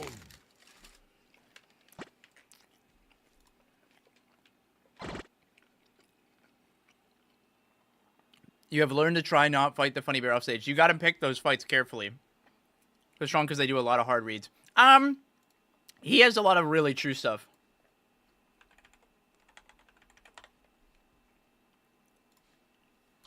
He is very good right now. But his reads are very punishing. That's really what it is. I'm human. You just gotta... Listen, it's just you gotta be able to gauge the scenario. It's not right or wrong to go off stage or not. It's all context. He's a very polarizing character. His reversals off stage are the best in the game. You get up aired, you fucking die. That's what you gotta play around. You get back aired, you probably are gonna die. Like, it's tough. You gotta be careful. You gotta be real careful.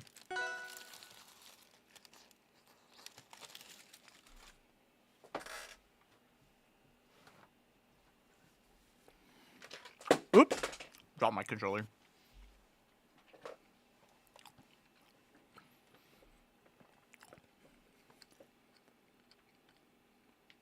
Dan, oh my god. Dan, we gotta get more whimsy in your heart. Picks.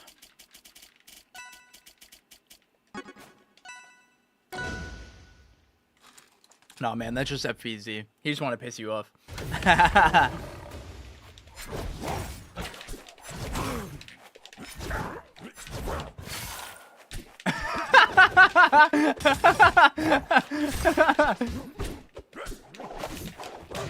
I love when people are like, go ahead, do the next forward air.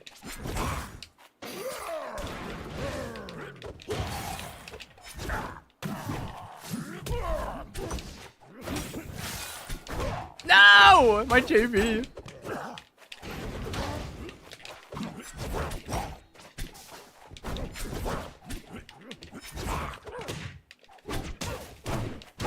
Yeah.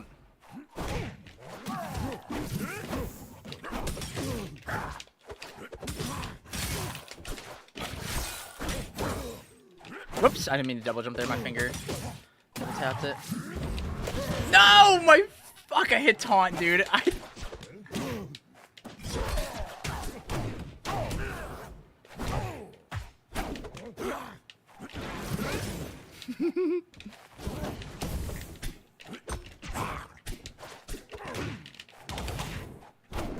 I love fighting this character as Daedalus. I love fighting this character as Daedalus, man. This is awesome.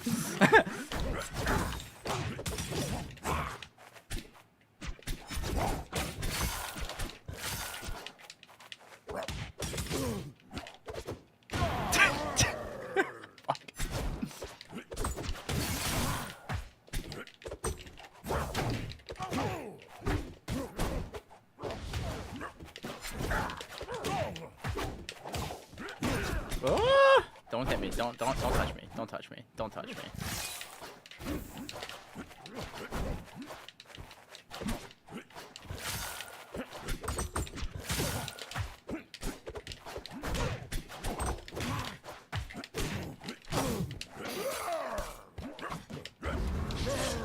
No, we made it to the flat.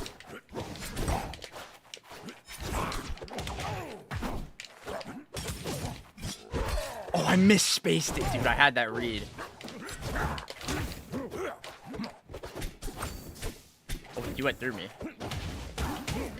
No! I mean, dude, that's so bad. I thought he was gonna double jump up.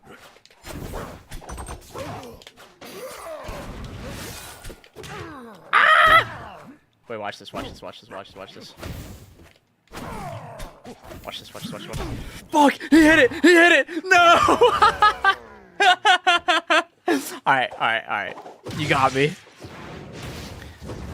L, it happens. I mean, think of picking up Daedalus in general, being good in the Zetter. I think it's fun. I like this matchup a lot. You can go for really goofy stuff, and it's always like a good time. And you can, I think he's like really easy to confirm stuff on. Just wait for ball speed.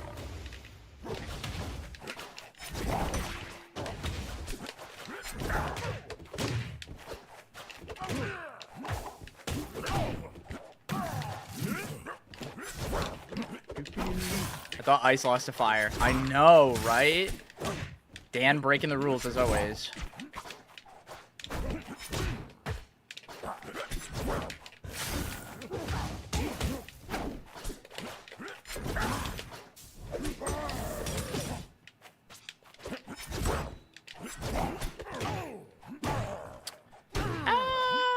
No thank you.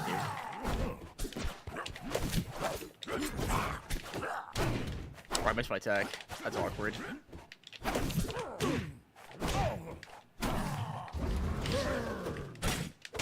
Oh, the shine. No! Only blue fire melts the red ice. True.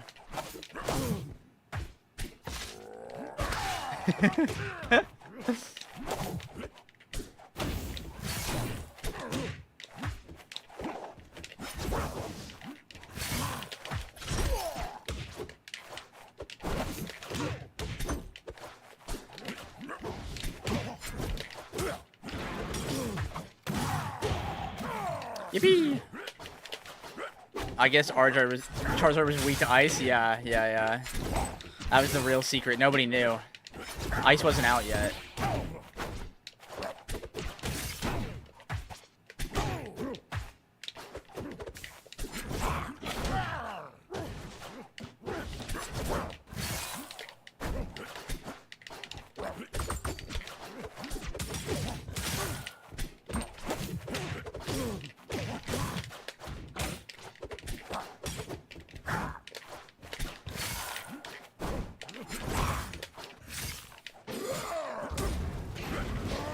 No! I didn't mean to jump. I didn't mean to jump. I hit my stick on accident there.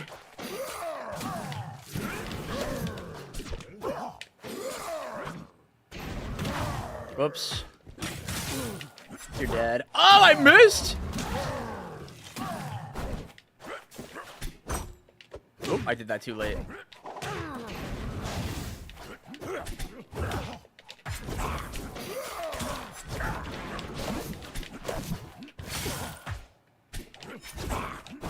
Oh, he beat my F-tilt. Nice.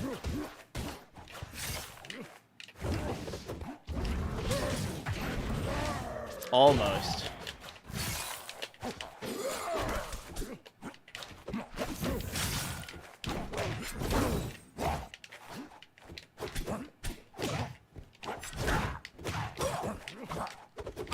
Whoops.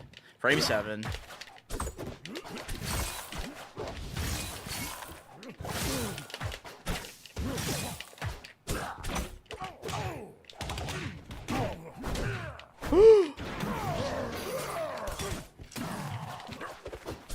Oh, he's moving. He's moving.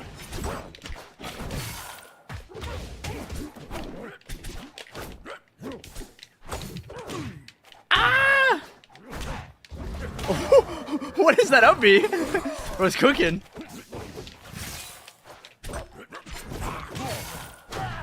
Oh, we're heavy.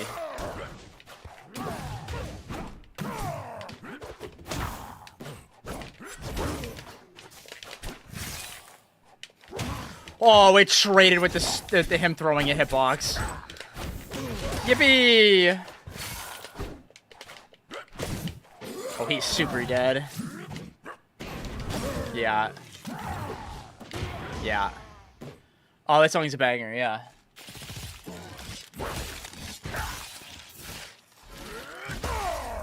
I've got a bone to pick.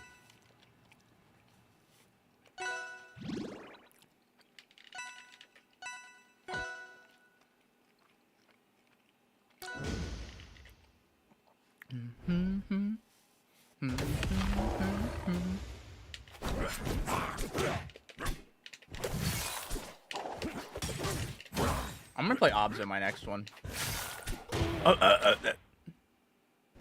Oh, come on, man. Play the video game. What the fuck? GG's, I guess. Shield to the bone. That's cool. It is what it is, I guess. Everybody hates fun.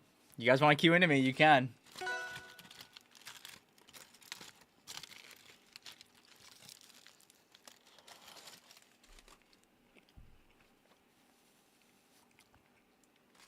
Maybe he got a phone call. Who knows? Maybe they're at work and they got caught. You don't have the game? Well, technically watch. I hope you enjoy watching and hanging out. Oh, we found moths. Oh, shit. Real. Do you guys know there might be 8 moths? We don't actually know.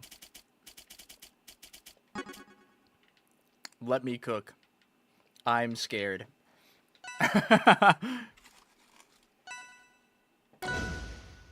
I swear every casual game starts on this or fucking Air Armada. Go. Go. Go.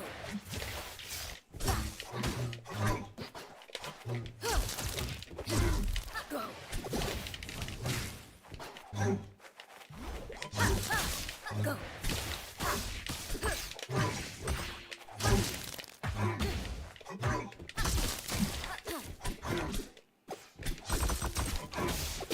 I'm a masher.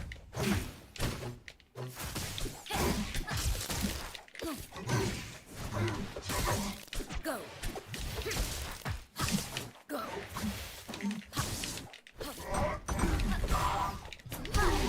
Go.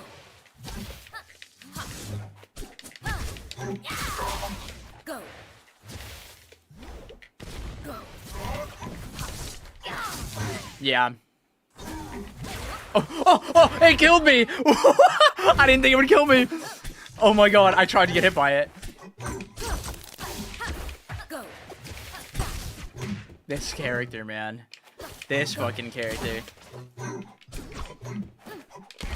Wow, this game casual isn't restricted to starters. Yeah, I don't really get it.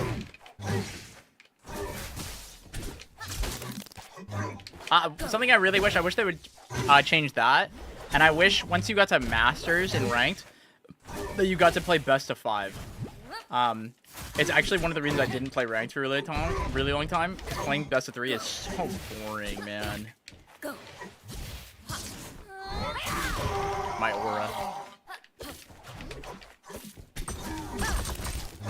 Oh, I just let him do that. Go. No!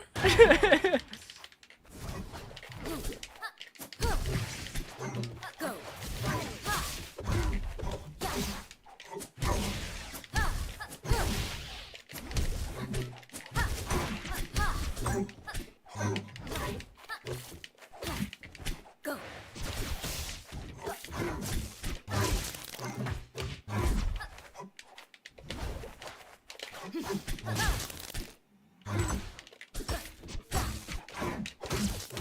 Ah!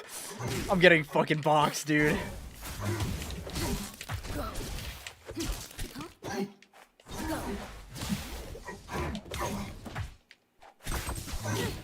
The reverse hitbox on that. Holy shit. Go. Go. No, I fucking guessed. I looked at myself. Go.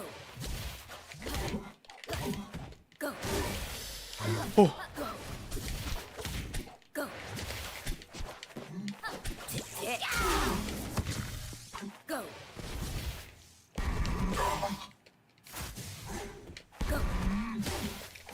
Yay! We got one. Is Zetterburn top tier? Yeah, definitely. I think he's in contention for being top 3 or like very close to it. No, I forgot it can kill me.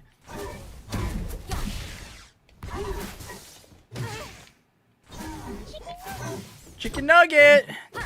Thank you, Mr. Person. What's up, Mr. P? How we doing? Go. Go. Oh, I didn't mean to do that. Go. Come here, come here, come here, come here.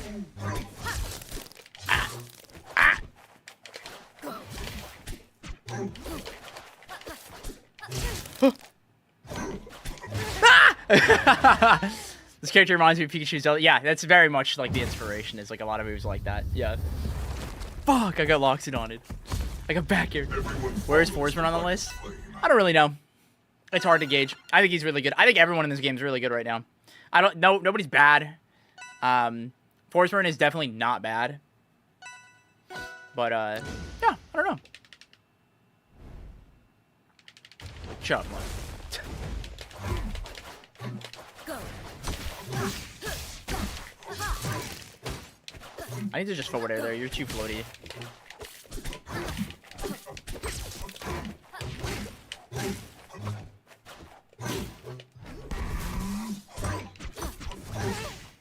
Go.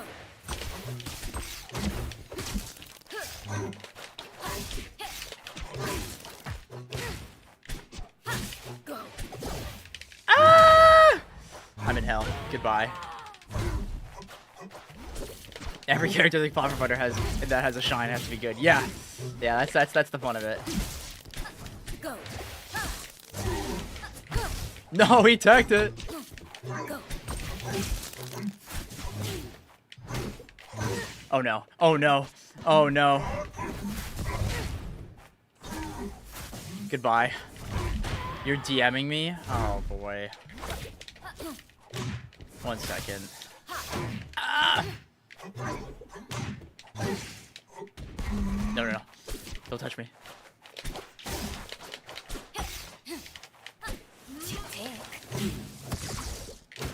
Oh. No, thank you. I'm too floaty. Explosion! Go. No, it's untrue with that percent. I'm gonna fucking die, yeah. Holy shit. Everyone follows the brightest. What? Okay, wait. I don't know. You need to check the rivals rules. That might be different per game. That is insane. If that's allowed. I'm gonna shoot. I don't even know who to ask about that. I need you to link me where you found that.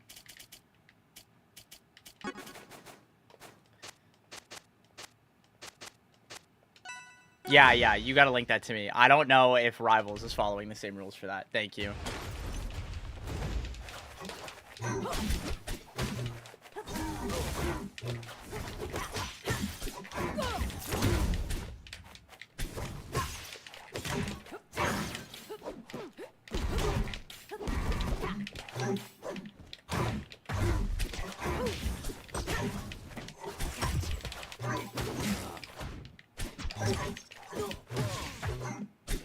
Ah! No, thank you. No, thank you.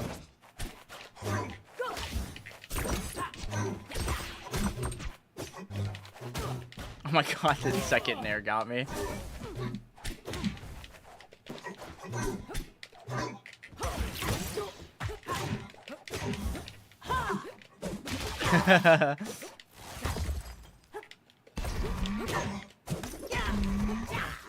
Whoops, I misinput there. I meant to jump back here, not hold into this stage there.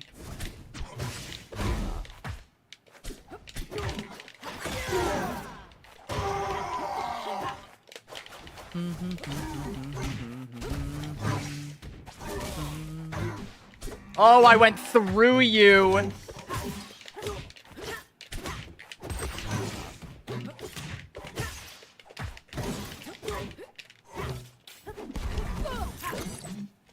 Ah! Come here. Come here. Come here. Ah! Up. Upsy daisy. But you're so fucking huge. Ah.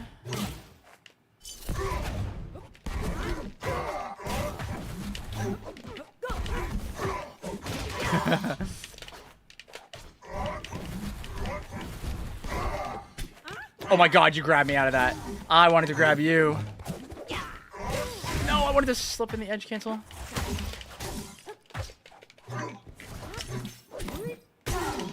Oh, that's gonna kill you. Yeah.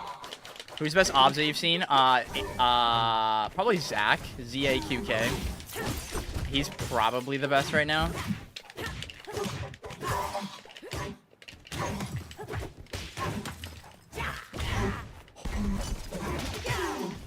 Check in.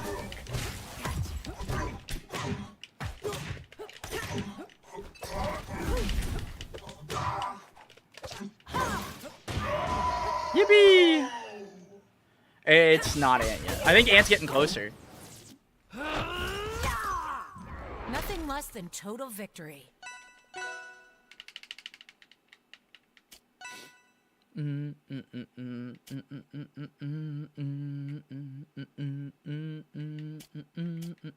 I'm not going to forget that. Bro said I'm never playing you on fucking Fire Capital ever again.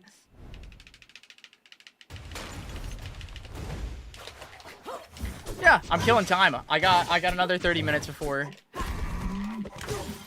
I didn't want to do a whole viewer queue because I knew it would take a while. And I wasn't sure how long my food would take to get here.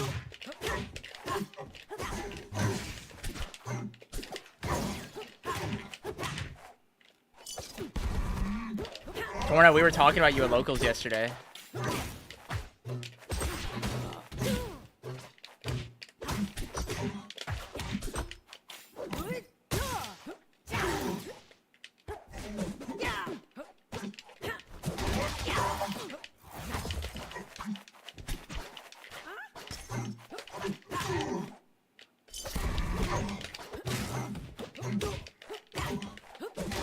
That should kill. Yeah.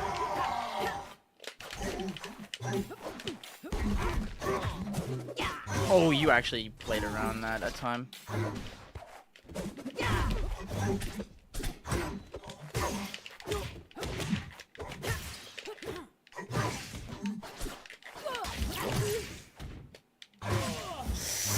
Yeah, I did. Nice. Saw my jump there. Wasn't enough. Oh, crazy grab.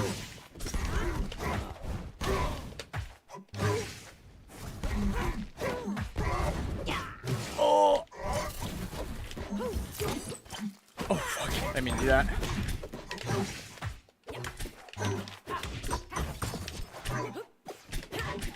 Oh, I did not expect you to get that floor hug there. Ah! There's the SD.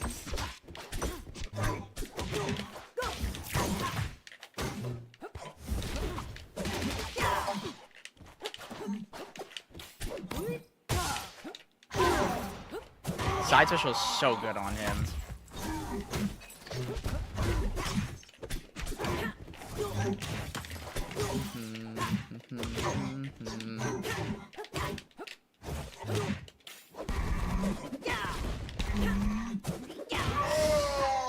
We did it! We did it! Woohoo! We beat the Loxodont. What's Zach doing that no one else is? I think he just has a better handle on a lot more of the kit. He is one of the beta testers, so he's been playing the character a lot more. Has a really good understanding of like not like a lot of the different obs fixate on something specific.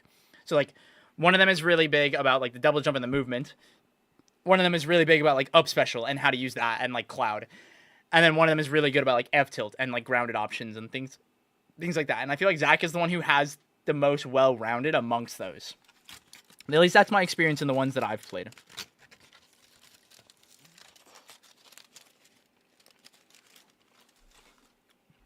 I don't think he's the best player playing Obza, but he has the best understanding of the character's kit and its depth. That's why I think that.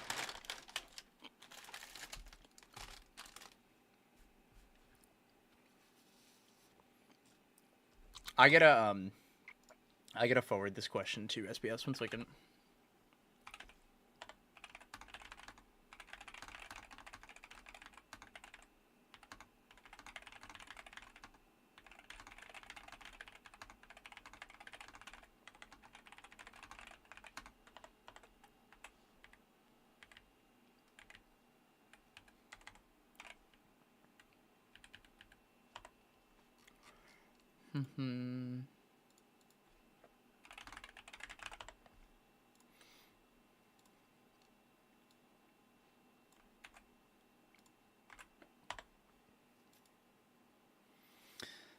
Still too early Obza to make a top 8. I don't know. I think everyone just needs more time to get better with the character. She's not that bad. It's just she just dies at absurdly early percents. And two of the characters that are the most popular right now, being Claren and Zetterburn, beat her pretty aggressively, in my opinion. And then you have Orcane, which feels unwinnable, in my opinion.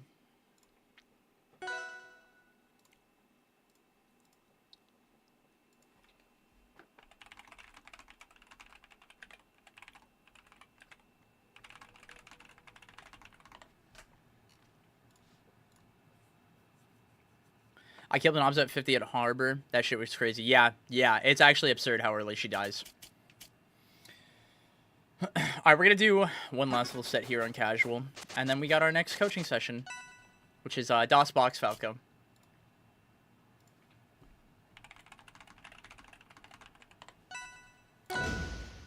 Ho, 4-burn.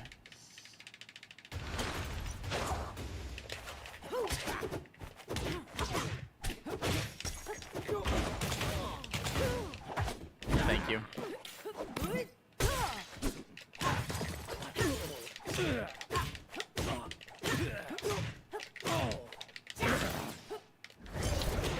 You're dead. Oh, I'm almost throwing.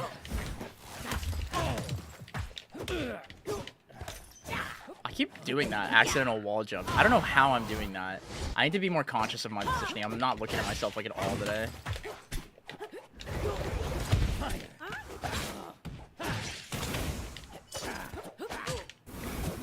May not get cheesed.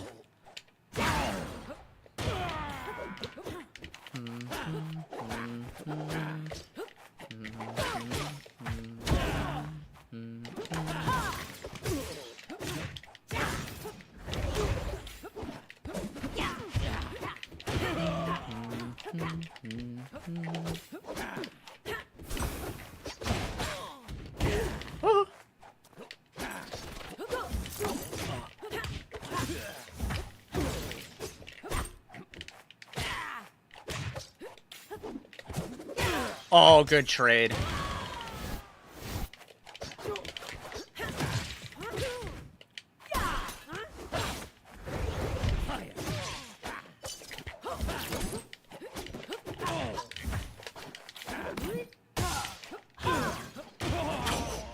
He fucking died.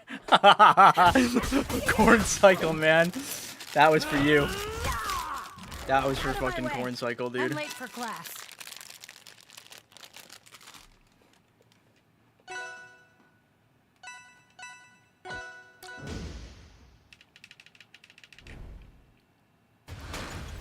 On the top plat? Yeah, that makes sense.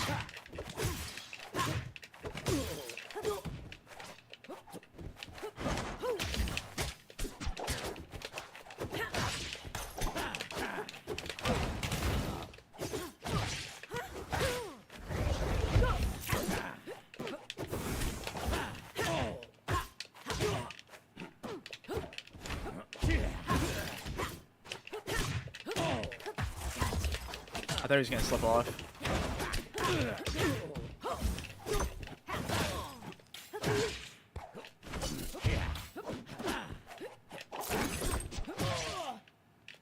Wave dash back there.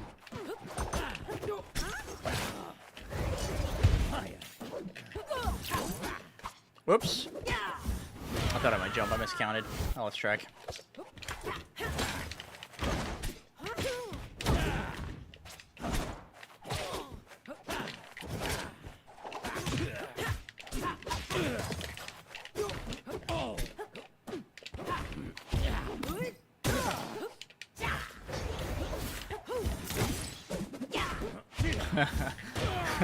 This poor helpless fucking character in this matchup on this off stage is so sad.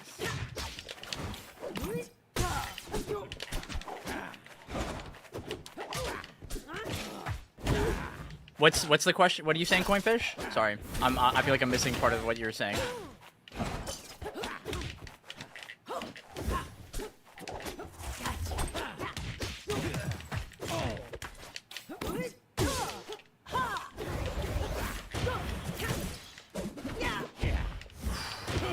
Dude.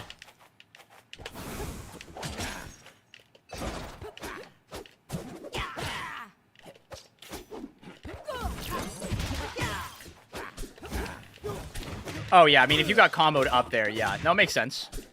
I think it's fine. Like I said, I think it's totally fine that you died there. That makes sense. On top flat, yeah.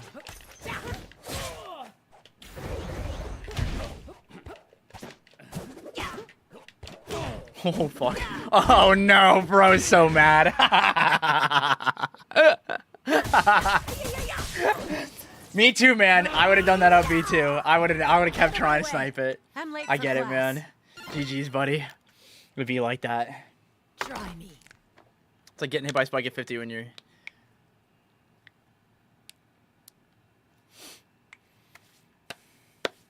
Yeah.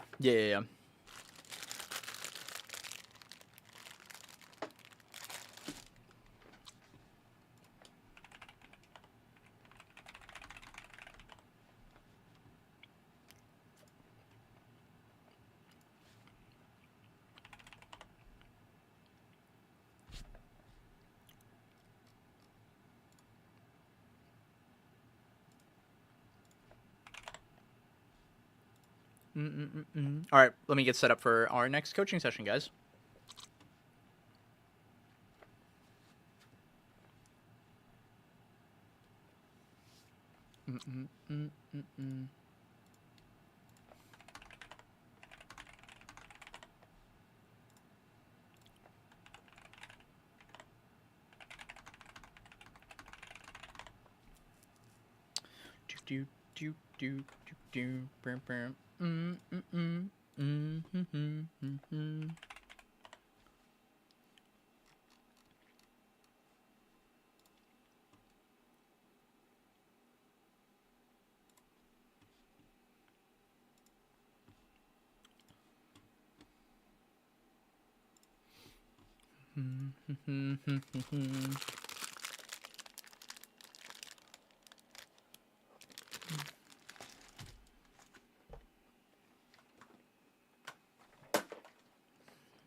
Lone trying to get ZB to Gentleman Star is insane.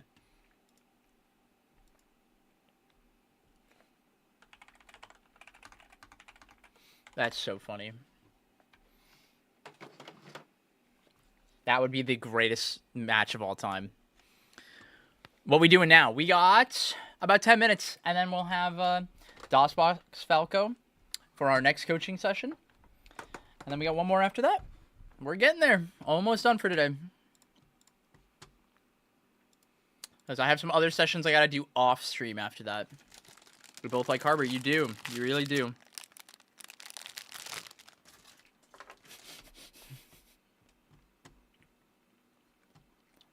Now you got to get to him. Good luck. Lock in.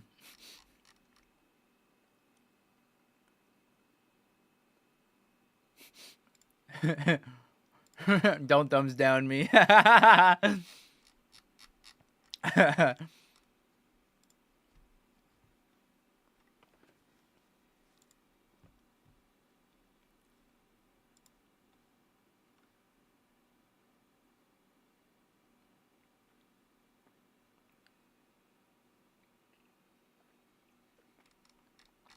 The fucking one of you guys in the Discord posted the Naga the second he hits me with the super clone, and it's the fucking JJK when they're tag teaming.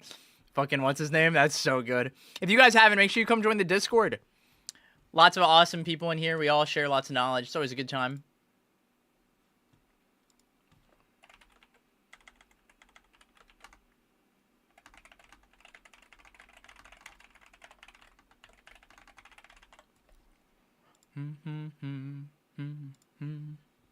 Super clone before it was wild. Yeah, he is. He's one of a kind. That guy will do anything to get a super clone combo. I wish I was as motivated as him. I'm too combust filled. I've been on combust since it was not as good. But super clone is sick.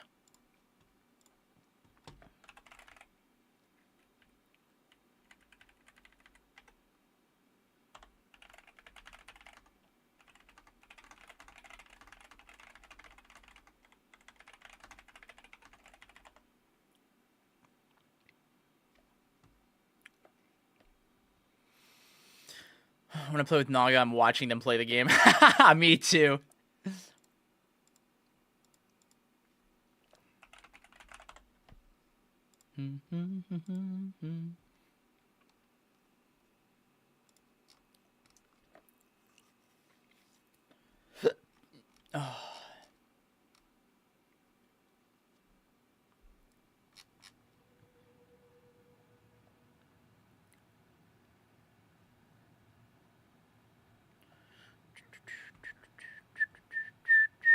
Does Combust actually cut the sides and top now? It has. It always has. That's the cool part. Always did. But yeah, the omnidirectional buff is noticeable. Yeah. It is definitely better. It also, like, actually spike kills now.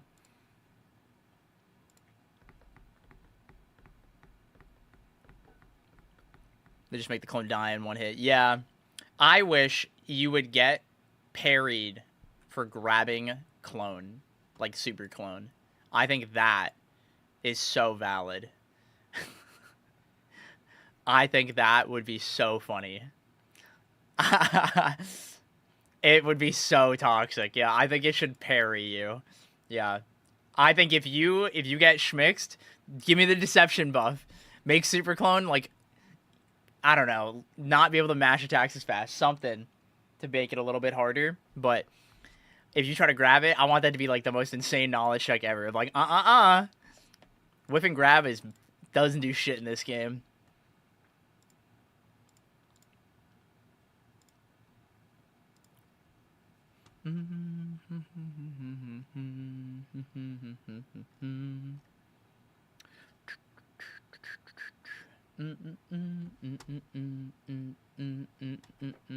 Let me get this set up here. All right, we just got a few minutes to kill. If anyone has any questions or anything before we get started with our next coaching session, feel free to let me know. But if not, we're just waiting a few minutes for DOSBox to be ready. And we're chilling. I'm really excited. I have some fun stuff to announce later this week as well. So this should be pretty dope. I'm pretty pumped about that. I got some cool stuff related to Evo. I got some stuff for Supernova. So should be fun. Should be fun. What's on your bingo card for general game changes? Oh, I think. Oh yeah, we're gonna probably do the guess that rank also. If you guys want to be part of this, be sure to go submit a clip in this form. But I think Orcane's gonna get taken out back, hopefully. I think Olympia's gonna get some hits as well. I think she's really, really, really good right now. I think I don't think floor hug's gonna change at all. Actually, I think it's set. I think we're good now. They seemed like pretty content with it. I don't expect anything to change with that. Um,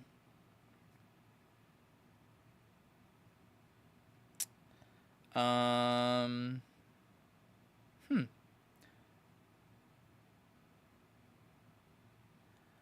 I think that's probably it. I don't really expect a lot. How many Crag buffs? Dude, if Crag gets buffed again, I'm crashing out so hard. Crag needs to get nerfed also. Again. Pop-up percents is it? Yeah, I could see that. See, I could see tumble percents getting changed, not floor hug. Full revert on Crag down through. Stop that. Stop that. Don't manifest that, dude. That's messed up. That's messed up. That's triggering, bro. That's not cool. He's so good. Yeah. I think they got to get rid of the immediate toss hitbox. I think that's the thing that's got to change. Crashing out would be an understatement. Oh, yeah. No, when I saw that they buffed down air, dude, if I read down air gets buffed again, I might turn off the stream. I might need a minute. That really upset me. That really upset me. I did not like that. Not a fan of them doing that. It's not really that impactful, but it's the implication of it. Everybody downplays their own character. Everybody downplays other characters. It's just the nature of a live service game. It's always gonna happen. It's always gonna happen, and that's okay. You just gotta ignore it. That's literally it. You just gotta ignore it. That shit doesn't matter. Everybody wants to downplay their character so that it doesn't get nerfed. That's literally it. Nothing deeper than that.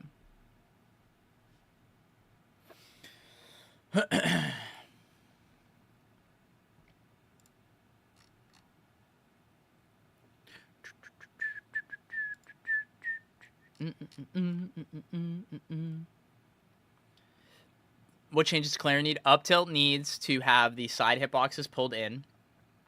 And that would include the hitboxes that hit the ground, like the ledge. To make it not as good at tech chasing. And it needs just a couple frames of end lag. Maybe like literally like 4. Like it's not that bad. I think it just needs a couple more where you can't just up tilt and up tilt a second time. I think that shit's lame. I think that's a big one. I think they could probably change the angle that up throw naturally tosses you to make it combo less so late. Down tilt might get end lag also. That's what I think. I don't know how you fix the neutral B problem. I think you have to nerf the moves that let you combo into neutral B, but it's just every move combos into it. So I think it needs to scale like Lox is, but it's just so fast. It just level 2 is so strong. I don't know. Those are my immediate that's what immediately pops into my mind. But yeah, I don't know. I don't really think there's a lot that'll really change. More up tilt end lag and make the hitbox smaller, make the first half a dare not entirely tipper. Yeah. Yeah, I could see some interesting stuff.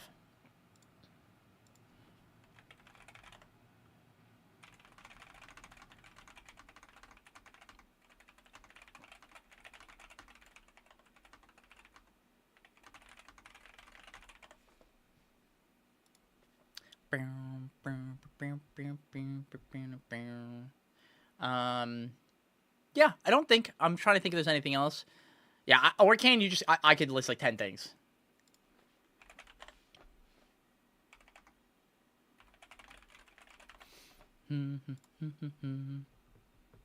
But yeah, no, stupid character.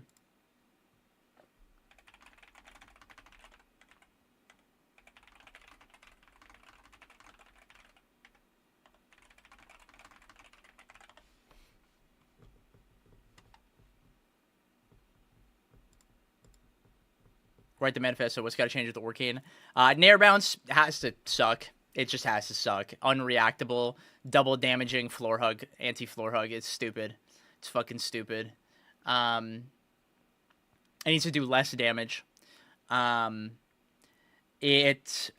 think the Nair bounce of Nair should work like the multi-hits of like Zetter Nair, where it's like it's really easy to floor hug that and like very visually easy to parse that it's happening.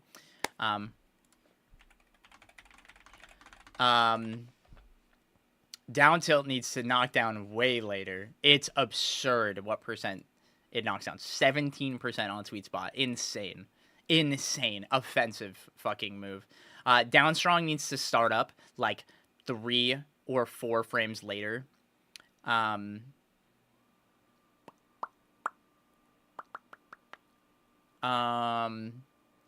don't know how you fix F strong. I haven't figured that one out. That one's beyond me. More end lag. That's probably it. But I think that move is fucking insta-pin. It's awesome. Yeah, you 4-hug nair it. Yeah, exactly. Yeah, that's the problem. Yeah. They need to change the angle that sweet spot down tilt hits you to be able to be DI'd more. I don't know if it's knockback growth exactly, but something like that needs to change somewhere in that department. Up air sour spot needs to scale in a way where if you DI it doesn't kill you. Again, the angle could change on that probably. Down air combos, like landing down air combos too early of a percent. It's just Fox Drill on crack, and it combos into kill move. It's like Fox Drill into up smash. It's insane. Up special, like grounded up special, needs to get nerfed in a very similar way that Raster up special got nerfed. So the angle, like making it so you can DI like up more, so that you don't just explode off of it. I think it being safe on shield is fine. Every character has safe moves on shield. I think it's fine. Besides Raster, I mean, like Raster does, but like it's just different. But I think it's fine. I think it's whatever. He's gonna get in your face, and that's chill. Because if not, they're just gonna spam back air. It's the same shit.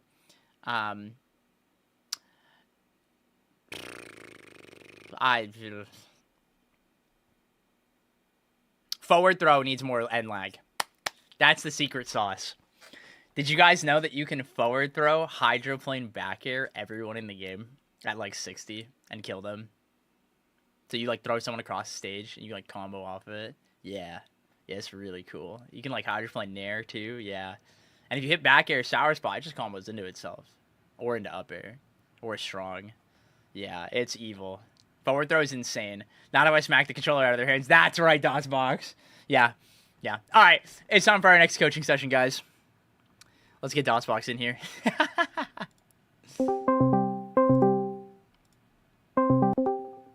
Hello. What's up? How's it going? It's going good. It's going good. Good to hear. Congrats on winning your coaching session, by the way, for the amateur bracket you won, right? I'm so glad I didn't have to pay. You're locked in, bro. You're locked in. I'm trying. This game's hard, man. This game is hard. You're spitting. You're spitting. So, it's so difficult. What did you want to talk about today, my friend? I know you sent a couple different VODs here. I know you have one of yourself, and you said you want to talk a little bit about like Zetterburn, but give me the rundown. Yeah, so what I've been dealing with in terms of this game is I've been there's a lot of me playing. How do I structure this? I am a good player. Okay. I think you could say that. But I'm not a great player, and I think most of it comes from me not being able to code switch properly from like aggression to non-aggression. Oh, okay, to yeah. Where I need to be on the stage and etc. So I wanted to look at that a little bit. I know my edge guarding's really poor. I do more like edge trapping. Like I have a little bit of that ultimate in me. Instead of like actually going for stuff off stage. It's one to maybe look at that, but I really just wanted to look at what's good and what's bad in my play and in the other things that the other VODs that I gave you. Gotcha. Okay. What is your background with plat fighters and other competitive games before Rivals 2? I played Smash Ult for a couple 100 hours. I wouldn't call that. It was more casual. Okay. But that was like my first trying to get competitive. Then I played Guilty Gear Strive 2022. Then when Street Fighter 6 came out, I played that for a few 100 hours too. So I mostly come from like fighters, FGC, I would say this is like my first foray into actually like trying to be competitive in plat fighters. Mm-hmm. Yeah. Gotcha. Okay. Who'd you play in Ultimate? Uh, who didn't I play in Ultimate? I see. I played like Pichu, Doc, maybe a little Rob, but my Rob was really bad. Okay. Like my Pichu was better. Gotcha. Okay. All right, I'm gonna watch this a little bit while we talk, but I get what you mean, where it's like being able to like flip the switch of like, okay, this is when I need to back up. And the way I describe this to a lot of people is being aware of someone's agency. And agency is simply like the freedom of choice. When they have the ability to act like comfortably or to be able to act in like an impactful way, right? And that in most cases is using defensive options, or using like the engine to allow them to reversal you or escape, right? Oh yeah. Yeah, I was having a problem. I played Lucius in a first to 10. Yeah. A day or two ago, and I was getting them to last stock, last hit like every game. Mm-hmm. I the amount of times that I saw I was like up a stock was crazy, and then they would take advantage of me. I don't know how exactly to say it, but take advantage of me turning myself into a ball of death and the very small windows where I could be punished. Yeah. And just take advantage of that in such a way. And the fact that I didn't know how to like floor hug needles, and really run away with the games like almost every time. I got like 2 games. Yeah. Out of the 12 that we played. So. Gotcha. No, I think a big thing to keep in mind, especially in relation to something like that scenario, is like one of the things where a lot of people fail is the idea of like, okay, like the game is super close. Let me like try to win or try to kill you.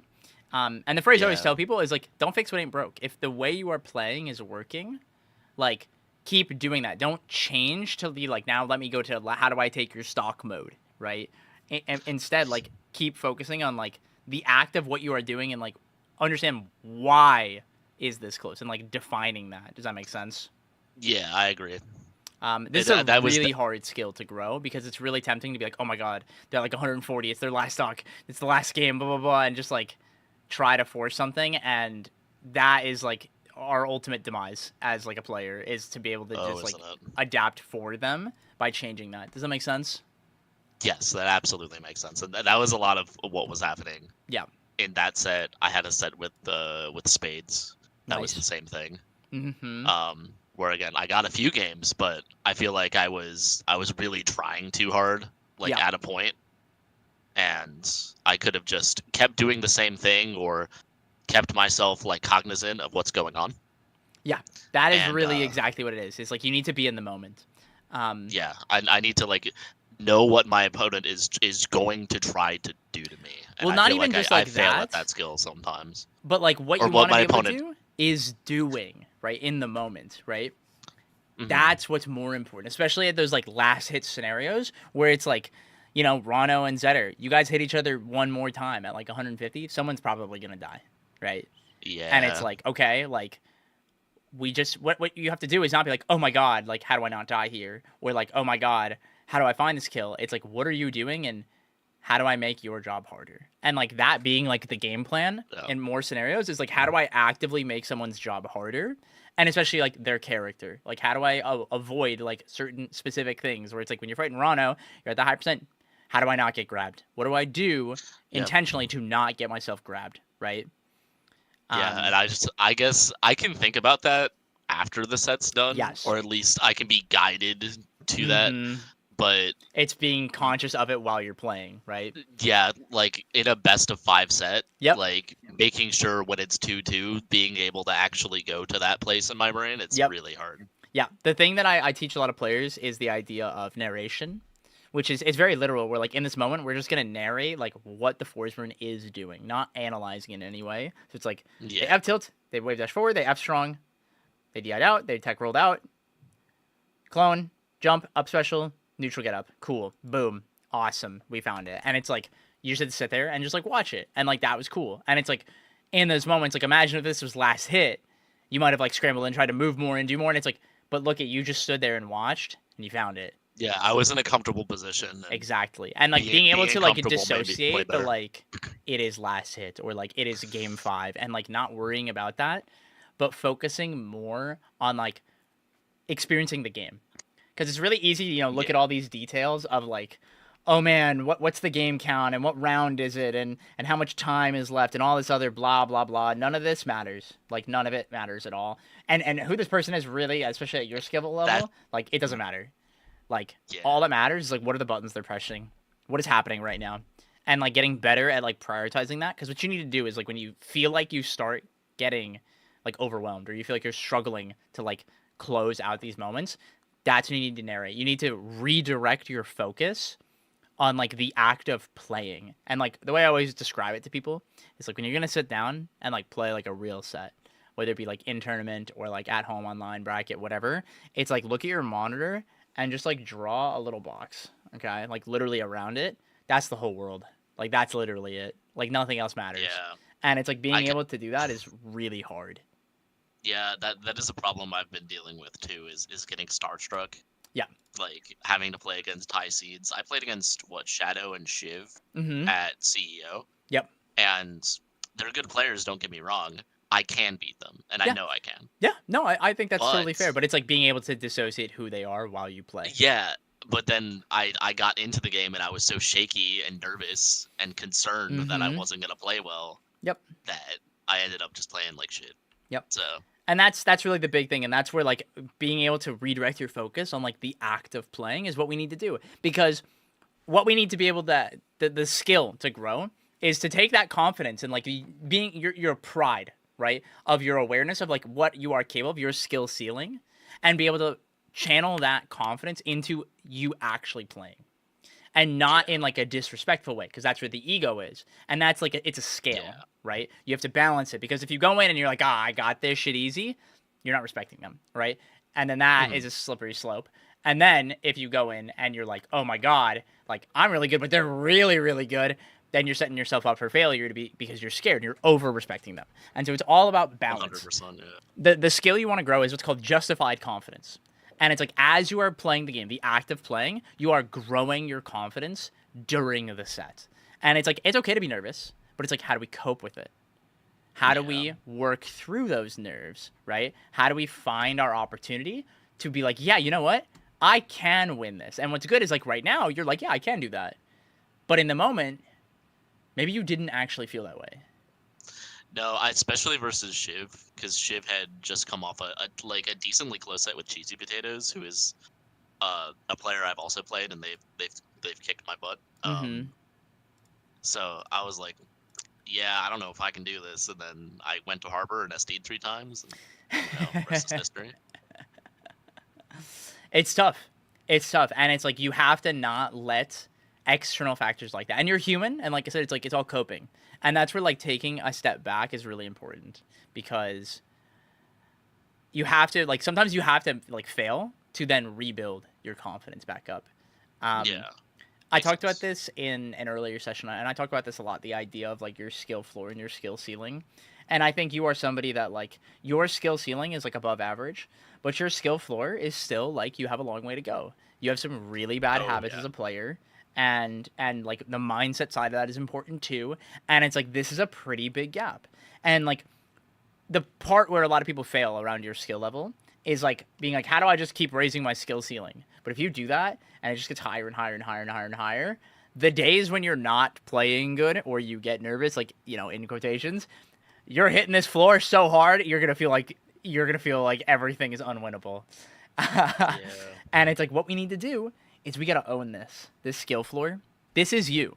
This is the reality is like you can do these bad choices and you overextend in these places and things like that. And it's about like owning that and building off it so that you can become a better player. But it's very much like I think the biggest thing that I see in your play, as someone that's watched you play a couple times now, I think you are very reversal pilled. And it's like you very much try to punish everything. That is true. Especially out of shield. I mean, I've had this conversation with many, many amazing players. I've talked to Sofilo about this. I've talked to Hampolo about this. This is one of those things that like Zetterburn as a character is very good at doing this. but you have to know when and why. Because if you just try to press buttons faster, you're going to get taken advantage of. And I think that is something that you struggle with a lot, is just trying to do more in hopes that it will just work, instead of embracing, like, hey, this situation is not working. So, like, let's look at this, right?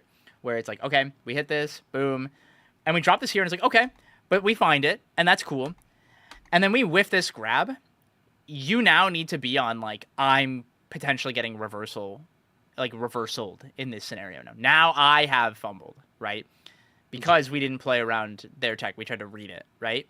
So, that's okay. We went for a read. We missed it.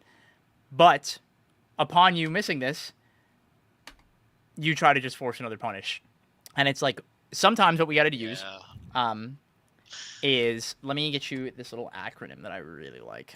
Because I think you would benefit a lot from this. Let me make sure I get this correct. Okay. So the acronym is radar. Okay. So what this is recognition, acceptance, disengage, and reset. Which step here do you think you fail? Disengage. No. Oh, acceptance, I guess. Yeah. Yep. I recognized it, and then I was like, but I can make this work. Yeah, exactly. And then I shouldn't have. I should have just backed off. Yeah, and it's like, in that moment, what you have to accept is that they now have agency. And it's like, okay, what we can do now is use that agency to our advantage to go, how can I either continue and disengage, and, like, you know, maybe you, like, held shield, waited, saw what they did, and then wave dash back at a shield, or jumped, or if they do something that means we get to punish, then we punish, and we let them use their agency instead of just trying to, like, force it. Because, like, in that scenario, had they shielded, you would have been right, and your grab would have worked, because her box would have, you know, shifted, but he didn't. And you didn't see the shield. You wanted him to shield, right? And I did want him to shield. And that's the problem, right? It's like it's the balance of, like, doing what you want instead of acting based on what you see. Yeah. No, that makes a lot of sense. That is definitely something I guess accepting in the moment is my problem. I can accept now that I was wrong. Yep, it's easy because there's no pressure. There's nothing to be like, oh yeah, duh, that was the wrong choice, right? But it's in the moment to be like, I gotta use radar. I gotta be willing to, like, when you get into a scramble like this, and your character is designed to create these scenarios. It is just, that is the nature, like, of this character. And it's like, in these scrambles, if you feel like you are losing track, and it's like, you know, you are starting to go off the tracks and just start to try guess and guess and guess, that's when you need to stop and be like, all right, I need to recognize I'm in a bad scramble, and I don't know what to do here. And I need to accept that that is the way I feel right now, instead of trying to force the win. And then, like I said, it's like, that's where the branch happens, right? It's like, can I do something because of the choices you've made, or do I need to find the gap and disengage because now it is no longer my turn? Yeah, it definitely was no longer my turn. Yeah. I guess I have this problem in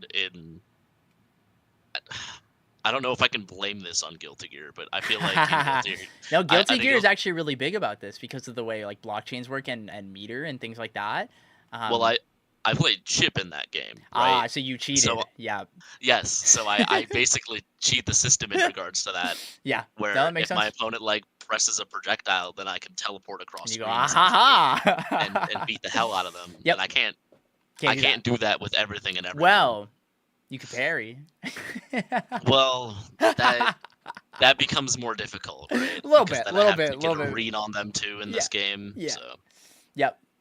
It's a little bit more difficult. But the idea, that makes perfect sense. That carries over, that it's like, you're used to being like, all right, cool, slam the gas, right? And it's like, what you have to be mindful of is, this is something I actually talked about in an earlier session. I encourage you to watch my session earlier with Spider, the European Zetterburn.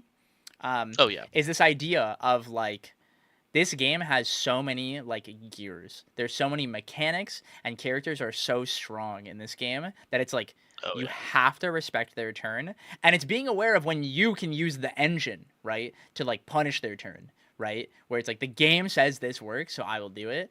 Or it's like, the game says that this is going to beat me for just, like, trying to mash on you right now, so I have to stop trying to just mash on you because you've shown me that you know how to do that, right? Makes sense, yeah. this is where we like skill check people, and it's really important. And so like when you recognize that someone can pass the skill check, you have to respect them. And I think that's really a big thing, is like a lot of times you have little sequences where it's like, what that essentially is like you take an action where there's like reaction and like interaction occurs, and you have to respect their agency between each step.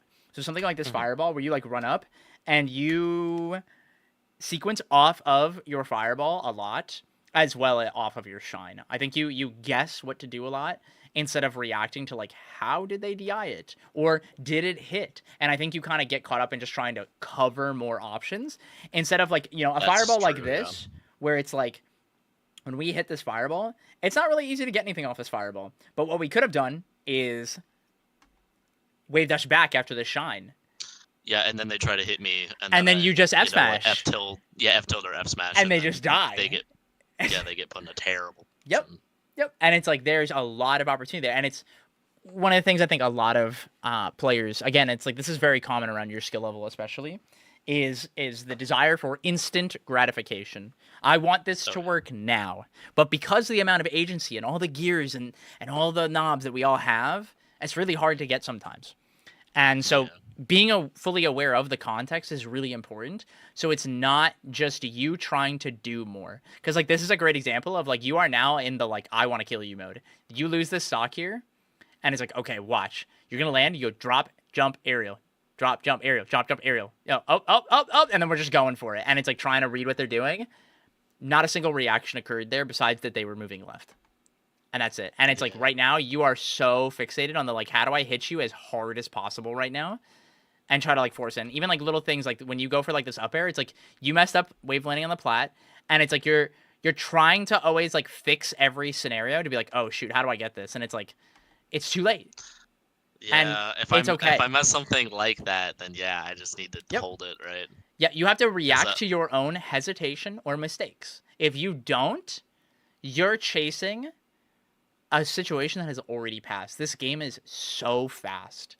And the moment that you're playing catch up is where you're going to start getting more frustrated and feeling like you're not playing in the moment. And like that's what creates what's called like false helplessness, where it's like every button you press feels like the wrong button, and you're just like, I don't know how to kill this guy. I don't know what to do. And it's like, because you're thinking so much about like what could have happened or what was happening instead of what is happening.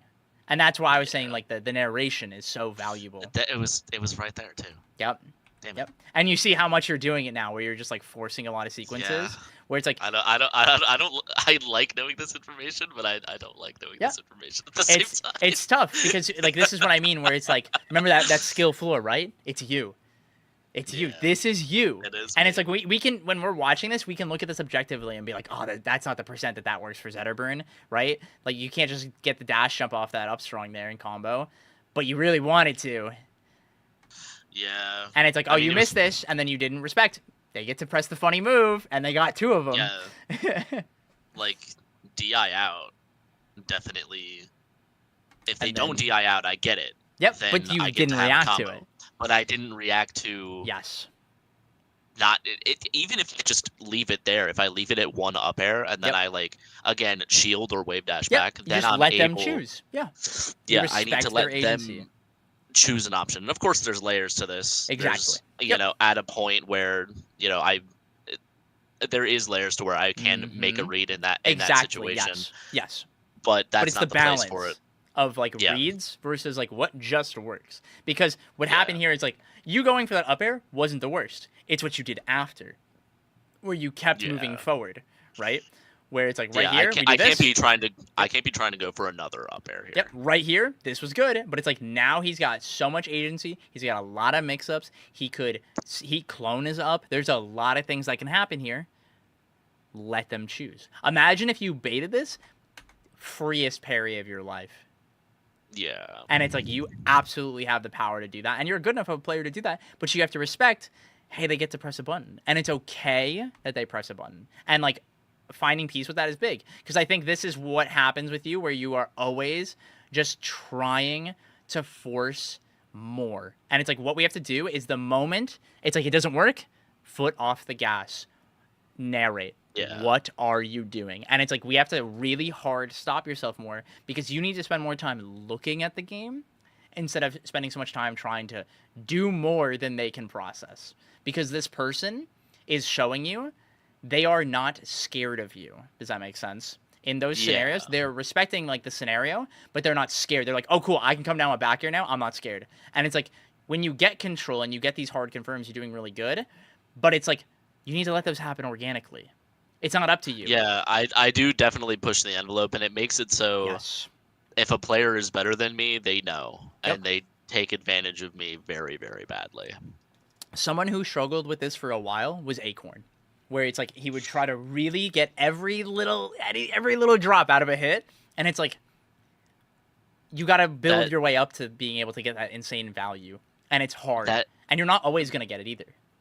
Me watching the last Zeekly, I was looking at Acorn and I'm like, yeah, like Acorn I think is the closest Zetterburn like to me. I'm not trying to be egotistic, no, but you're you know fine. what I mean. Yeah, your playstyle, like that way. Yeah, it's like very closest to like my playstyle. It makes a lot of sense that they would have had the exact same problem as me, because that's just how this works. Yeah, the big thing with this game is like really finding peace with the fact that like there is a lot of variance, and that's okay. And we have to not only embrace that and accept that people are going to DI in different ways, you're going to hit the wrong hitbox, blah blah blah blah blah, but also using it to your advantage is really big. And I think you're a creative player and you can do some really cool stuff, but I think you definitely try. I think you were exactly right. You try too hard. And it's not even like like care less or anything like that. It's literally like, it's okay if you hit somebody and it's like, oh, you know what? I have no fucking clue what to hit off this. Like, this is a great example. Like, I just want to go back because you get like a really good opener and then it gets a little weird. And it's like, okay, you know, we get hit here, blah, blah, blah. This happens. And then, boom, our turn. This is cool. Yep. Sweet. You hit this up air, and I know you were like, huh. I thought he was going to go further out. He no DI'd. And it's like, okay. Yeah. And then you hit this up air, and you're like, oh. Okay, I just autopiloted. That's cool. And you're just pressing so many buttons in sequence. I am pressing many and it's like, we found it. But you see how awkward it is, and watch, you hit this, and you don't even react to hitting it because you were just doing so much without processing. Yeah. You hit this up air, watch this. Why? Why did we dash back? I definitely shouldn't. Right? And this is proof that it's like full autopilot is what that was. You weren't confident. And this is important because if we're going to press our buttons, we need to be confident. And if you hit a button and you're not confident, you have to own it. Because watch, when you watch now, you're like, please, please, please, please, let me forward air you. And then you're like, shoot, shoot. Okay, let's bait. Okay, cool, we found it again. Oh, wrong hitbox. Fuck, no, didn't get it. Oh, now I'm in shield. Okay, all right, cool, you mashed on my shield. Oh, I missed it again. And you're like, now you're putting the pressure on yourself to be like, I had it earlier. Like 2 interactions I could have done. And you're carrying that weight with you instead of just playing the game more. And now it's his turn. And now you're trying so and hard. Now I'm dead. And immediately dead. Because you were just like, no, give me my turn back. Give me my turn back. And he just went, nope. That's it. Yeah, I definitely do press the issue. And I should not be. You gotta be okay with like the fumble. You gotta be okay with the I don't know what to do. If you hit somebody and you don't know what to do, look at him. Let him make a choice. There's so much power in doing that. That makes sense? That does make sense, yeah. If you don't know where to take something, just create a really good advantage state and play off that. Zetterburn is really good at this. And it's really key to, like, let that happen. And it's like, you hit that up air, and it's like, okay, from this up air, I can hit you off, or I can hit you up. And it's like, okay, which one do I want to do? Maybe look at the character that they're playing, or the player, you know, we're deep in the set. You know, be mindful of some of their habits. You haven't really been edge guarding them super hard, so let's hit them up and try to bait them to, like, clone and play off that, because they spawn clone a lot, right? It's like, cool, we can do that. But you forced it, and you rushed it, and that's what made it scrappy. Yeah. That makes sense. Sure does. That makes 32 cents. Even. God damn it. But yeah, even like it's so obvious too when you respawn that this is like your bad habit because you are just you are doing what I like to describe. You ever play Mario Kart? Sure. You know the time trials. You like race the ghost. Yeah. Dude, you're hitting ghosts right now. Like they're not real. You're fighting They somebody else. aren't Like real. like watch when you spawn. Just like watch this. Like you are just fighting somebody else. That I is think not I on the screen. jumped fireball. Fireball. Yeah. Literally on the other Oh, side of the man. screen. Like not even in the same vicinity as you. And it's like you probably meant to fast fall fireball, but all that. And it's just but you were just mashing buttons. You had no idea what was happening. You were Yeah. looking directly at yourself. And like this is the thing. Is like the way I like to describe it is the 80-20 rule. 80% of the time you want to be looking at your opponent, 20% you want to be checking yourself. And it's like being able to check your positioning, check your DI, go back and forth. But it's like 80% of the time, there's one variable in the game that's going to give you the most guidance for what to do. What do you think it is? Sorry, say that again. There is one variable in the game that is going to tell you what to do. What do you think it is? Wherever my opponent is on the It's screen. just what the opponent is doing. The opponent, like what are they doing, literally, right? And that idea, and that's why to like go back, like that's why narration is so important. That makes sense. Yeah, that makes sense. This is the hard part of the game is like being able to check yourself and be like, hey, I am not properly focusing on the right things. I'm too focused on what I'm trying to do instead of playing more within the context of like the game that is like being provided to me. That's the thing that you have to catch yourself on more. Yeah. Yeah, I kept getting hit by these stupid dares. Mm-hmm. And it was all because I was just playing dumb. It's not even just like playing dumb. It's like you're doing too much, and it's like, oh, Yeah. you're just like that's the thing is Like like why everyone am I gets hit by doing like shine fall through platform like fair? because you want to hit him. It's like Because you want to hit him so bad. I just want to hit him. You missed too that bad. shine, and you're like, oh, I'm gonna get you, and it's like, no, you go to ledge. Like you need to not die here. That's what we need to do. Yeah, I was at 90%, and a Yep. stray hit just killed me. Exactly. Yep. Especially in a matchup like this. Yeah.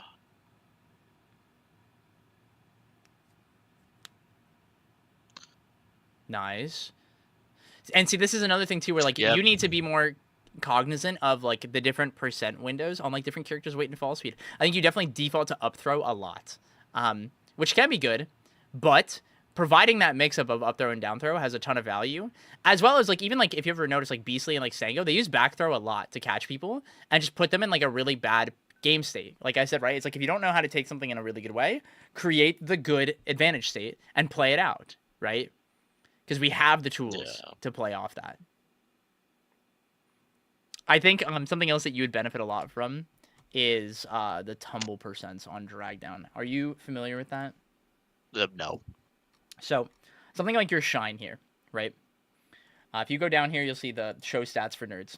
This little section here, tumble percents. What this means is if your move hits them at this percent and they floor hug, it will put them into forced knockdown. Do you know what that is? Yes. So what's really Oh important my here? god, it's so high now. So the big thing, 96 is on everyone. And so it's weight based, right? Yeah. But what's funny is it doesn't really matter that it's this high because this is around the percent where it starts to kill people. So like it's normal, Yeah. right? It's kind of the same Yeah. thing. And so I mean Forgeman- like it can kill people if I like get the up smash read right. Oh, it doesn't have to be a read, right? Because if you force knockdown off the shine, now you get an RTC. Can they not tech? They can tech, but if it's in the corner, it's an RTC. Or if it's on apply, That it is doesn't fair. matter what they do, right? And You if got me. Yeah. and if they just roll away, you get to keep your advantage. You're still pressuring them, right? So it's Yeah. still positive. That's the thing, right?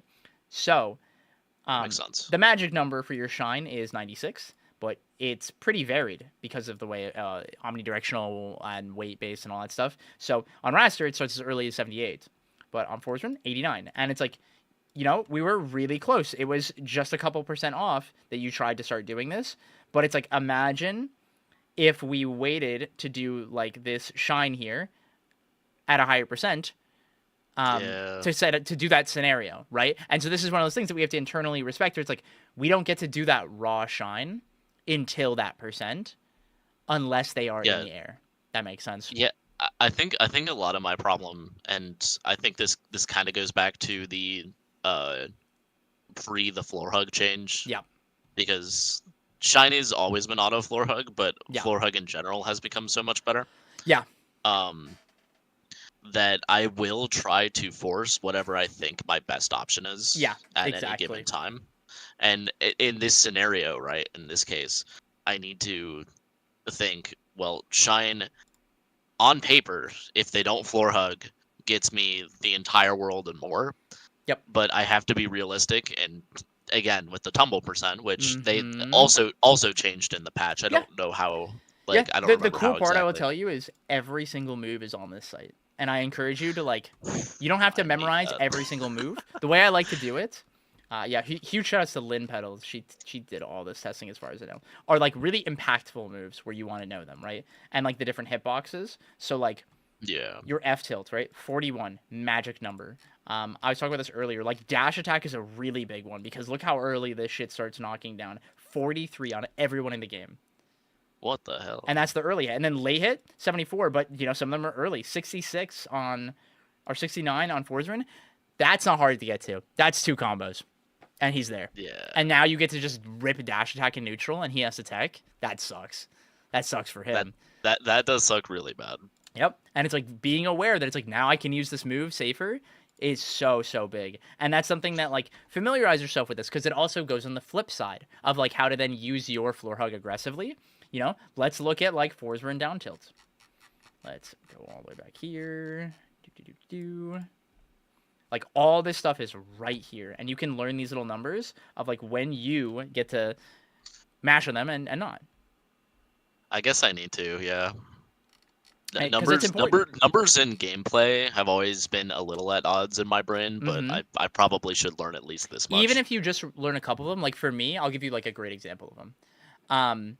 For Olympia, it's 21, 55, 88. And that's the numbers for Nair, Sweet Dash Attack, and Back Air. And once I hit 88, I can press any button I want now. And now everything knocks you down.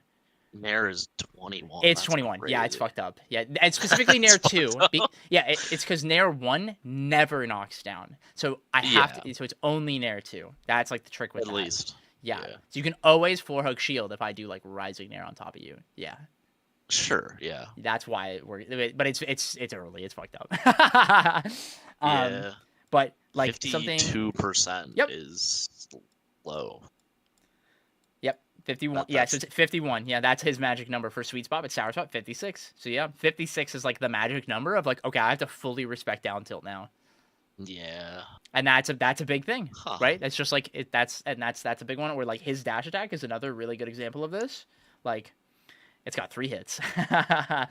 Yeah. And so the yeah, magic 24%. Yep. Yeah, this movie is evil. Ooh, this movie Yep. is evil. Yep. This is a scary one. And like this is one of those things you have to be big about. But something that's important to know, you know, like his F cape. Oh wait, it doesn't. I'm pretty sure it doesn't ever knock down. I can double No, check it this. doesn't. I don't think so. The cloak. Yep. Yeah. Never until the actual like hit of it, because the dagger is what breaks your tumble. Yeah, dagger is just instant. Yep. Just- And it that's the happens big one. immediately. Yep, exactly. And so that's the big thing, right? Little things like that are just important to double check that, and it'll all this is right here. Just it never does. Or like another really good example of a move that like a lot of people don't realize. Obza up special never knocks you down. It's like 200 something Yeah. percent. It never knocks you down. Thank good. Imagine if that move knocked you down at like 80. Oh my goodness. Up that B character into would a be tech messed chase up. and you just explode. Yeah. A B to like up angle, and they dare up air you. And Yep. You could do nothing about That'd be it. sick as fuck. That'd be sick as hell, but so scary. But yeah, does that all make sense? Do you have any questions or thoughts right now? No, that makes a whole lot of sense. I gotta hit the books. Yeah. Is Yeah, this game, like, it's hard. And having more confidence in the buttons you press is really important. yeah. And that's what'll help you not feel like you need to, like, the way you're playing right now is what I like to describe, like, you're overcompensating a lot because you don't have a I lot of am. confidence in the button itself, like, actually hitting or doing exactly what you want. And it's because the variance has scared you into, like, feeling like you have to just do more instead of understanding why. Yeah, Why did know that when not the work? variance is. Yep. Yeah, I have it. I don't actually know the, or whatchamacallit. Yeah, it's Like, hard to actually. like you need to know. know the percents on Forsgren of like when does up throw fair work, and on what DIs, Yeah. and you can test all of it. Is that fun? Pfft, no. Hell no. Absolutely not. But But there's you gotta a do it. ton of amazing resources, and it's like I'm sure Zetterburn, Discord, whatever. There's somebody on Earth that has tested this stuff that can give you a general range and build off of that. Like I'll give you a great example of this. Okay, I had Shadow testing side special into forward air on Olympia, and I was like, just give me a general range, and like I'll forward you this message to show you like this is all you really need sometimes, where it doesn't like you don't need the exact numbers, but it's like this is what I need to know is like at this percent range it works when I use it this way, when it works this way it's at this percent. Like there's little like variables that I need to be more mindful of like the ground, the air, the size of the character is impactful also on this. 20. Wow. Yeah. That's crazy. Mm-hmm. And like that's the big thing is like, or like the percentage starts working as well, like is a big one. Yeah. Where it's like not until like 30% does it actually work. And it's like little things like this where it's like just having this general range of like, okay, let me get to like 30 to 40 and then now I can start actually threatening the side special the way I'm trying to conceptually. Cool. And then where the ranges where it just straight up kills. And it's like those really high percents with like the grounded side special. That's big. Yeah. And just having that little bit of confidence makes me know like I hit this side special like 100, Loxodon dies. I get to kill him. That's awesome. Yeah. And it gives me That is confidence cool. to be like, here we go. Let's do this. That makes sense? That does make sense. Cool. Okay. Now I know you sent this Sophie VOD. I didn't look at it. I'm gonna be real with you. I didn't. You just picked Zetterburn VOD? Yeah, I picked like the most recent like good Zetterburn mods that I could find. Right. There was one with Beastly versus Cake, and then there was Sophilo versus Mystery Soul. Well, let's look a little bit. I Let's see what they're doing. Because like I didn't know what this session was gonna be. Yeah. No, that's So okay. I just kind of loaded you up. Yeah, no, that's Oh. chill. I think a good thing we can do here, something I'd like to do is very simple. Is just compare and contrast. And it's not like looking at it and be like, oh my god, he's so much better than me, blah, blah, blah, blah. It's like, Yeah, no, I why get that. conceptually did this work? Like, I want you to like literally dissociate that like it's Beastly versus Cake. I want you to look at this and be like, this is Zetterburn fighting Fordsman. And try to understand like Yeah. conceptually how and why these things work. And Oh, like wow. learn from the mistakes and learn from the good things that they do and like internalize that. And so like something specific we can look for is like That- let's see if we find like some tech chases. And it's like this is a funny little scenario. Let's see what percent is he at? 89. Yep. So yeah, they know. Yep. Yeah, Dare Exactly. Shine is gonna actually work for you Yep. here. And here he There's misses. yeah, he misses and then And you notice he doesn't. take Like, a second Yeah. to figure out what your opponent's gonna do. Yep. Because he delays and tries to catch him because he waits for the platform to move also, if you notice. Like, Yeah. there's a lot of moving pieces in this moment, but you saw he didn't panic.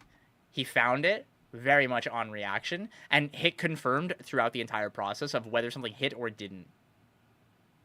Yeah.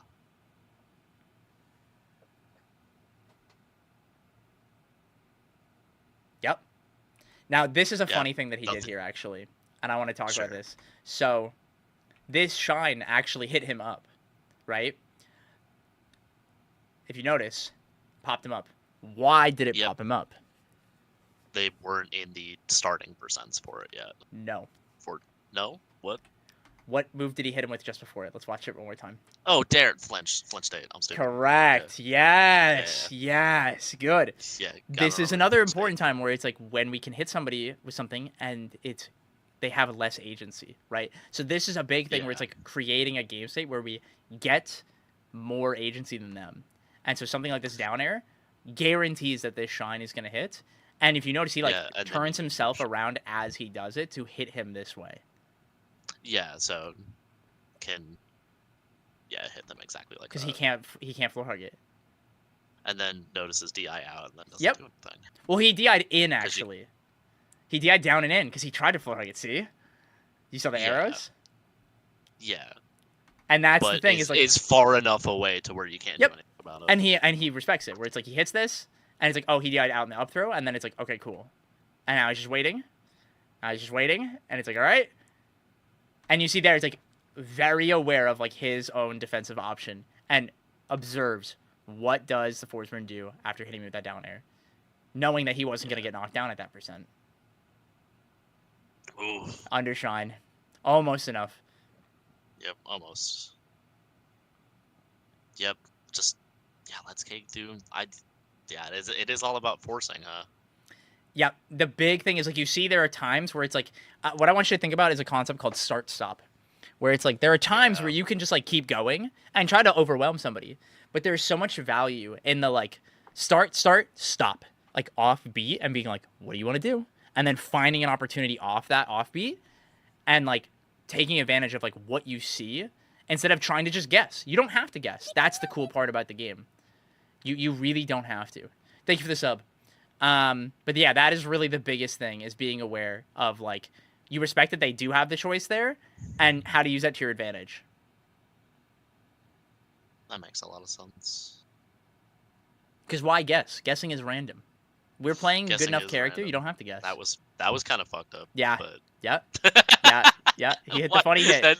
He hit the funny mind hit. you, without consume, that probably still killed. But that's dumb. Yeah. Caught him pressing too many buttons, and then it's like, oh, there you go. Definitely, Forsburn clone and smoke lets you do a couple things that It's good fun. feel like shouldn't be possible. Hey, I love a good hurt box Ooh, extension. What the hell? And then That's here we go. crazy. Watch this. I'm gonna tell you the start stop. Ready? Start, and then stop. Start. True.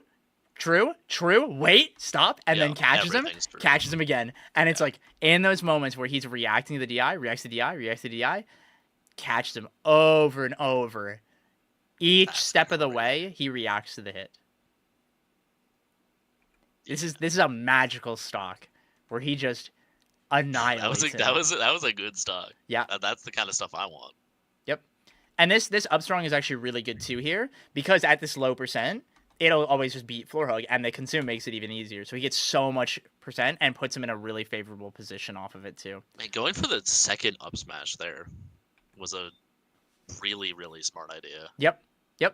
Even if it covers put him so back much. on stage, yeah, it covers so much. Even if it puts him back on stage, you're still in the favorable position. Exactly. Yep. Where Yep. I would have like went for grab, and then most probably on any grab would have Mm-hmm. not gotten anything off of it. Not nearly as much value. Yeah. That's right. Yeah, dash attack. Strong doesn't work there. Ow.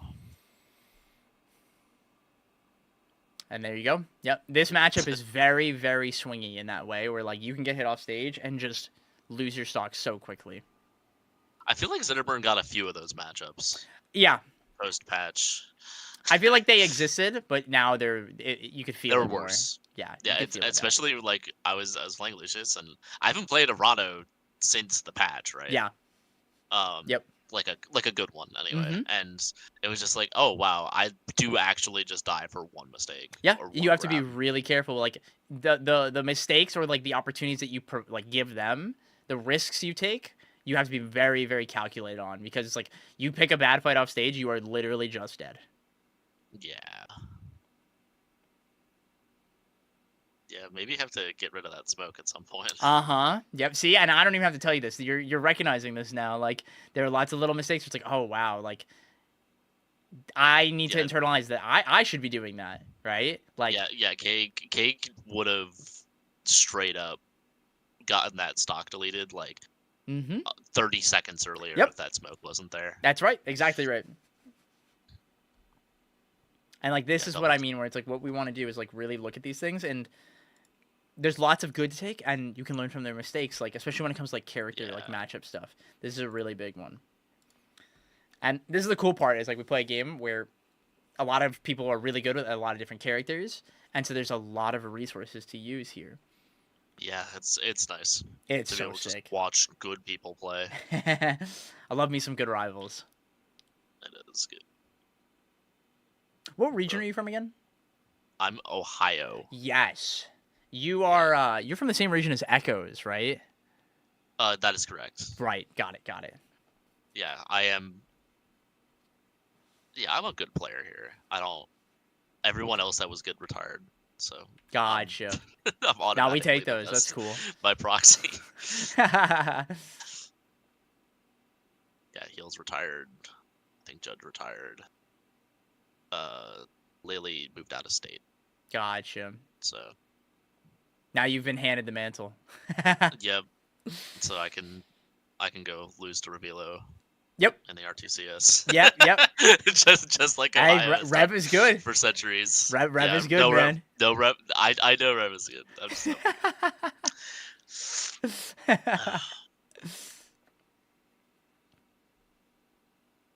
What are you seeing in this VOD so far?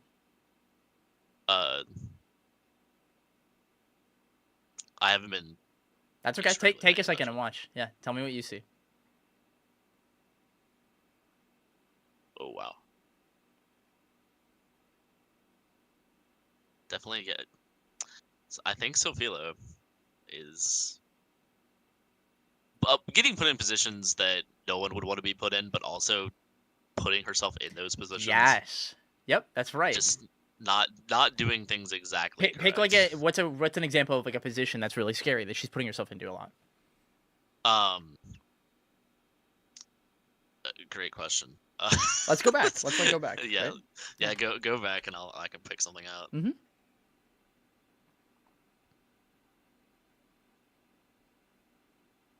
So yeah, gets the grab, then yeah, the up smash, keeps pressing, can't press there. Yep. Yep. Rolls out, then And rolls into gets the hit by the tornado. Yeah, projectile. and it's like Yeah. getting hit by a lot of like stray hits, right? Yeah, and then she kind of just like lingered there. Zetterburn's worst place off stage is a little above and out from the platform. Yep. You can get hit by like anything from anyone there. Mm-hmm. Yeah. And I feel like Fleet especially, that's a problem. Yeah, the big thing you got to do is you got to stay hugging that wall, and that's really hard to Yeah. do sometimes. Especially versus Fleet. I think Yes. Fleet puts you in that situation more than most Yep. characters. You have to be really quick about getting the height from your wall jump, or accepting that you don't get to get it and trying to ubby early, or like things like that. So you can't recover too low because then you won't be able to make it with just the straight up B. It is definitely a tough one, and so you have to be very mindful of that. Yeah, good sequence here. Mm-hmm. Yeah, and then finally recognizing that, yeah, your turn is indeed over. Yep. But you saw the Getting way that she out. picked this fight. Yeah, and then Shines went and gets for- grabbed. Yep. yeah, And it's like, you can't wrong do shine percent? there anymore. Yep. Yeah. Exactly. Yeah, you still can't do shine there. You have to grab first. Yep. Or you have to Exactly. do a timing mix up with there. You can't do that. Mm-hmm. That's a decent mix up. Who knew? Mystery Soul also good at the game. It's crazy. Yeah. Yeah, it's still picking fights where they don't need to be picked. Exactly. And this is kind of the exercise I'm showing you. Like, I want you to be able to do this with your own VODs. And, like, dissociate, like, that it's you. And just, like, look at things a little more objectively. Because it's really easy to attach, like, my intent was to do X, right? And it's, like, Yeah. it's not about what you were trying to do. It's about, like, what actually is happening in the game. And that's why, Yeah. like, disconnecting that it's, like, you trying to do something and things like that. That'll help you stay humble. A lot. A lot. I think that will, yeah. I think you're right. That makes sense? You're right. Yeah. Okay, we're at our last few minutes here. So, do me a favor. I want you to recap in your own words what you feel like you've learned and internalized from today. I would say that I need to stop pressing so many buttons in a smart way.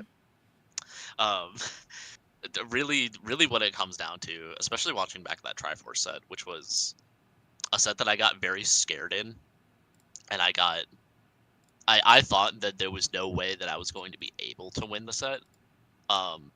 When it came down to Game 5, just being able to understand that my opponent can do things outside of, like, I get myself into advantage, and I feel like I want that advantage to last until the end of the stock. Yep. It doesn't work And like that is something it's not how it works. It's just you can press it, and absolutely there's a time and a place for it, but I feel like Yep. the time and the place is always, and of course it isn't. That's right. You need to, there needs to be, like I said at the beginning, like some code switching going on. So making sure I can figure out when I need to back off, or if I do something and it doesn't end up working out, even though I think maybe it should have, recognizing that it's gone wrong and pulling back, or Yep. you know, doing something different, because I feel like a lot of my gameplay is like aggression focused. Yep. And it needs to not be. Exactly. Yep. Too much physical pressure. You need to just move around more. Yeah, I definitely just need to move around. I need Yep. to not. I guess I think about my opponent as like a target. Like it's break the Mhm. targets, And and it's they're just a not. moving target, and I have to just flail around and beat him. But no, they like can move and do They have like their own things. free will. It's fucked up. Yeah, they can like do moves and hit me, and I need to remember It's not that fair, man. sometime. No, it's not. I wish I could just play single player games forever. It's funny because Dude, Risk of Rain 2, love that game. I come from like a speed running background. Oh yeah, which what is, game did you speedrun? Ghouls and Ghosts, which Holy is a Genesis shit! game. No, I know what that is. I'm like 29, Yeah. dude. I know what that is. Hell yeah. Strider. I played Shovel Knight. Nice. Um, That's dope. but I played a bunch of those games, and I feel like some of the single player Mhm. like me versus game instead of me versus another player Exactly. action. It's been a lot to de-learn that. It used to be a lot worse, if you could believe that. Yeah. in No, the- no, in I the definitely. Strive And it's like days. just keep working at it and just being mindful of like when you need to take your foot off the gas. That's really the biggest thing to really Yeah. take from all this. Do you have any final questions, my friend? No, I guess I don't. I was coming up with questions for this coaching session, and I Mhm. kind of answered them myself. That's good. If that makes any Yeah. sense. No, Like, you got the I was resources and now you've answered them and now keep I was doing your gonna thing. I was gonna bring up like, yeah, so my edge guarding game is Zitterburn is so, Mhm. and I maybe I wanted to talk about that, but then I looked and I learned, and I was like, okay, I didn't really know how to Z drop. Yep. I didn't know how to do like walk mod stuff at the ledge, so I was like, okay, yeah. okay. There's a So lot I of was cool like, stuff you can do, yeah.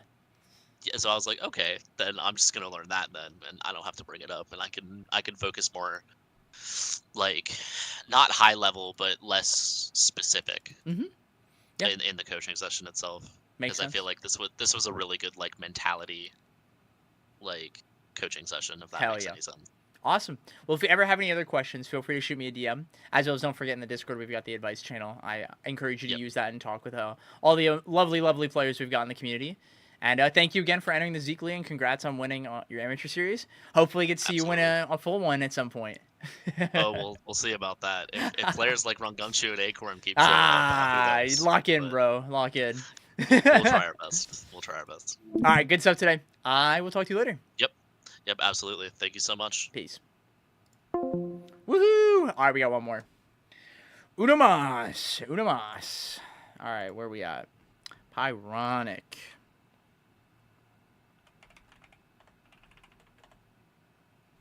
Let me get my game booted.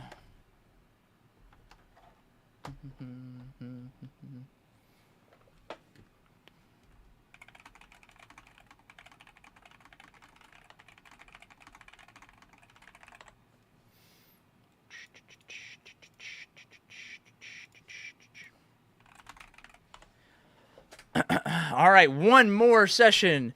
Woohoo!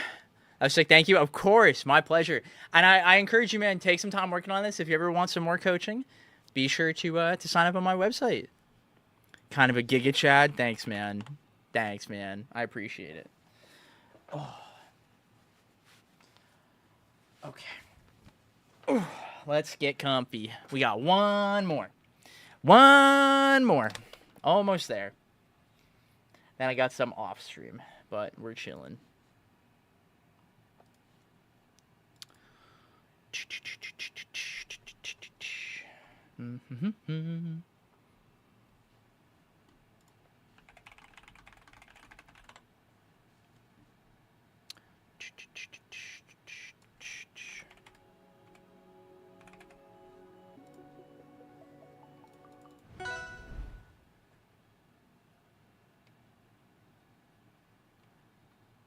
This is a banger. That's not what I meant to click. I'll make this. Alrighty. Let's get started.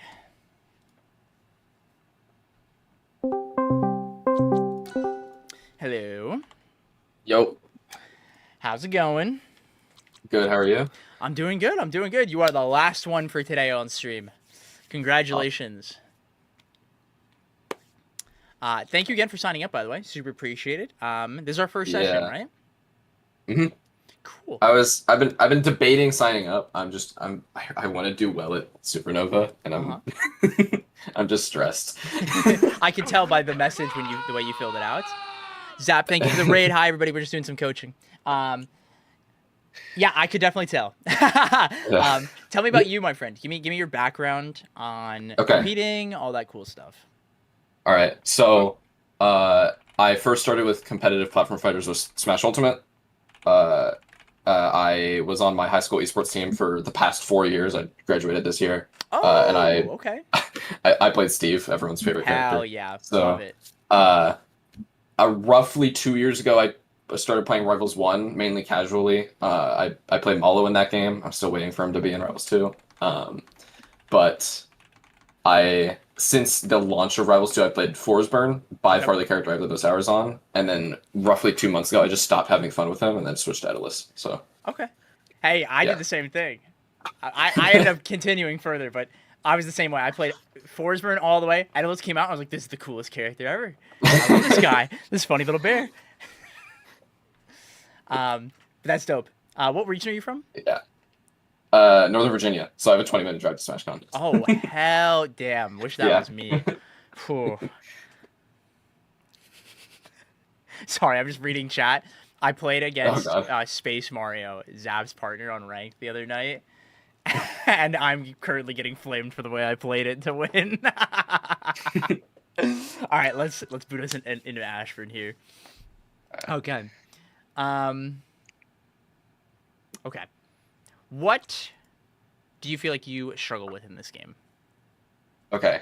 I think right now it's kind of my punish game. Like I feel like I'm so used to Ultimate where it was so easy to grind out combos because DI I feel like isn't that strong in that game, and I played Steve. So I think training mode might be the thing I had the most hours in Ultimate. That makes sense. Yeah.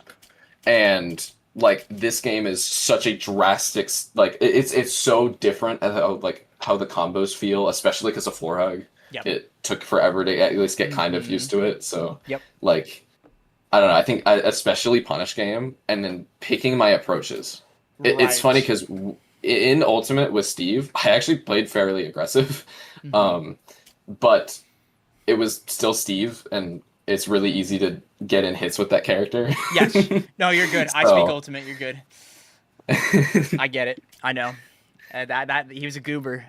You had you had a real good man. I picked him up before it was cool. There you go. Yeah, back when he was like bottom 10, right? Totally. Yeah. Okay. Gotcha. What's a matchup that you feel pretty comfortable in?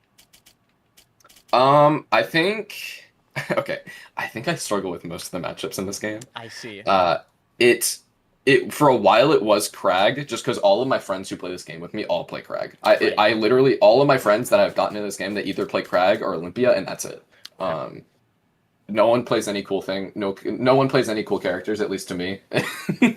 My one friend Jake plays Raster, and that's the only unique character that is in my friend's Discord. So.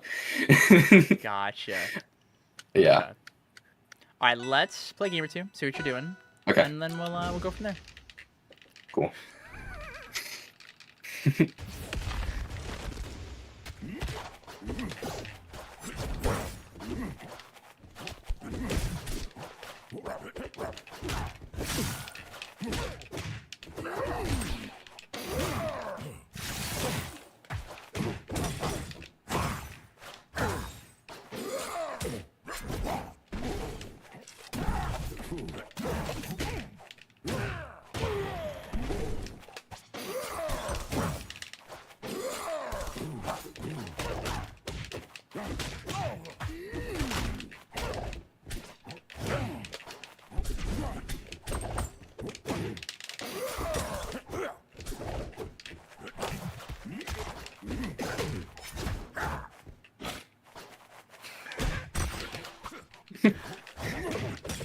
Nice.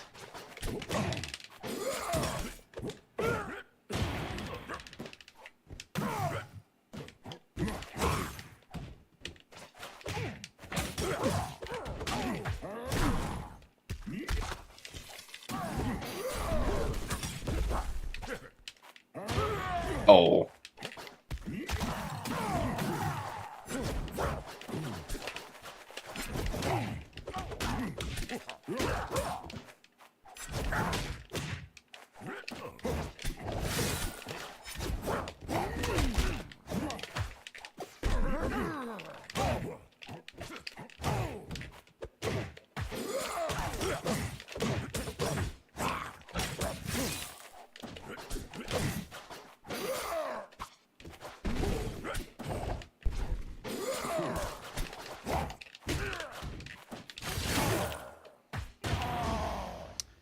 Let's do one more game before I say anything. Okay.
Oof.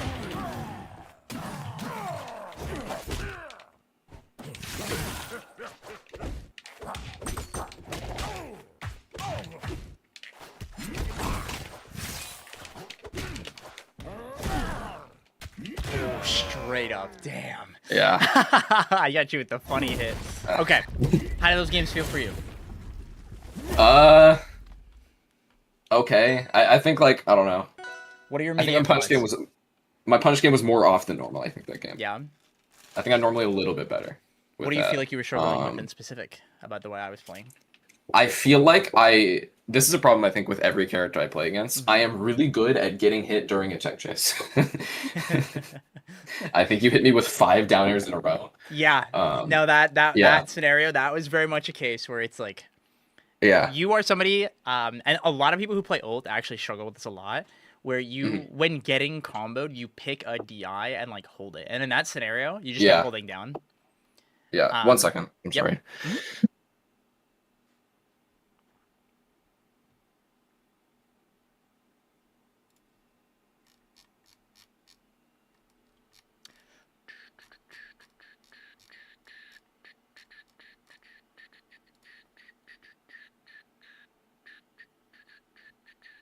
Sorry about that.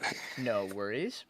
Yeah, this is something that I think a lot of people who play ult struggle with, is like the idea of like a best DI, and it's like something you need to be mindful of is like combo DI. There are a lot of scenarios where like I can mix your DI, I can hit you with a different hit. There's a lot of variance that occurs, and being aware that like the control you have in that moment to like mix it up and kind of throw people off, rather than just picking like a DI and being like, oh, I hope this ends. Because in the end, too, especially because you're playing a very large, heavy character, you can take advantage of a lot in that moment. Does that make sense? Yeah. And especially if the thing you're getting hit by also beats floor hug, whether it be you're in tumble percent or it's a spike. And in that scenario, it was both. Yeah. That makes sense. Yeah. There's some evil moves out there, and you got to be careful about them. Like, I hit you at the top of the down air, and I know you were like, what? I'm being hit by this move? What is this? And it's like, he winds his arm up. It's like Clarence down there, where he like starts at the top there. Like, he can do that It's too. like all of Clarence moves. I hate that matchup. Yeah. She's evil, and that's okay. But you got to respect it, right? Like, this is the funny game. You've got your evil moves too. You ever hit reverse forward air? That shit's crazy. Absolutely. I killed like an Abzu at that like 97 center stage on Merchant yesterday. Yeah, just straight up. Ranked. Oops, you just got died. out. You died. Oh my god. Yeah, no, it's crazy stuff. That is always a really, really funny thing that can happen. And so, like, it being really cognizant of, like, you know, what it is that can hit you, I think is really important. And spending a little bit more time, like, familiarizing yourself, like, with the character's kits as well, I think is really important. Both, like, the frame data, but, like, even just, like, the more basic, like, functionality. And I know you mentioned, like, the circle and people that you play with. I think immediately I can tell it's, like, you are somebody that needs to play with more people. Not just, like, casual, but, like, very much going out of your bubble to practice. Does that make sense? I mean, I joined your server a few weeks ago, Yes, and I've been getting games constantly. And that literally, I always ping with 1st to 5 looking for advice. Perfect. Yeah. 2 days ago, I I said that, and then Gek replied to me, and I got 4 or 5. Oh, there you go. I took 2 stocks out of the 1st to 5. Hey, you know what? That's okay, right? It was good. I got 2 though. We got 2, exactly. And it's like, that's a great experience to be able to get that. And it's like, that's the idea, is like going out of your way to find those opportunities so that you can really see another side of the game. Because something else that I definitely know, you know, you mentioned like floor hug is something that you're definitely still struggling with as a whole. And that makes sense because it's very foreign from the game that you come from. And it's like, you are not comfortable doing actions and floor hugging. So that being like you pressing an F tilt, you stop floor hugging. And it's like, do you play with tilt stick? Yes. Yeah. Like being very cognizant and intentional, where it's like, I'm F tilting, but I need to be aware, like, can I be hit here? And it's like, you can press right on the right stick and down on the left stick and get that floor hug. Especially now that we have auto floor hug, it is very generous. Oh my god, it's so much better. Yeah, it's great, and I love it. And I think it's a really good change. And it's just like really embracing that is really important. And it's something that you definitely need to put more intent in. As well as just being familiar with your own knockdown percents and your opponent's knockdown percents. Dragdown Wiki has all of this. I definitely encourage you to check this. If you go to like the Dragdown Wiki, I'll send you a link here. And on a move like, let's do dash attack for Edalus here. The way this works is if you go to show stats for nerds and scroll down, you'll see the tumble percent. Okay. Let me know when you get there. Where's the stats? So dash attack, right? Yeah, we're gonna do dash attack, and then you'll scroll down, you'll see tumble percent. And in there, it'll show like the early hit. There it is. Okay. Yep, the early hit, it's either 38 to 47. And so the way this works, this is weight based. Okay. Okay. So like the magic number for your early hit is 47. That's everyone in the game gets put into forced knockdown. Do you know what that is? Yeah. So I mean, just like tumble. Yeah. Yeah. Okay. So like you know when you floor hug something and then it's like you're just boom, you're on the ground and you can like tech it, like tech. That's what that is. And so when a move hits you in that percent, that's when you're able to do that. But the big thing is, you know, your late hit is significantly later. And so, you know, let's look at Crag specifically, right? So it's 47 is like your magic number, but 87 is way later. And so things like that. Yeah. But this is also impactful for like your aerials. This is really important. So something like your forward air is a really good one to know. Because that's a really common move that you're going to like be able to approach with, you know, forward air and back air. That move is so dumb. Oh, it's so awesome. I love it. I love it so much. And it's like, oh my god, dude, it knocks down at 15%. Wow, I didn't know that. And that's, you know what? You know how much damage forward air does? I don't. Like I know 14 to 16% or something. So after one forward air, now it knocks it down. That's awesome, dude. You only have to hit one. And don't forget, if you floor hug, you take more percent too. You take 1 point, what is it, 1.5, 1.25? Oh shoot, I'm Something like forgetting. that. I think it's 1.25. I'm forgetting Okay. the number off the top of my head now. But this is really good. So it's like once they get to 15%, everyone in the game, you can forward air and be like, bam, you're on the ground. And it's like, Yeah. as Edalus, we don't have a good way to create a tech chase, right? Mhm. This is your way to create a tech chase, is an aerial like forward air or back air. Back air tumbles, let's see, at 45 on everyone in the game. Okay. And that's a big one because around that time Yeah. is when it starts to combo really hard too. So now it's like, now it Mhm. does both. That makes sense? Yeah. Okay. There's a lot of really cool like awareness, but it goes both ways where it's like being aware of like how your opponent's moves work. This is like one of the big knowledge checks for Rivals 2. Very similar to like Ultimate where it's like how safe a move is on shield. Yeah. And we have that in this game too. This game, we got more gears. And so this is another Yeah. thing to like learn. And like all this data exists and is accurate and does get updated. This is your Yeah. ultimate frame data. This is what this Okay. is. And so be sure to study up on this. But I think like the big thing, you sent a list in of like, you want to improve against Claren, Obza, Olympia, Crag, as Edalus. And it's like, we need to learn more about the engine and like how it helps you and then how they use it and like learning like some more like basic skills of like floor hug war where it's like we don't always want to just do like floor hug into like up tilt, but it's like there are times you can do it into grab and do it into like a strong or do it to disengage where it's like, let's say you run forward, you jump and you forward air and then they floor hug, hit you floor hug, you're not in a position where you want to down tilt.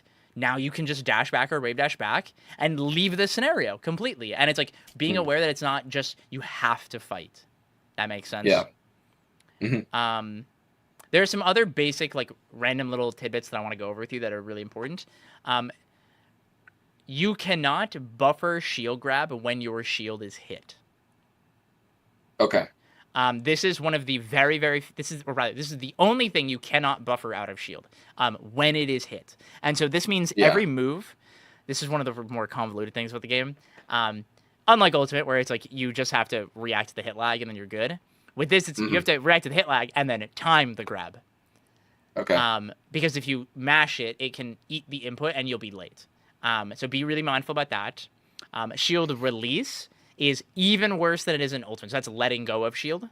Oh, it is? I didn't know that. It's even worse. Yep. What you want to use a lot more is perfect shield. So the way perfect shield works is when you hear the kring and it like flashes, right?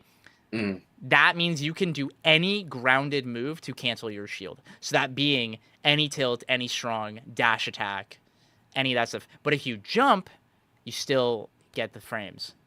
So, I didn't know that at all. So perfect shield is it like, so when does it happen? Is that the start perfect of shield, shielding? if I remember correctly, this is on the wiki, but I think it's like if you get hit within 6 frames of pressing shield. I think it's 6 or 8, Okay. but it is on the wiki. Someone in my chat might correct me, but it's around there. It's actually really generous in my opinion. Okay. And there's an audio and visual cue, so you'll know when it happens. As well as it works where most multi-hits, where it's like if they're fast enough, then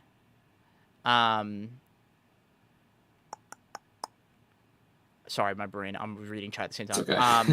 It's okay. It's if like something like Zetaburn Nair, it'll automatically perfect shield the whole thing. It's frame 4. Sorry, first 4 frames. Parry is frame 6. That's the number I'm mixing up. Thank you, chat. There's too many numbers, man. Too many. Yeah. And then shield release, I think it's like 14 or something. It's really bad. Oh, game. wow. Yeah. It's I think really bad. ult's like 8 or something like that. I think it's like, 10. It's yeah. I think it's Okay. 10. 15. Oh my god. That's so Wow. bad. Yeah. Also, another random thing, just so you know, because I know you're really training mode pilled, is when you go into training mode, what you have to be mindful of is when you go frame by frame for like a move, 0 is 1. It's like numerical like coding. I don't know if you have any sort of CS background. I'm It's majoring like, in CS. Yep. Then you understand what I'm saying. So yeah. So it's Yeah. that. So 0 is 1 and then a 2 and then yeah. And so that's something to keep in mind when you're reading the numbers. So always add 1. Okay. Wave dash out of shield is really, really good in this game because because they buffed it, and then specifically doing a wave dash into anything but grab is 8 frames, and then if you do grab, Yes. the wave dash is 10 frames. That was a big change that happened. Yeah, I was in your stream when the. when Oh, you were doing that, fantastic. yeah. Perfect. Oh, hi, Ramses. What's up, man? Yeah, this is really, really big. And so, like, learning that is a very, very important skill, especially because you play a heavy. While your roll on ice is really good, learning to wave dash back out of shield to, like, maintain space is very impactful and is going to be one of the most important skills. It's like that, floor hug, grab, and, like, perfect shielding and parrying and, like, learning that part of the engine is really, really impactful. That makes sense? Okay. Mm-hmm. Awesome. Do you have any questions? I know I just threw a lot of random things at you. Yeah. Okay. So perfect shielding is the first 4 frames of shield. Right? Yeah, during shield startup. Shields. Okay. Yep. And then I think that's it. Yep. Yeah. Cool. Cool. Okay, let's play another game. And the big thing I want you to think about is just like when you are doing actions, if you feel like you're gonna get hit, hold down. Like very Okay. shamelessly, like at least try to build that muscle memory to do that.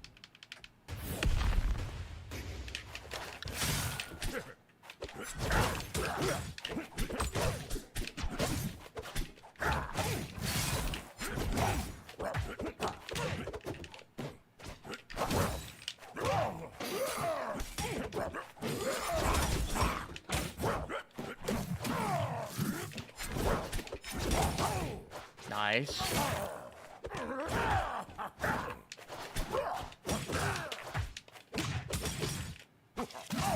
Oh, I do that a lot. Yep. You were trying to tech there, right? Yeah. Yeah, that's what I thought. You can also floor hug while like releasing shield. Okay. Okay.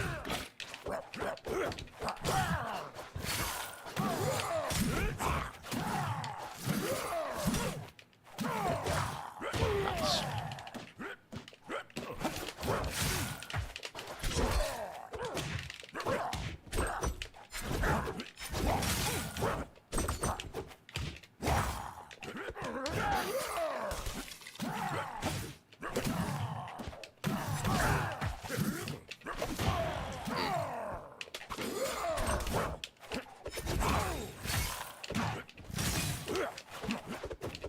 Nice. Oh.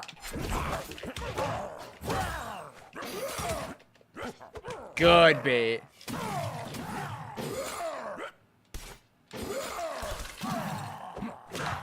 Great there. Oops.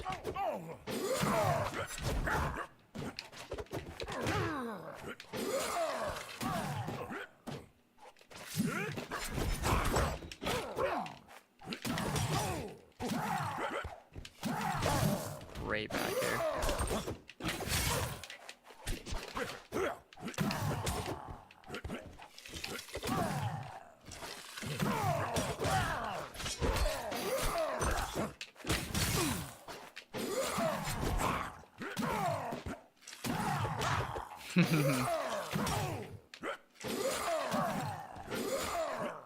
Nice.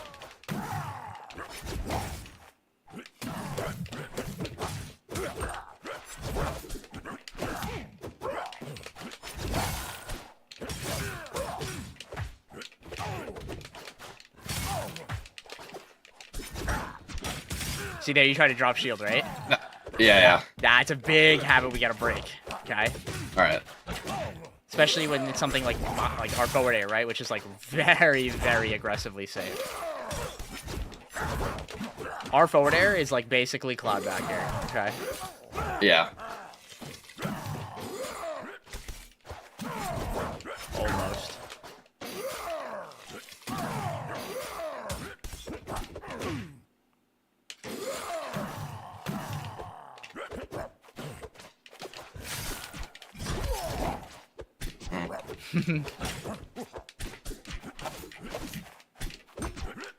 Oh, almost. Ah, Yeah. How did that game feel? better. I think. I actually thought about floor hugging. Yeah. I don't Yeah. really. Yeah. I think that was the biggest thing. Yeah, I think and I that's need to, like- we need to build it into being like natural. That's really one of those things that like more of your game time should be spent just like I just need to practice floor hugging and being aware of like this move is gonna knock me down around these percents, and it's like you know you don't have to learn every single move because that's just not gonna happen. Yeah. Right? But having like a general window of like this is when I really need to start being careful, and also being aware of I don't have to be scared right now. Right? And Yeah. there are certain characters like Raster where it's not until really late or like very specific moves, and we're playing more around like grab, right? Versus a character like Olympia or like Orcane who knock you down like super early. That makes sense. It Yeah. does. Yeah, they're tough. They're tough. They press a lot of buttons and you got to be ready for it. Yeah. And it's Yeah. like little things like that I think go a really long way. I think that is like one of the biggest skills to really spend your game time on. And like I will say too, it's like you're so early in the journey. It's like you have a really good idea of like your character, and it's just familiarizing yourself with more of what the other characters are doing. So it's not Yeah. so much of just like how do I just do what I'm doing better? It's like how do I understand this game more? How do I like use the engine to my advantage more? Because not only is Edalus really strong and have like really, really polarizing tools, but he also can use this engine so aggressively, and his like defensive, like his reversals are the strongest in the game, like by far right now. Yeah. And Yeah, for understanding how, when, and why, right? That's the skill we need to grow. And so like understanding like at these percents, I can floor hug and grab you, and from this grab, I can do X and Y. And thankfully, you know, you're a person that really likes training mode, and it's like you gotta hit the lab and like watch Yeah. the VODs. There are a lot of amazing VODs. for I'm your so character now. bad at VOD reviewing. I've gotten much better now because I've been in the Forsburn and then Edalus Discords. That's like, good. Constantly asking for stuff, but I'm like, I used to be terrible at VOD The trick I review. always tell people when you're gonna VOD review something for the sake of just like trying to learn, like watch with like a purpose, right? So like you know, watch specifically for their edge guarding. It's really easy to watch a VOD and be like, let me just take 100 fucking notes, and it's like this is all meaningless. You're not gonna internalize any of this. It's too much. What you should do is be like, I'm gonna specifically look at how they play like 0 to 40%, and like look at how they use floor hug, and like in this matchup, like what moves are they floor hugging and punishing? Like a really great example is like a lot of people talk about Fleet being like a really, really hard matchup for Edalus. I actually think Edalus wins that matchup really hard. No, I think he wins it. I just think it's kind of like It's- if Edalus is off stage, he's in a really It's bad spot. it's rough. But there are scenarios where being off stage is also not bad. Like if you're really low, Yeah. it's actually really hard for her to edge guard you like safely. Yeah. And it's like stuff like that that can be really intimidating. But it's like you have to be able to recognize that and understand more of the engine to be able to utilize that. But like there are a lot of great VODs of like, you know, Adam, Animal. Yeah. There are so That many set of them. together Full was stream. crazy. Oh, dude, that was so awesome. I love them both. Like there's a lot of great resources, and it's like I encourage you to like specifically watch the way they use it. Like that's one of the biggest things that Okay. would go a long way for you. Let's play another one. Okay. All right.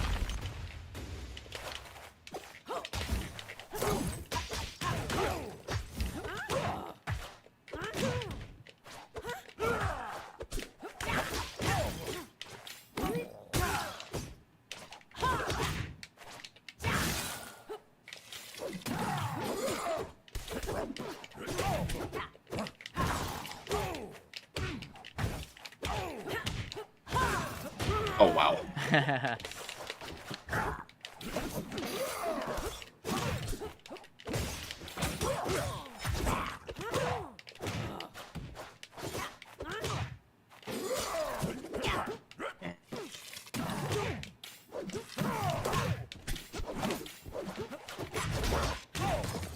I like you trying to be creative with your forward air there.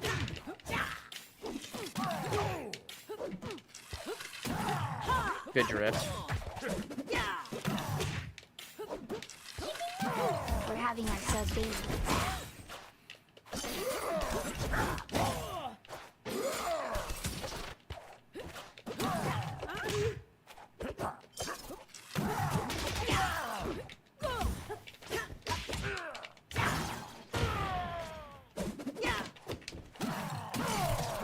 Thanks, Easy.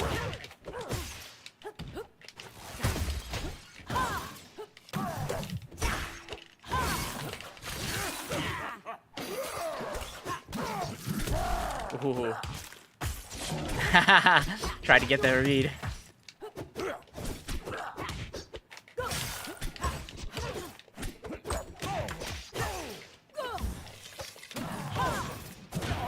Oh wow. Now, how did that game feel? I don't know. I feel like I don't really know what to do against Olympia when I'm off stage, even though I feel like Olympia's recovery isn't all that good. I feel like I've never played against Olympia that is very willing to go off stage. I feel like normally they kind of just sit. I get that one a lot. Yeah. They sit as far away from me as possible. Yeah. And then they Yeah. they throw crystal. So let's think about like what you were doing when you were recovering, right? What was the big thing that you would do a lot from your up B?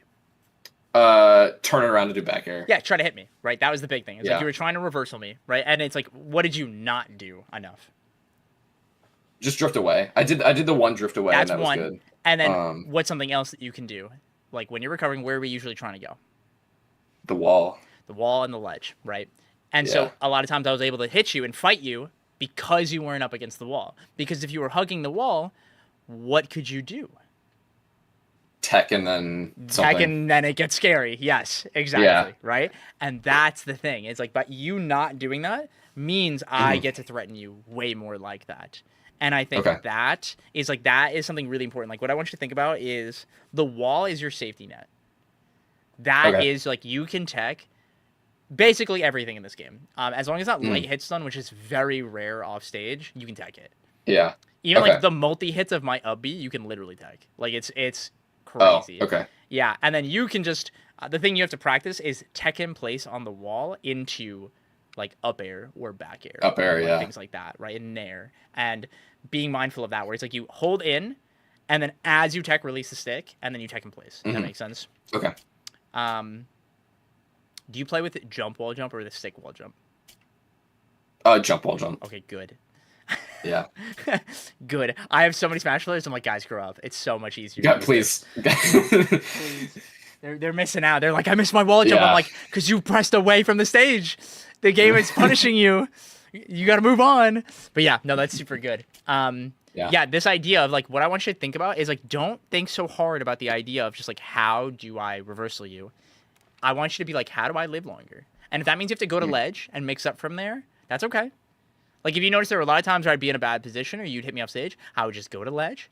I'd do a regrab. Yeah. Edalus has one of the best regrabs in the game because of how fast he falls. He can just drop jump regrab. He can drop down B regrab immediately. There's a lot of great ways to do that, as well as his options from ledge are very powerful. Both the aerials and his mobility off the ledge is really good. He's big and can reach really far. His like ledge dash grab is very, very good. And so like little things like that is something that we definitely want to practice, as well as ledge dashing as like a whole. Do you know how to ledge dash?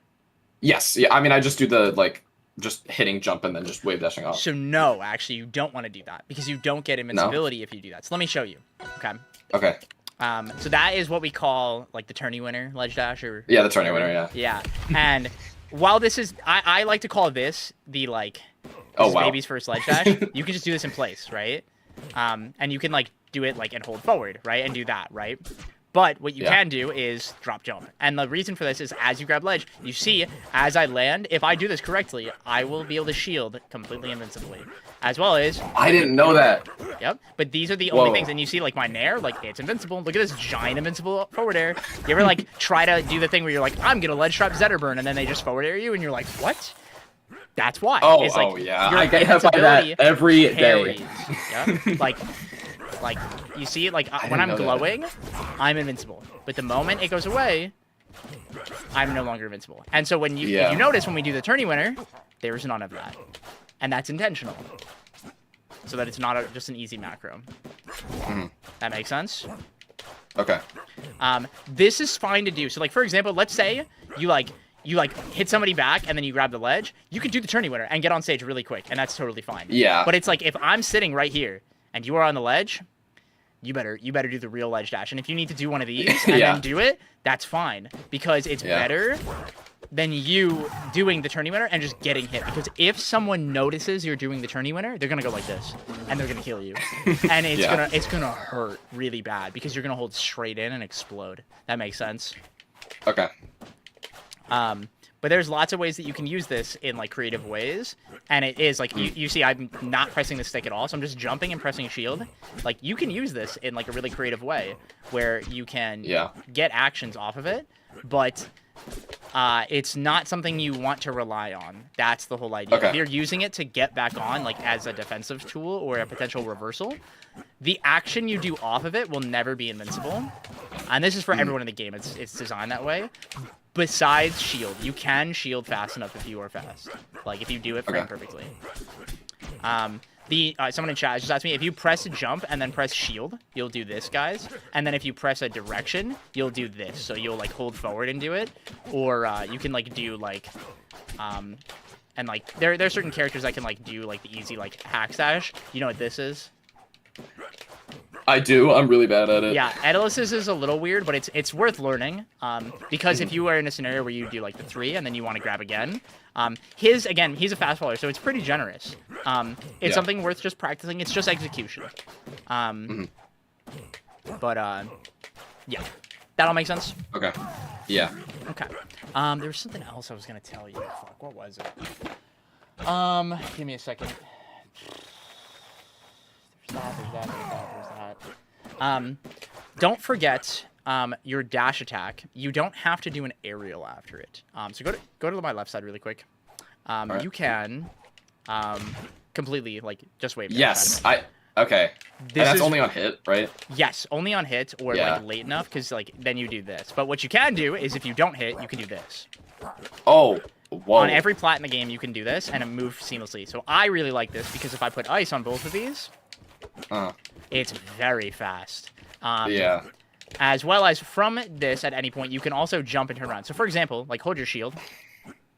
So I can do this and like jump and turn around. And so like there were times where I saw you doing this with like down air, but when I play like against Animal, something he'll do a lot is if like let's say you jump in like center stage and I go underneath you, right? Yeah. And I do this, and then he'll jump and turn around and forward air, right? And he'll hold the armor, and because it whiffs. Yeah. And so it threatens like controlling a massive amount of space, and he doesn't have to do it. You can hold it. Like that's the cool part. And so there's a lot of really cool ways that this works. Armor also covers your whole body, by the way. I knew that. Yeah. Okay. Good.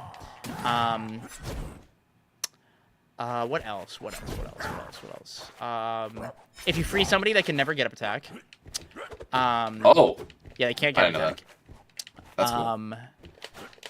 What else? There's something. I'm trying to just remember all the random Edalus things in my brain that I know are really important. Yeah, the big thing to definitely get a feel for is like hitting dash attack into wave dash, because it allows you to like get like insane confirms. So like let me get you. I mean, it's like a wave shine. Like, it's like like you can get like a lot of stuff off this that like normally doesn't work, as well as like even some like absurd ones where like I can just kill you. And like there, it's like I don't even have to do the wave dash. It just like works on that certain DIs. But the big thing that's really important, especially like mid percents, where like once you're especially like in knockdown percent, you know what tech lockout is, right? Where like if you miss a tech and then it's like you can't tech for X amount of time. Yeah. So just like Smash, same idea. The whole thing is in this game, you know, it's an okay amount of time. It's not crazy, right? But something that fast where it's like go, and I'm just like keep going. The way it works is like if let's say I hit you with 4 dash techs, you miss the first tech, you can't tech the second one. You miss the third tech, you can't tech the fourth one.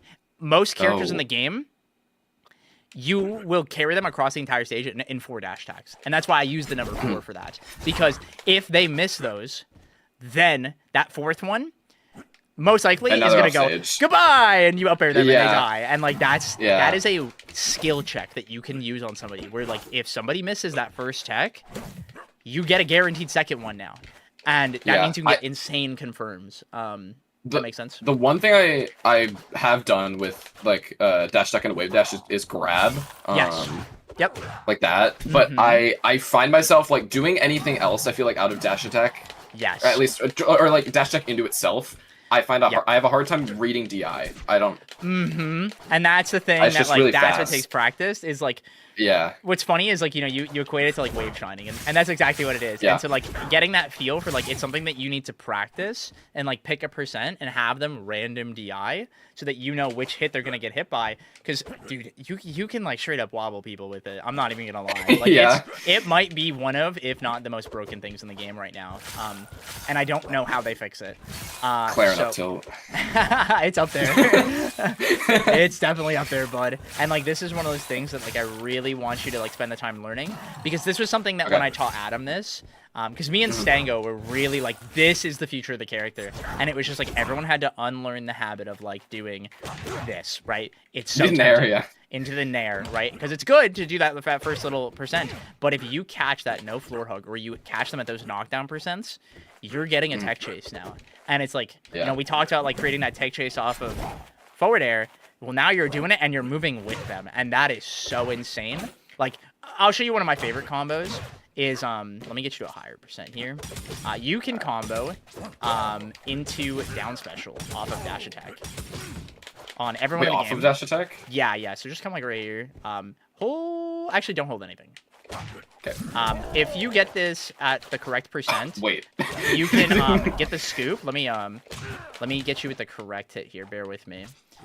This is bear with me. Yeah, come here, right over here. All right, I'm going to do.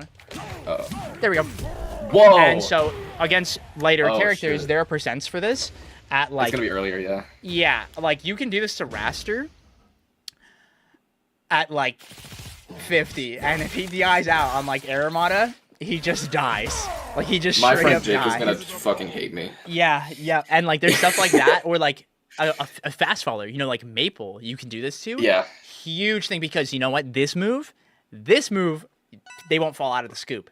Up smash, they might fall out of the scoop, right? And like little things like that, where there's a lot of very like not as expected scenarios that are really big. There's a lot of really cool stuff like that, as well as like using the dash attack to put them on plat and then RTC them from under the plat. Yeah. My chat loves what I just showed you.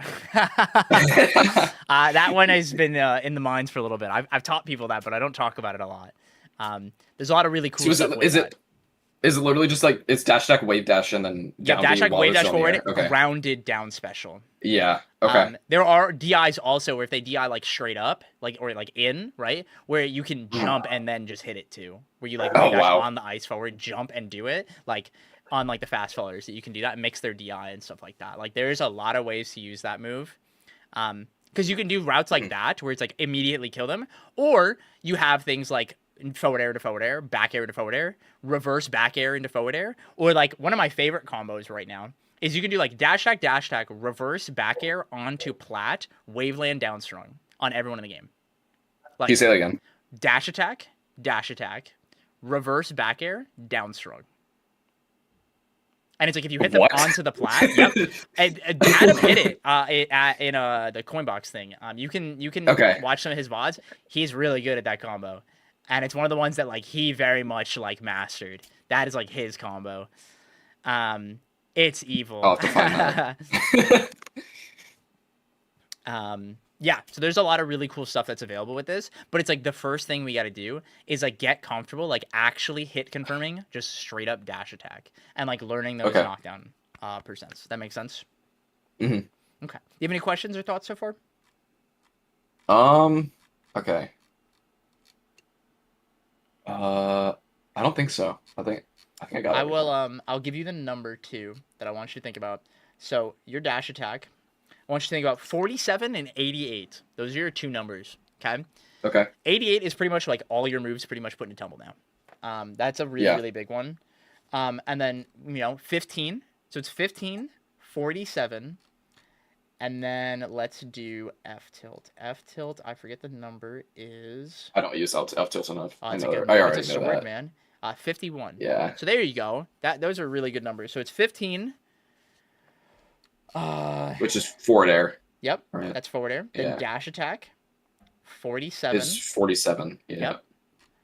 Then we have 50. Then we have 51. And then we have 88. And those are like your 4 magic numbers. Where it's like these are the moves that are the easiest to hit somebody with and knock them down. All right. That makes sense? Yeah. And like that 51, like that's the same time the back air is gonna start knocking down. Hi Frosty. Oh, okay. Like it's around that same time, right? Because remember it's like 45, right? So like around that same. So it's like Yes. you can clump moves together, right? Whereas like around this number is like when these move unlock. Like for me, my numbers are oh my god, I just said them earlier. It's 21, 50 something, and 88. And it's like at 88 is when all of my aerials and all my grounded options is Olympia knockdown. And it's Okay. like that's like my generalized number, and like that's the latest one for all my aerials, and that's my late hit on my back air with Olympia. Like it's like having little numbers like that where it's like now everything works. And 88 Yeah. is close enough to down tilt, which is like 92 or something like that, where it's like all right, cool, one more hit, and now I'm in down tilt, and now it's like now I have every move unlocked. That makes sense. Yeah. Okay. Any questions? I don't think so. I think I just need to look at Drag Down more. Yeah, it's a really great resource. It's awesome. I'm Yeah. super grateful for it. It makes my job and everyone else's job 100 times easier.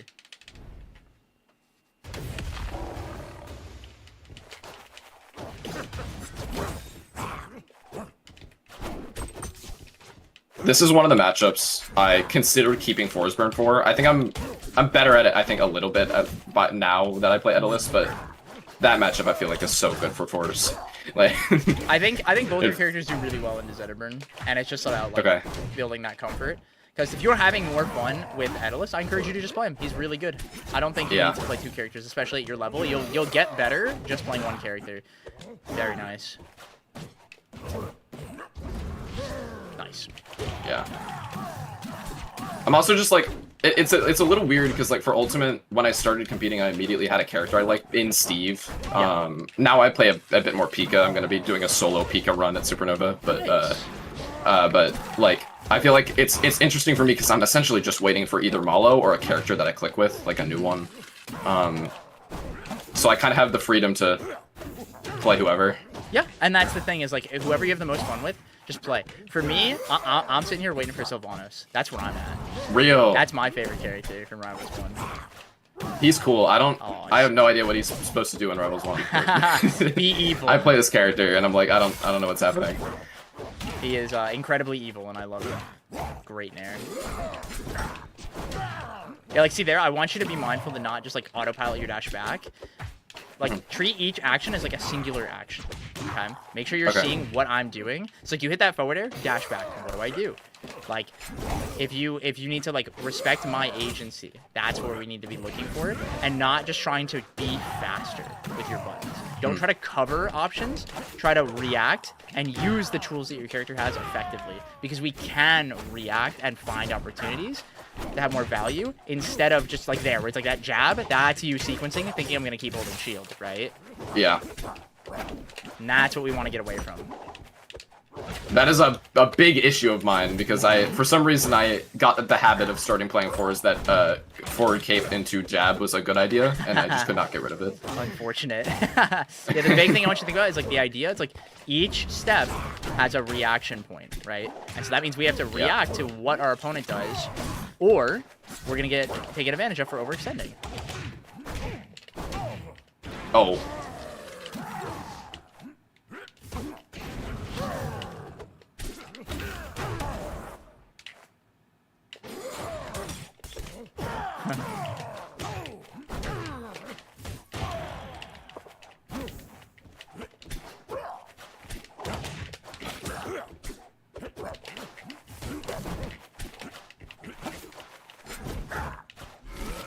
Oh.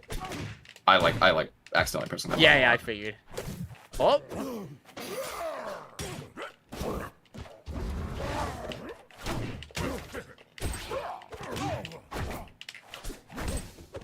Great grab.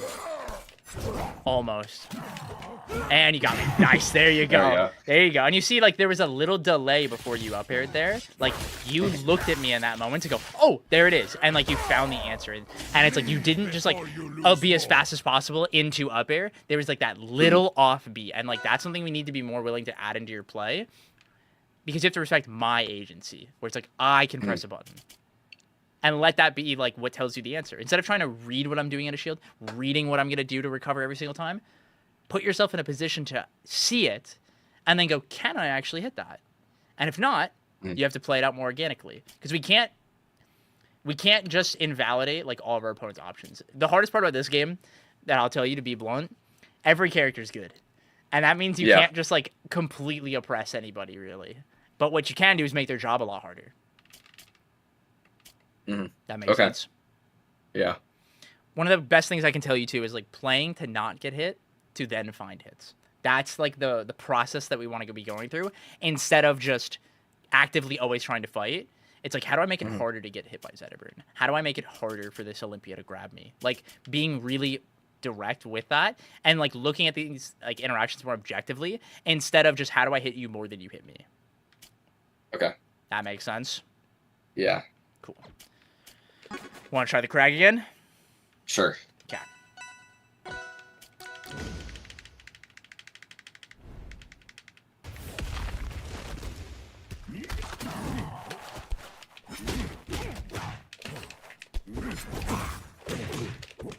There you go.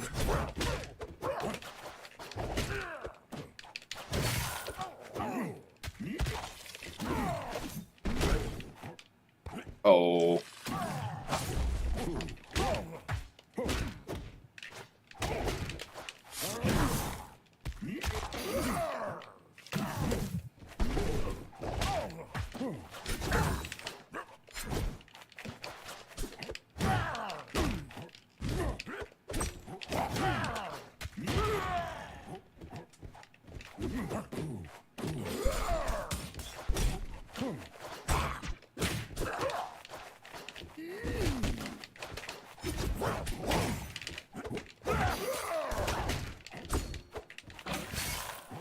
I remember what I was going to tell you. Okay, 1 second.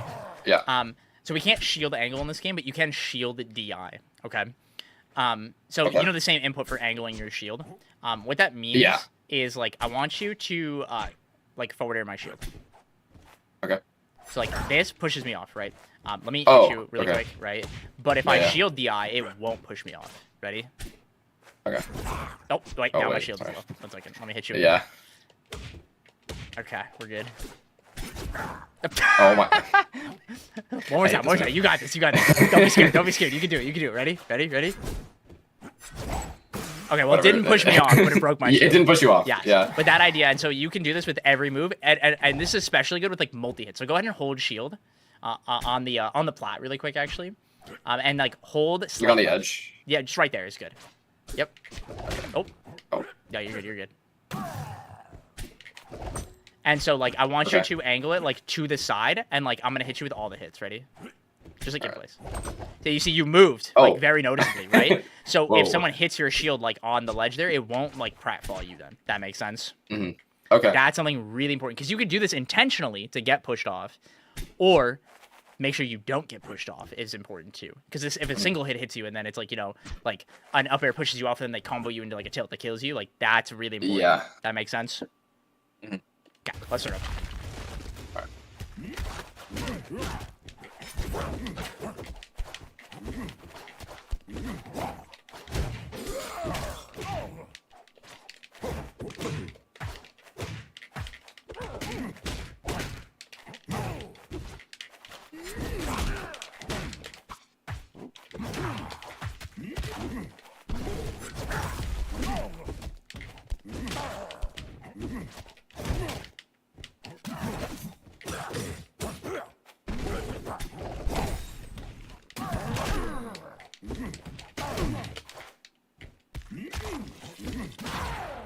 Don't forget you can air dodge while charging your up B, by the way.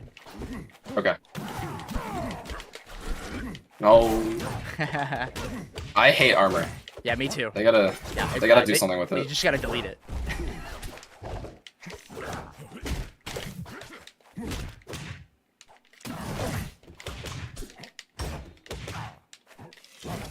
Uh-oh. Oops. They should make it so if I have armor and I down B, wherever they are on the stage, they just get frozen. Yeah, that's what they should do. You're right. Exactly.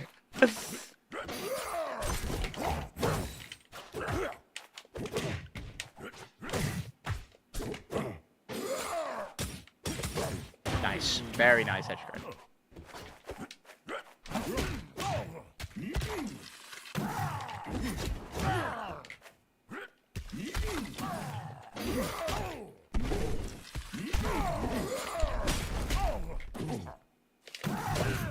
Almost.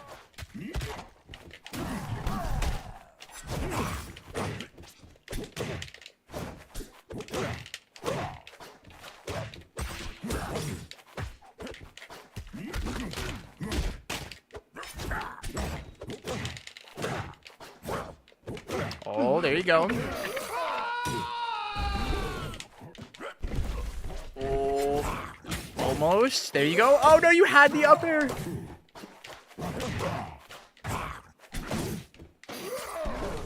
Oh, you got it. There you go. Yeah. Okay. Yeah. Very nice job. Very nice There we job. go. Thank you, Chris, for the raid. Hi, everybody. How do we feel about that game? That was better. Yep. I think we was definitely better. still need to work on the floor hugging, especially at low percent. When Yeah. there's the scraps. So you know, like those like dash attack F tilts, like you can tech every single one of those. You can floor hug a Okay. lot of those sub like 30%. And it's like if I dash attack into you, I can't cancel it if it hits shield. Mhm. So you get to punish that. And then like F tilt can be a little funky to punish, but things like that, like I can cancel dash attack in like any of my grounded options. So you saw like the turnaround up tilt, things like that. Like you can the scoop hit of up tilt, like you can tech that in place and then be positive and punish Crag. Like little things like that. I definitely want you to explore. That makes sense? Yeah. Okay. Do you have any questions? I don't think so. I maybe just like generally effectively how to use how to use training mode effectively. I feel like it is so different from Ultimate that I kind of go in and then I just start pressing buttons and I don't know how to use an actual good training mode. Yeah. The big thing is like just pick very particular things, and I encourage you in the Discord to be like, "Hey, I want to test this. Does anyone have a suggestion?" There are a ton of labbers in my Discord, and you've been around for a couple weeks now, so you've probably noticed. Like, I encourage you to ask people, and then if they give you an answer, be like, "How do I test that myself?" And they'll tell you how to do that. Like, 100%. There's a lot of options. I don't know how to be like, this is how you use training mode, because it's like, dude, there is so much you can do, and they keep updating it too. So I've lost track. There's like input recording. I think I don't even know. I think there is. I don't even. Which is awesome. And I've lost track. But it's like it's one of those things like have a creative idea of like I want to test this scenario. Ask like, hey guys, I want to test this. How do you guys think I should test this? And like the way I always put it is there's like two ways to go about this stuff. Is like one, it's like test how do I DI, or how does someone DI this in like different ways. So it's like you hit them, see the DI, is this true? Is this true? Is this true? Or you have the CPU set to do it to you, and you try to play out that scenario. That makes sense. Yeah. So being aware of like defensive or aggressive and like learning both sides of it is really important. The big thing is definitely just getting a feel for like what the DI looks like. Yeah, someone in chat just said it. Yeah, bread and butter is like the way the DI looks. Like, you know, you mentioned like dash attack. Pick some percents where you're like, oh man, I really struggle with seeing DI, especially at the really low percent. React to the DI and like which hit of the dash attack, and just sit there and practice it. Spend 10-15 minutes a day on that. You'll get it. You'll get it. It's just you got to put in a little bit of time on that, because there's no trick, right? That's the hard part. Is like you got to be able to just see it, and that means you have to be confident in both your execution and what it looks like. Okay. Make sense? Mm-hmm. Cool. All right. Let's recap. In your own words, what do you feel like you've learned and internalized from today? This is not a quiz. You don't have to repeat everything because I told you 1,000 things. But just like, what do you feel like stuck from today?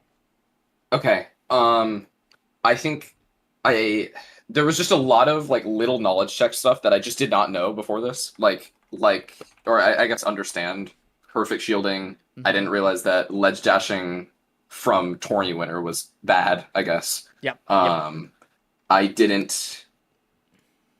I don't think I realized how good dash tech into itself is. Yeah. It's watch those Atom VODs. Look for that. It's insane. Okay. All right. And then just like, I guess I feel like floor hike has felt very random to me, at least, especially when I started in the game. Yes. Especially S4s. But I think the Dragon Ricky, like with the knockdown percents and stuff, is very helpful, because then I actually know when my buttons work. This is your new Bible. Yeah. Yep. Awesome. Okay. Do you have any final questions and before we wrap up?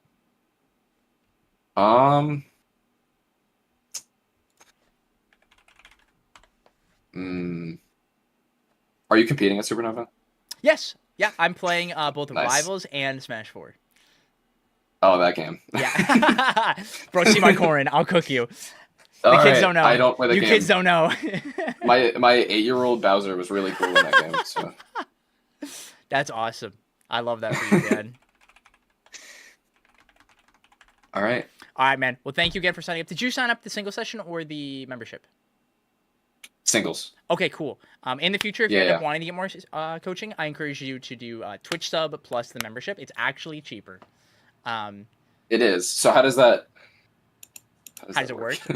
Yeah. So when you Yeah. sign up, the way it works Mhm. is when you sign up and you you pay your session, right? You get Yeah. think of it like you get a little token, okay? And you can use that token. But let's say you signed up today and then you ended up not using it in the next 30 days, you would save that token. And Okay. I track all that. That makes sense. Mm-hmm. But I encourage you to take a couple weeks work on this. We should probably meet again after Supernova because we went over a lot of stuff. So take Supernova as an opportunity to just get a ton of experience. Try to play as many people that you've never seen. That's my goal. I hope the Rivals 2 setup is larger than last year. Oh, I hope so too, bud. I really do. It's gotta be. There's so many fucking people. It's like there's 600. too many people. There's no Melee way. just hit the world record also, so Yeah, which is awesome. Yeah. That's crazy. But yeah, I definitely. Yeah, I mean, the way I my would describe focus, it is when you go to major, it's like an adrenaline Mhm. shot of experience. Just every person you Yeah. play, be like, hey, GG's, fist bump, like whether it be friendlies or whatever, and be like, do you have any advice? And just write down notes of whatever anyone says, I gotta bring a and then go notebook. back to it That's a later, good and we idea. can talk about it. All right. Yeah, Cool. because my goal with this Supernova is very different from the last. I've been to the last two. Mhm. I only competed in Ultimate. I played in Rivals 2 last year, but it was not my main focus. This year, Rivals 2 is my main focus. Gotcha. I'm playing Ultimate for fun, and then I'm doing doubles with my friend, and that's Hell yeah. and then I'm focusing on Rivals 2 the entire weekend. So Yep. I'm excited. I also new character for Evo. Yeah, it's gonna be fun. I There's a don't- lot of cool stuff to come out in these next few weeks. I'm confident in, and I this need next season Mala looks so like it'll be bad. really fun. Yeah. All right, bud. Well, thank you again for signing up. If you ever have any other questions, feel free to shoot me a DM as well as use the Discord. It's a great resource. And keep me updated, and I look forward to meeting you at Supernova. All right. All right, peace, man. Woohoo! We did it! The marathon is done.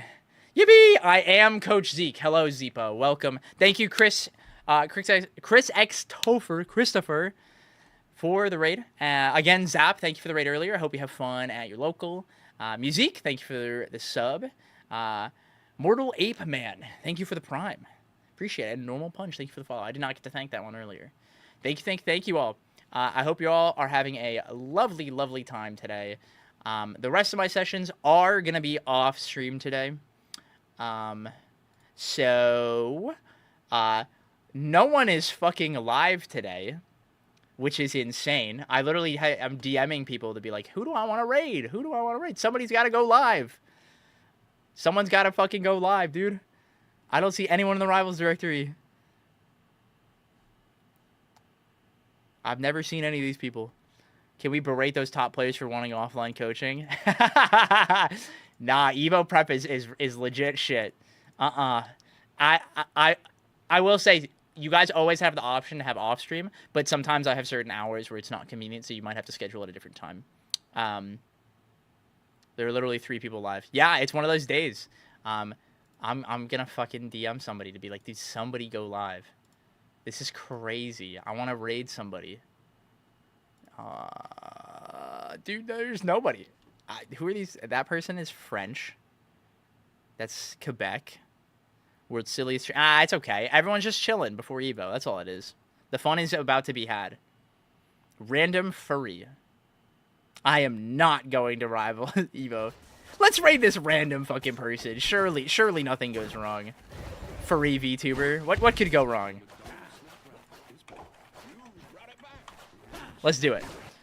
I'm supporting you because my friend support you, I guess you're coaching. Oh, cool. Hell yeah. Well, thank you so much. Make sure you come join the Discord. But yeah, thank you guys for all being here. Today was super fun. I gotta go get ready to do some more work offline. So let's oh, Entropy. Hey, that's the GOAT. I love Entropy. All right. Let's go say hello to this random person. Everybody go spam some follows, spam some emotes, all that cool stuff. Goodbye.